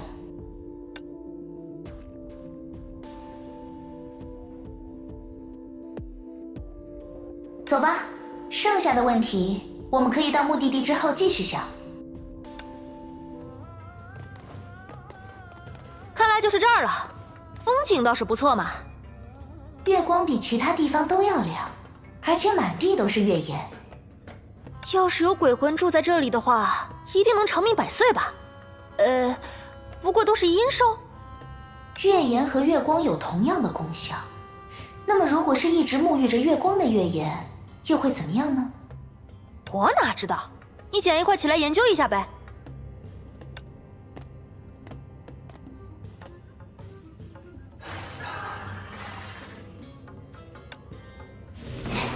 哪里冒出来的？嘿，不愧是阴间一样的地方，这怪物长得也特别阴。这些怪物的样子，太虚之物。喂，大家别走神啊！切，能偷袭我的怪物还没出生呢。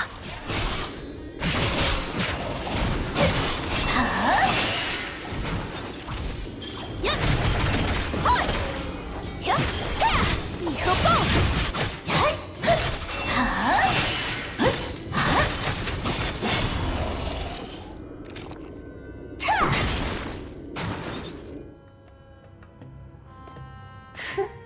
不自量力。我还没打够呢，怎么就都趴下了呀？他们的行动轨迹感觉就像被甜食吸引的蚂蚁，可惜死得太快，都来不及看清他们的目标究竟是什么。哼，那你倒是手下留情一点啊！难得有发泄一下的机会，我怎么会考虑那么多？你不也一样吗？再说，这里除了月岩，其实什么也没有。他们的目标应该也只是其中一块月岩而已吧？那可不一定。虽然外表都是月岩的模样，但组成成分还是有差别的。比如，有时候也会有我这种会说话的品种。你，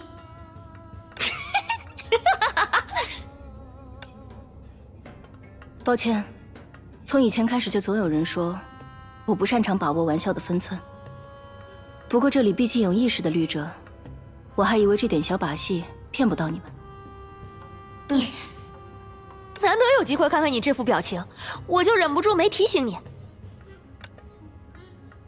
哎呀，好啦，别绷着个脸了，这位也算是来帮我们的，对吧？你们好，希尔，时之律者。重新自我介绍一下，我是曾经和你们认识的许多人都合作过的薛定谔博士。不过，俗话说远水解不了近渴，你们还是先跟我说说在这边遇到的情况吧。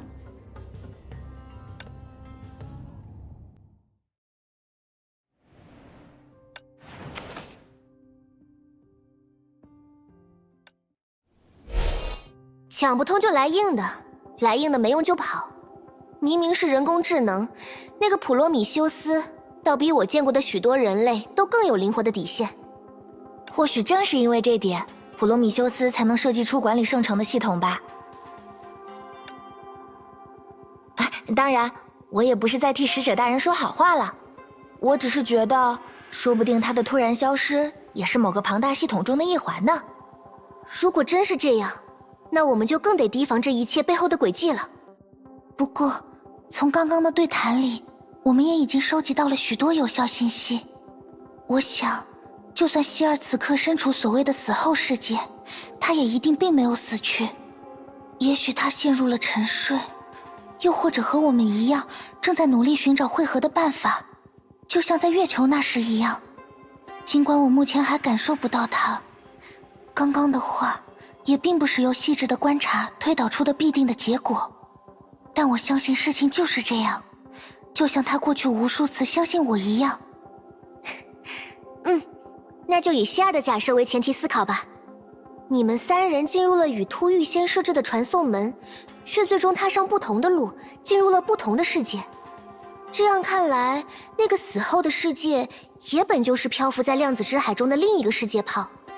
因为某种未知的变化，它才与我们此刻所在的世界泡发生了纠缠，这便导致本该进入岩雪圣城的人，会因为某种原因迷失于两个世界泡的交集，进而误入死后的世界。绮罗前辈在意着什么事情吗？总之，这样看来，我们当务之急其实是找到死后世界的出入口，又或者借助某种媒介，与另一边的希尔先建立起联系再说。可这样一来，事情是不是又绕回了原点？毕竟普罗米修斯才是管理岩雪圣城的人，要是在我们进来之前确实发生过类似的纠缠，他肯定比其他人更清楚。大家也没必要总把目光放在一个人身上吧。相信那个世界存在的人，这里遍地都是。我们或许可以换一种思路，从居民们的身上收集信息。话虽没错，但挨家挨户的问也太浪费时间了。丽塔，你认识什么消息灵通的人吗？事先声明，不许说你自己哦。我才不会啦！说到底，高塔贤者的使者可并不只有一位。比如有这么一位隐士，身为使者，他和其他人不同，几乎整日闭门不出，只为撰写出一本能解喻圣城未来的诗集。解喻未来？那他所预见的未来会包括世界纠缠吗？这就不知道了。不过百闻不如一见，大家跟我来吧。说起来，他明明是隐士，又为什么要住在城区呢？这你就不懂了吧？古人说小隐隐灵叟，大隐隐巢室，就是得在这种闹哄哄的地方才更能磨练心性呀。说得对，和大家之前的表演一个道理嘛。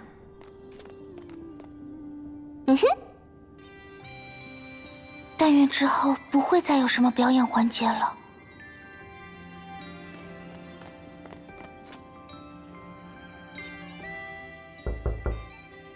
打扰啦，请问有人在吗？布道之时未至，诸位请回吧。我们只想问几个关于死后世界的问题，不会占用您太多时间了。是我等使者布道时说的不够多吗？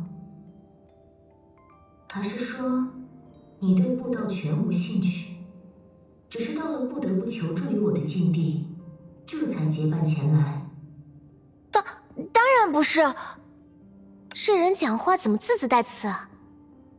维塔，你让一让，我来和他说。好。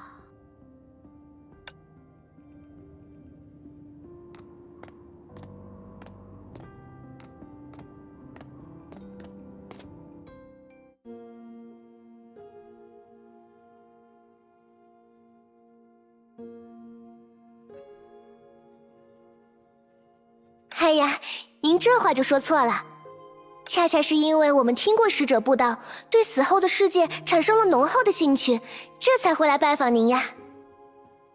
哦，看来是我误会你们了。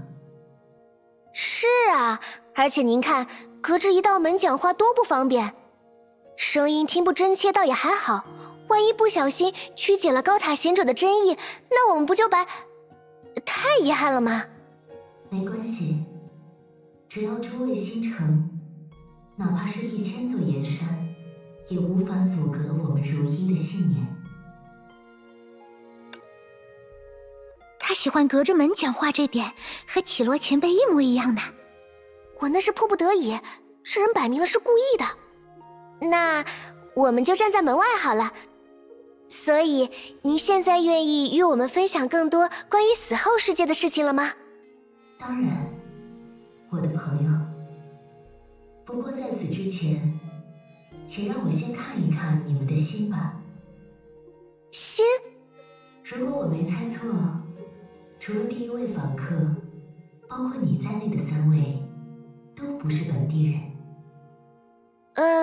您是怎么……这就不便告知了。如何？从你开始，3位愿意依次将自己的心交予我阅览吗？事已至此，似乎也不好贸然拒绝。啊，好呀。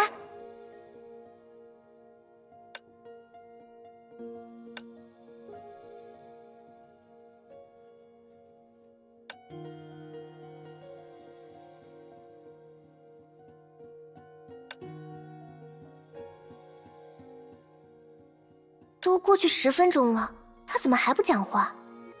而且明明隔着一道门，我为什么还是有一种被审视的……遗憾因憧憬而生，嫌恶自形似而起，矛盾在你心中徘徊，一如水中浮沉之岩。看得出来，你曾做过某件不受理智束缚，亦不讲天理人情之事，而且你拒绝承认此事的负面性，并自顾自地将其归因于他人。漫长的时间并未淡化你的介怀，反倒让你的嫌恶愈发深重。下次见面时，我定要让其重受我所经历的一切。尽管与对方并不熟识，你却依旧怀抱着这样的念头，行动至今。绮罗前辈，隐士大人说的应该不是真的吧？有一些挺准的，有一些就……准确与否并不重要，最重要的是你我之信念在此过程中得到的连接。您说的是，唯有心安神定，水才会归于澄净。我言尽于此。谢谢您的建议，我会好好考虑的。那么，第2位访客，你做好准备了吗？啊，这么快啊！隐士大人，我该做什么好呢？请你像前1位访客一样，站在门前吧。好的。好紧张啊！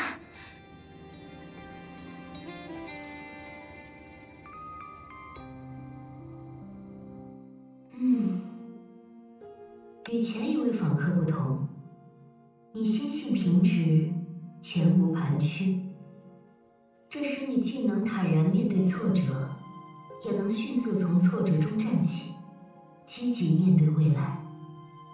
无论是在生活中还是在工作上，你始终怀抱一颗勤勉之心，认真对待经手的每一件事，也因此收获了许多褒赞。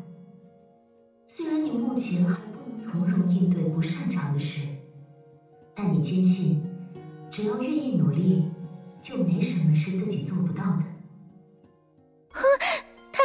太准了，爸爸妈妈都没你了解我。哼，他们不是不了解，或许只是不会表达罢了。在不远的将来，你也必将实现自己一直以来的心愿，成为令他们骄傲的女儿。谢谢隐士大人，我会继续加油的。接下来就到我了。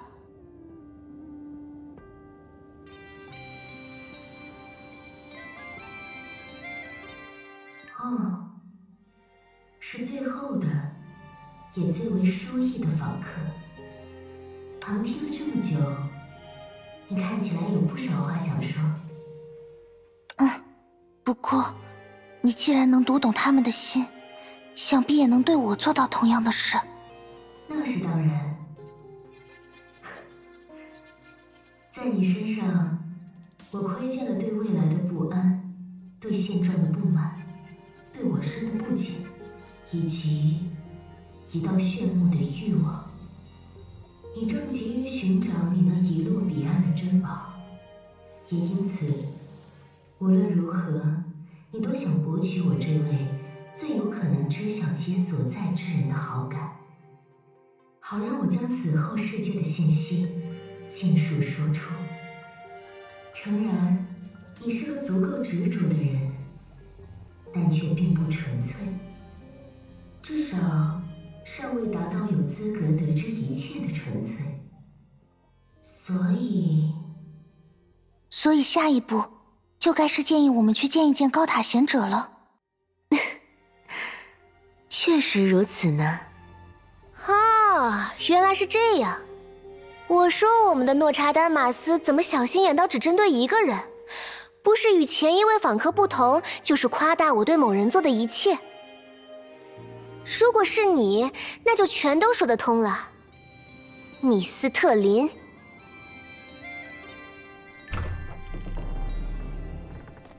好久不见，想不到绮罗小姐的口才越来越厉害了，也算是可喜可贺。米斯特林小姐不也是吗？明明只过去小半年，让人讨厌的能力却已真入化境。那个，米斯特林，你应该不是真正的隐士吧？他呀，过段时间就会醒了，别担心。倒是你们，要是真想知道死后世界的事，还是和高塔贤者见一面会比较轻松哦。所以，你假扮隐士，就只是为了给出这条建议？如果你们相信我，决定自己去，那是再好不过。说到底，我只是突然想玩一回角色扮演罢了。哎，这只是角色扮演吗？可你刚刚几乎全都说中了。他能说中，是因为他了解我们，所以他才故意没提维塔。但他应该也不认识我吧？想猜出初次见面之人的性格和经历，只要掌握一定技巧，谁都可以做到。而我不过是根据你最开始说的几句话，给了你一些含糊的能套在任何人身上的描述而已。谁没有一颗勤勉之心呢？在本正世界颇为流行的星座和占卜，几乎都是利用这种简单的话术来营造神秘的氛围。但把这种话术当作指路明灯，甚至以此框定未来的人，还真的有不少呢。不过，我对苏莎娜你说的最后一句话是真心的哦。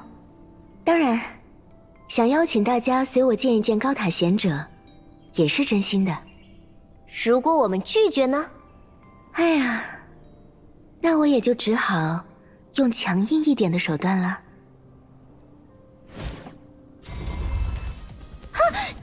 形之种是从哪里冒出来的？伊坦，请躲远一点，这里就交给我们吧。好。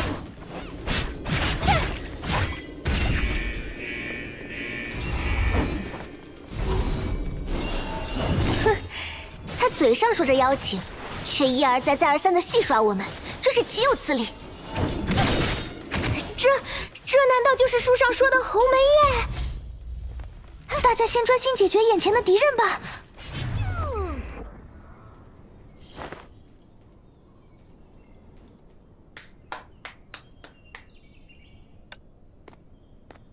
真是精彩的战斗。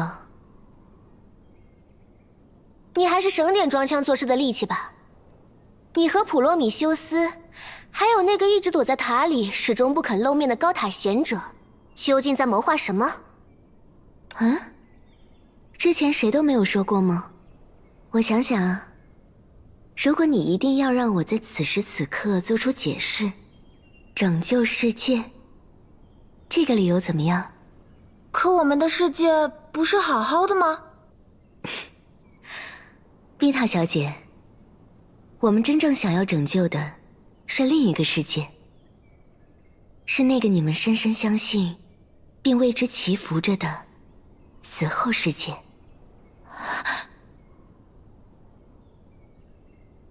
正如我一时兴起扮演了隐士，你们也大可以把普罗米修斯、高塔贤者看作扮演着某种身份的角色扮演爱好者。而在我看来，像高塔贤者这样一个恪尽职守，每日都在思考如何拯救他人的人，又怎么可能是你们的敌人呢？你拯救世界？无论你们在计划什么，就算你刚才的说法出自真心，至少到目前为止，你们的所作所为都不具有任何说服力，反倒令人更加厌恶。当然，也有可能这只是因为我个人戴着有色眼镜而已。毕竟已经是个腌入味的演戏偶像了嘛，不戴个墨镜恐怕会得血盲症呀。怎么办？感觉完全插不上话呀。没关系，我相信绮罗前辈自有分寸，大概。你这不也是没底吗？厌恶吗？既然这样，你们可以去一趟圣城真正的边境。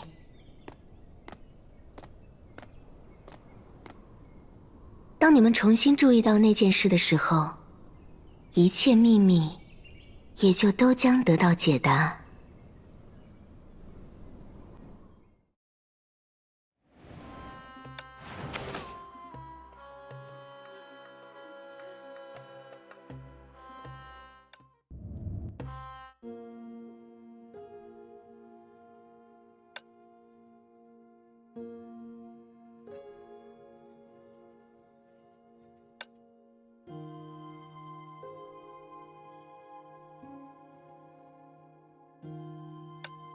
怎么样，这位石头博士听明白了吗？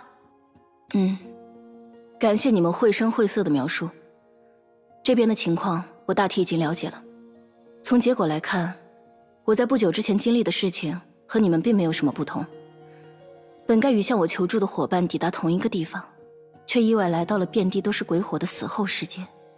虽说你们多半不认识他，但出于严谨的态度，我还是得问一句：你们认识石宇绮罗吗？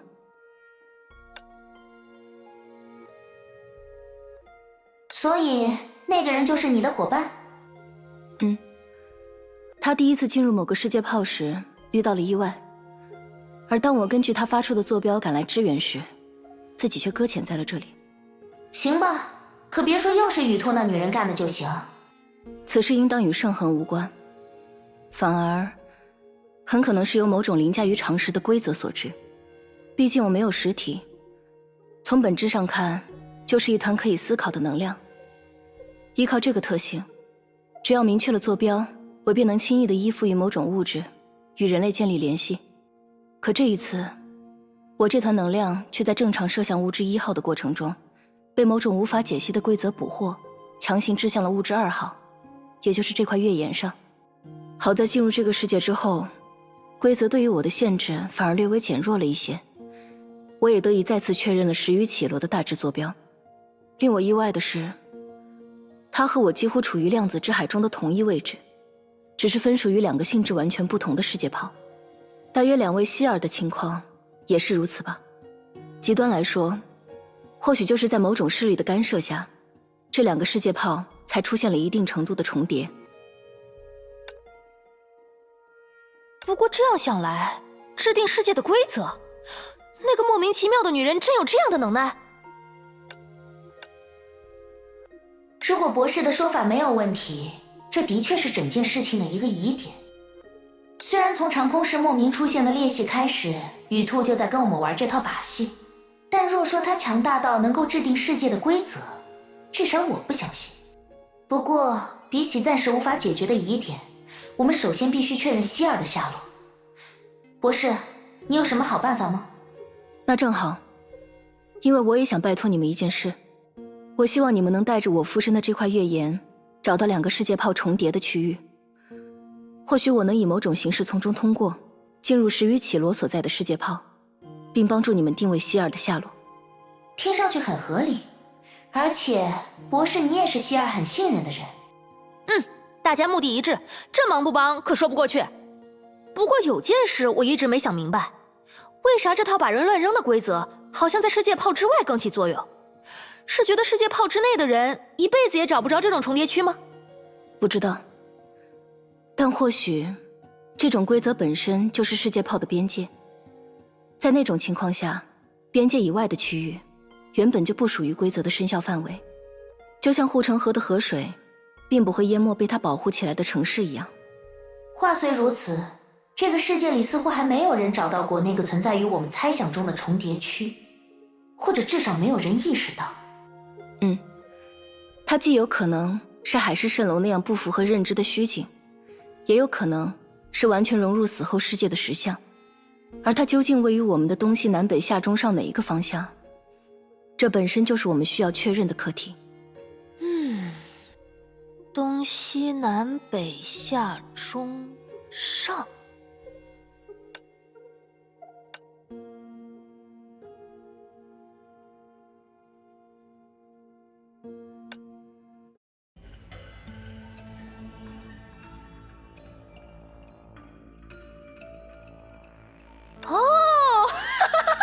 我说呢，原来是这样。怎么了？没什么，不过是绝顶聪明的石之律者女士一瞬间悟彻了世界的本质而已。啊？你瞧，那天上挂着的月亮既虚又实，一般人还上不去，不正符合咱们要找的重叠区的特征吗？而你心心念念的希尔姑娘，十有八九就在月亮上，或者说就在灵魂们口中的生前世界。月亮？我们又不是要去找 Kiana。也不是只有 Kiana 才能待在月亮上吧？你要知道，世界泡的日月星辰与本真世界的类似概念并不相同，甚至可以说只是一种徒有其表的摆设。希尔要怎么待在这种东西上面？哎呀，你先别急嘛，我这么讲当然有我的考量。首先，你有没有想过一个问题？这里的人为什么会变成鬼火？因为他们死了。那他们又是怎么死的？他们自己都想不起来，你指望我猜？你们再看看那月亮，它像个什么？既然希尔刚才说世界泡的日月星辰只是一种摆设，那它也完全可以是天上的一个窟窿吧？嗨，你们这样想，那些鬼火啊，说不定本来就是月亮上的住民，只不过某天走差了，失足掉下来，才摔成了现在的样子。至于我们呢，压根儿没经历过高空坠落，充其量只算到此一游的访客，只要沐浴足够的月光，自然能一直维持人身，自由行动了。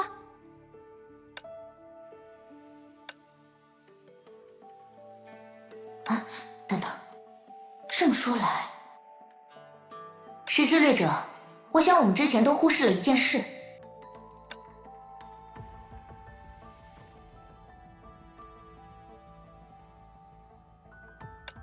既然生活在月亮上的人可以掉下来，那月亮本身又为什么不可以呢？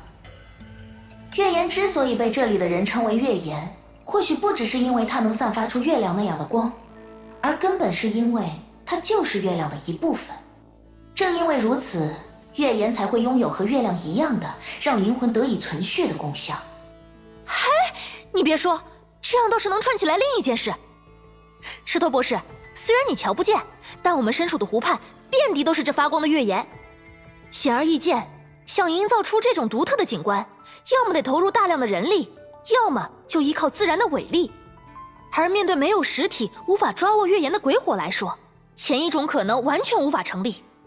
所以真相只有一个，那就是这片湖泊刚好处于月岩来源的正下方，如此坠落的月岩才有可能堆积成现在这种样子。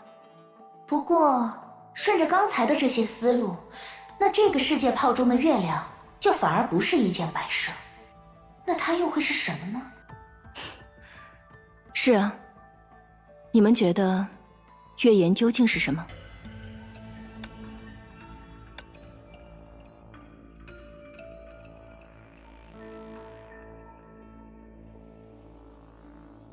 这么说来，我们好像是没有仔细想过这个问题。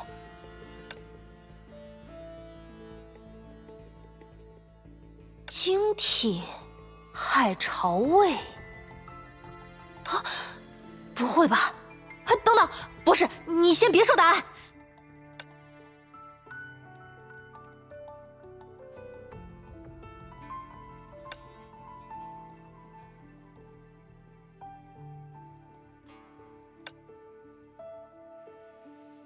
我都没用劲儿呢，这也太脆了。你这是？哦，没啥，就是以科学的方法研究一下。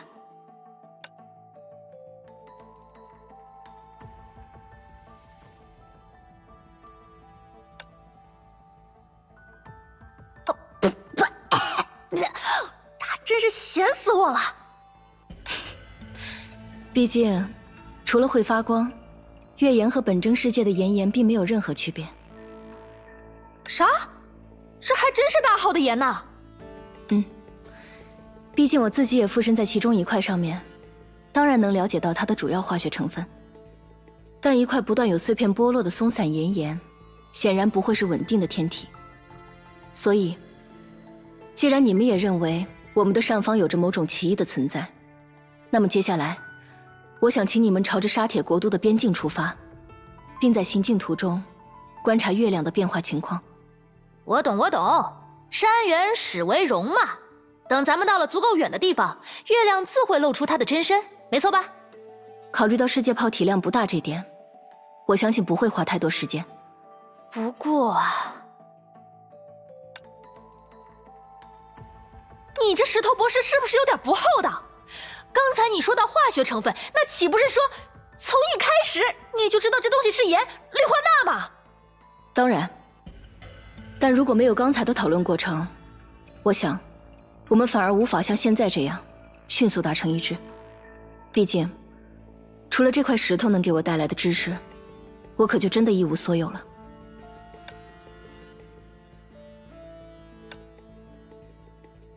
算了，现在确实不是计较这种口舌之力的时候。石之律者，我们赶紧行动起来吧，或许很快就能找到希尔了。哦，也是啊。希尔，你刚才……是我多心了吗？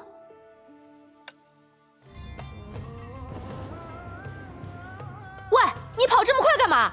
难不成在担心那边的希尔？嗨，少操点心吧，他可比你想象的厉害，还是得靠我。特别是他那张嘴，除我之外就没见一个能说过他的。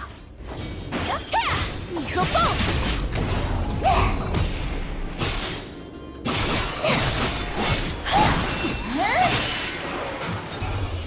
我来了！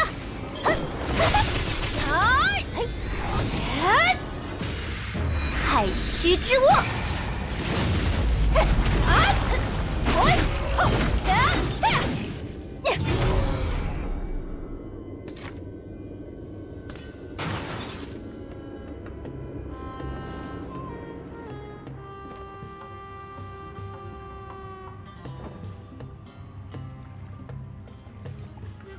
起来，你之前不是和福华在神州旅行吗？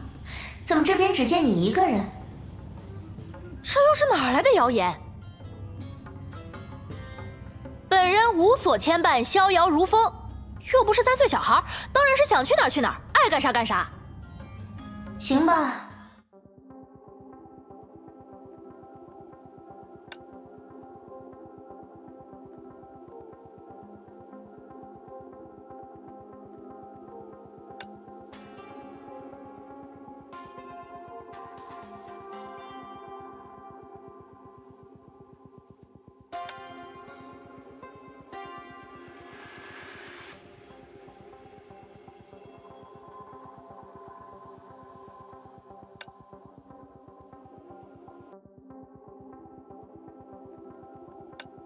嚯，这发光的，感情真不是月亮啊！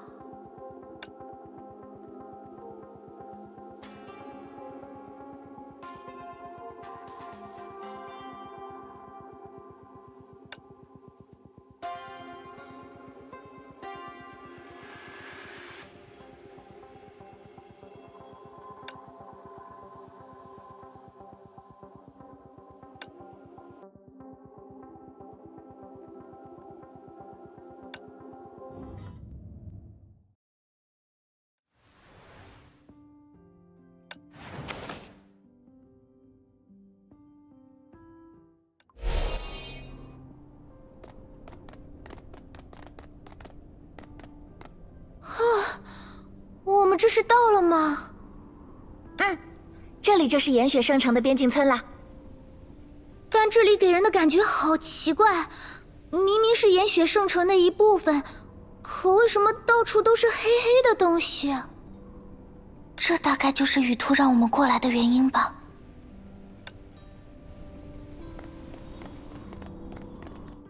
苏珊娜，你看这些黑色的花，是不是有点眼熟？对哦，在我们刚来时遇到的那扇打不开的大门上，好像也长了同样的花。那需要我们用光源消除它们吗？这里没有必要，毕竟它们其实是除不尽的。你们看那边。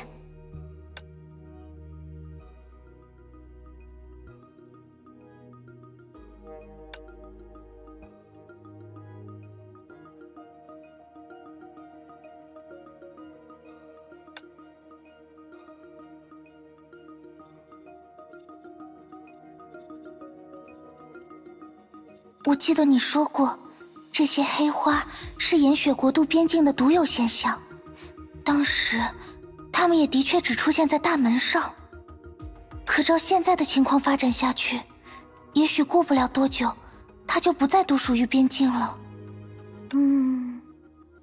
你们觉不觉得这有点像电视里经常报道的环境污染？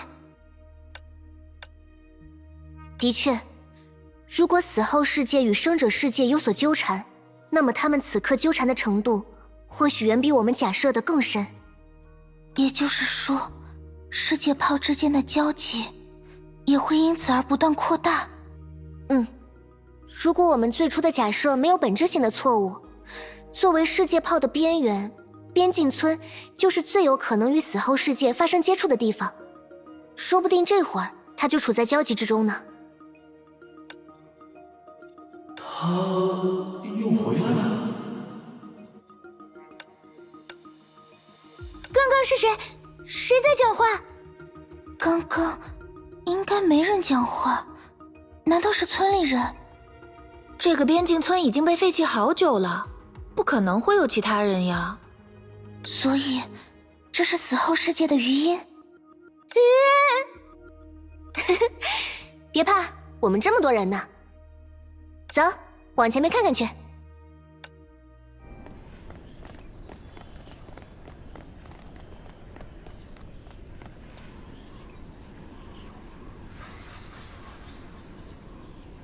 又来了！他们在说什么呀？我试试集中注意力。快看，他又回来了。这次还多带了一个伙伴。这位小姐可真善良啊，上次带来的月岩还没消耗完，这就又拿了一块新的。难道他就是贤者大人吗？哟，会是希儿吗？还是说贤者本人？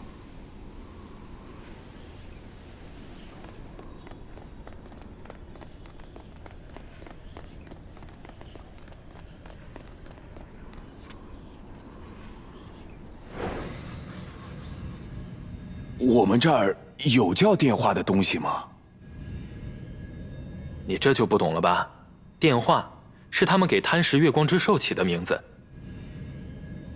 啊，伟大的贤者大人，您的温柔夜已吹到了这边境之地，感激不尽，感激不尽啊！贪食月光之兽，他们口中的电话，该不会是指被光炎吸引的量子之海中的怪物？而且听起来，他们说的月岩和我们这儿的光岩似乎是一种东西，至少名字里都有个岩字。如果真是这样，那作为这个世界的冷笑话倒是不错。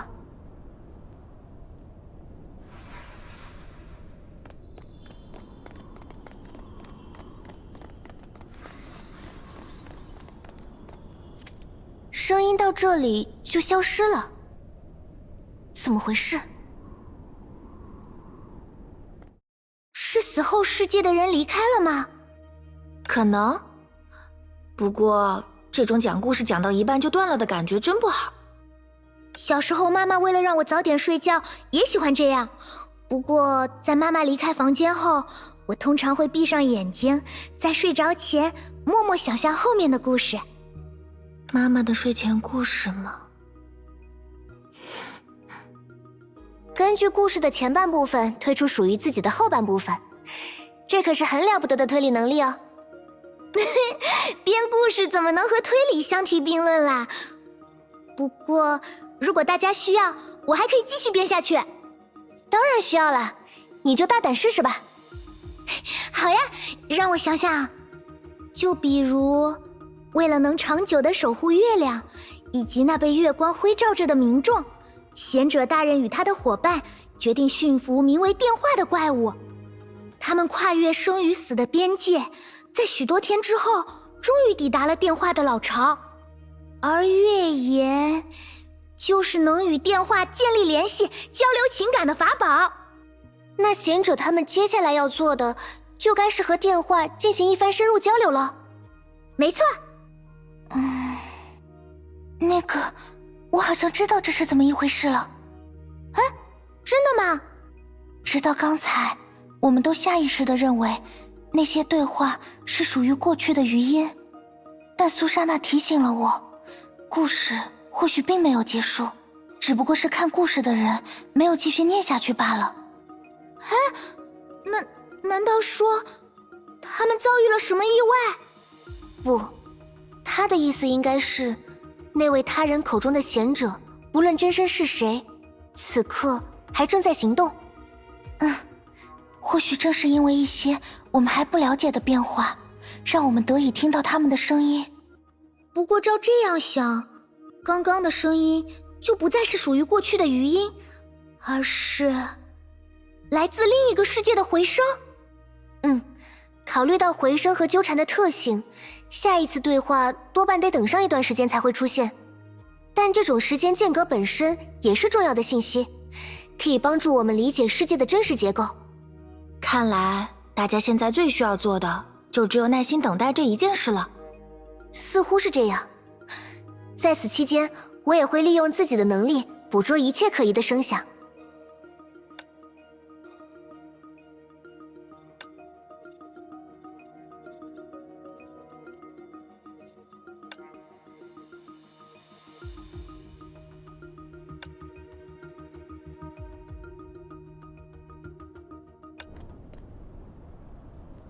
发生过一次的事，算不得什么奇迹。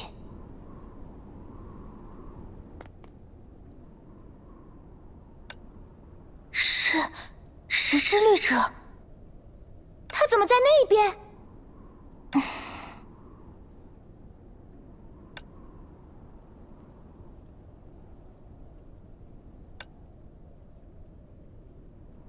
很简单，门前应该有个台座吧？那是个简易的聚光器。哎，等等，既然你们要去村落那边，就顺便找一些光岩带过来呗。我刚刚碰到这块光岩时，好像碰到了什么柔软的东西。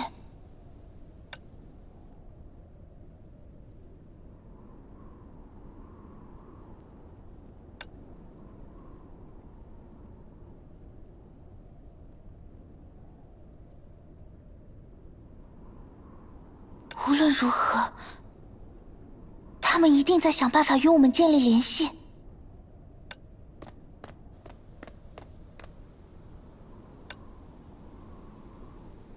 拜托了。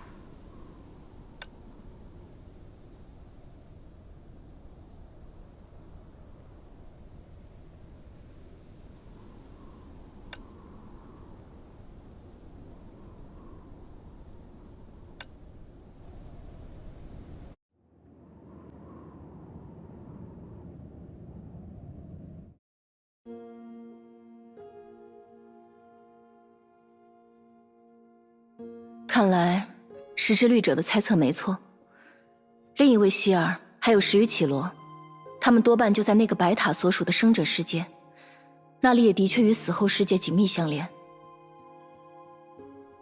看看，你们要是早信我，就不用费这么大劲儿来回折腾了。不对，我可还没忘了你留到最后才告诉我们化学成分的那件事呢。别在意之前的事了，毕竟厘清2个世界炮的构造只是工作的开始。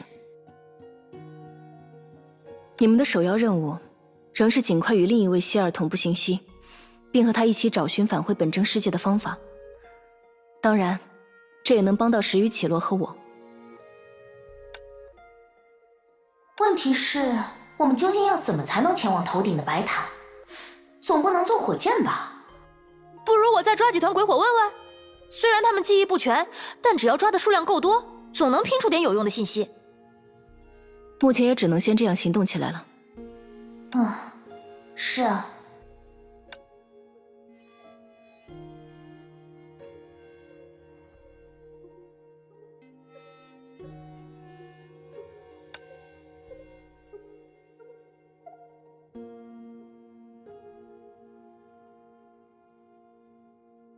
那啥，石头博士，我们还有没有效率高一点的招？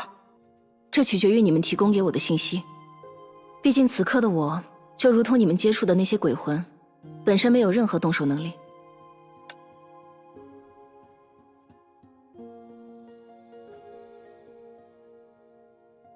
听见没？你就别藏了，赶紧把那件事说出来吧。你之前不是在摸月岩的时候被什么东西碰了一下？你就这么喜欢看别人心里在想什么？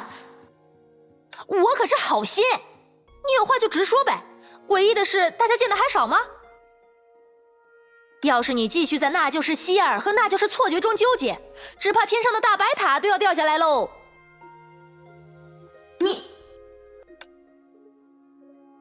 是有这么一件事。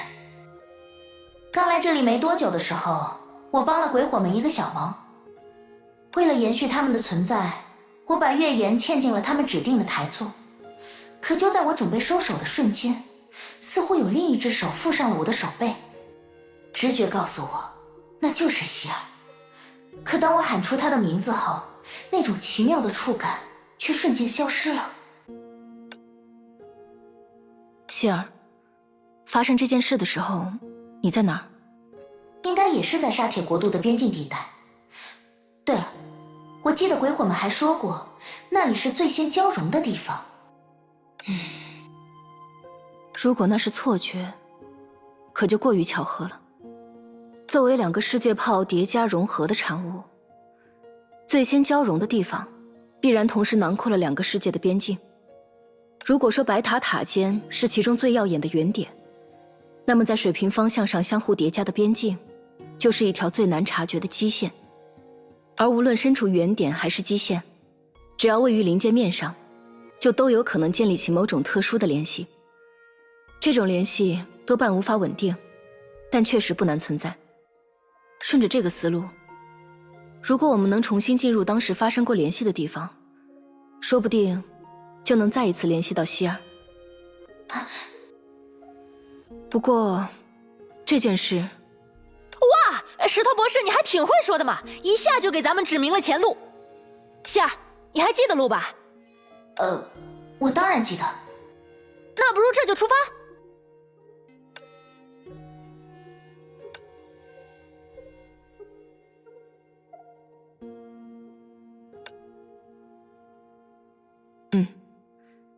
你们去吧。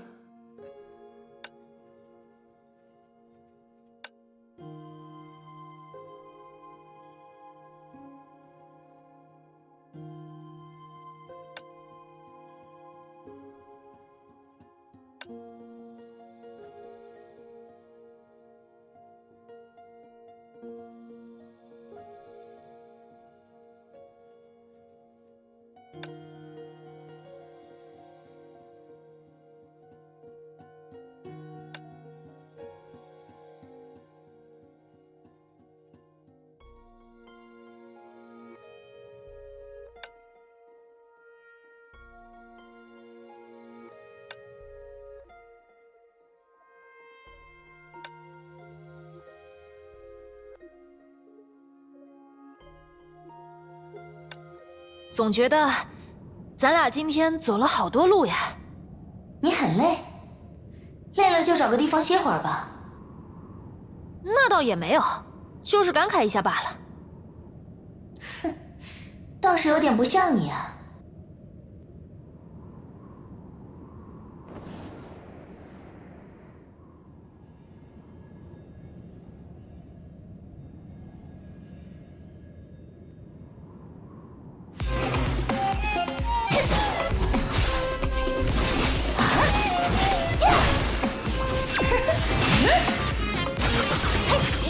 你说够了！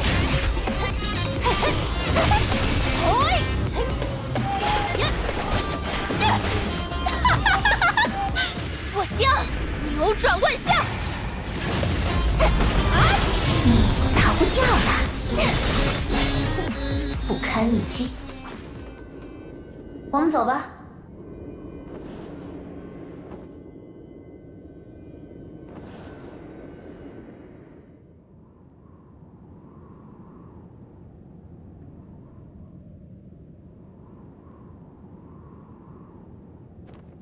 就是这里。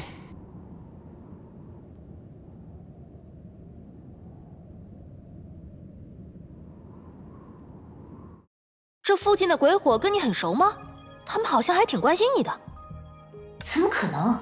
和之前讲的一样，我就是去帮他们放了块月岩而已。哼，我还以为是你做了什么天大的好事呢。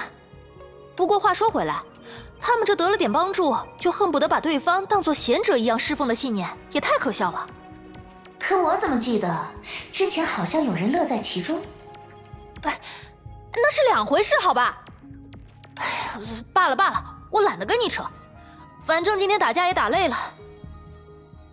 哼，可我倒是觉得他们还挺纯粹，谁对我好，我对谁好，瞧瞧，多么简单的道理。要我说，那些鬼火不过是表达好感的方式笨了点，就像你一样。烦死了，随你怎么想。行行行。喂喂，石头博士，你听见了吗？美妙的闲谈结束啦，我们已经到目的地喽。时之律者，我就在你的口袋里，一直在听。哦，差点忘了。好了，接下来具体操作的部分就交给希儿吧。时之律者，只要保证这一过程不会被其他因素干扰就好。等等，咱们的月岩呢？不需要用回之前的那一块吗？用我附身的这块月岩吧。一旦你们建立联系，我可以从中协调，让心道比之前更为稳定。如果非得用同一块月岩，才能与生者世界建立有效的连接，那些靠月光维持存续的鬼火，恐怕早就消散了。当然，我会希望希儿你尽可能的找回与另一位希儿共宿一体时的状态。这不是什么技术论断，但我相信，你们能建立联系的概率，会因此得到一些提升。我明白了。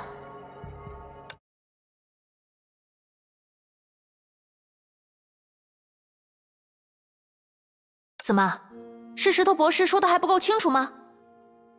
你就把它看成打电话好了，而你要做的也只有拨号一件事。谢谢。啥？没什么，虽然不愿承认，但我也是会紧张的。我知道这和普通的打电话不是一回事，它更像是打给城市里的任意一部公用电话，却希望特定的人能够在极短的时间内将其接起。博士，我这样理解应该没错吧？你举的例子很恰当。坦诚地说，沿用本真世界的常识，它属于小概率事件，甚至零概率事件。果然是这样。在路上的时候我就感觉不对劲，你们没必要在这一点上瞒着我，我又不是那个笨蛋。得，算我白眼了。不过试一试也没啥损失，反正这儿有不少鬼火，失败了就执行我的2号计划呗。关键是你。我怎么了？拜托，和意识的律者搭档这么久了，你还觉得他看不出来你的小心思？不过，我虽然知道你在想什么，却完全搞不明白你为什么会这么想。你不是凯文那样的呆瓜脑袋，希尔也不是梅博士那样的稀世天才，你俩除了性格不太一样，还能有啥区别？可你似乎总喜欢把自己放在很不起眼的地方，稍有点波折就消极地看待未来。讲真的，你是该让希尔好好教教你，该怎么健康阳光、积极向上的面对生活。没准你出师之后，能像我现在这样豁达自信呢。你在胡说什么？少装了，我说的是什么，你自己最清楚。总之，以后有事没事的时候，也多出来逛逛呗。说到底，我想对你说的，总结起来也就2句话：发生过一次的事，算不得什么奇迹，更何况你就是那个曾经引发过奇迹的人。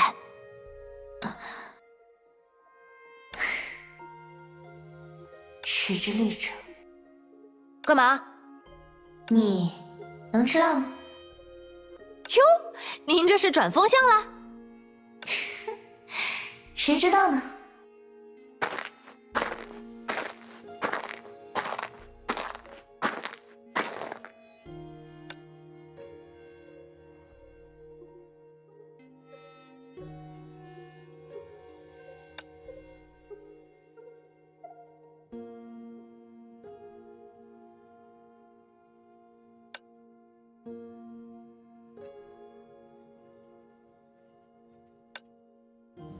发生过一次的事，算不得什么奇迹。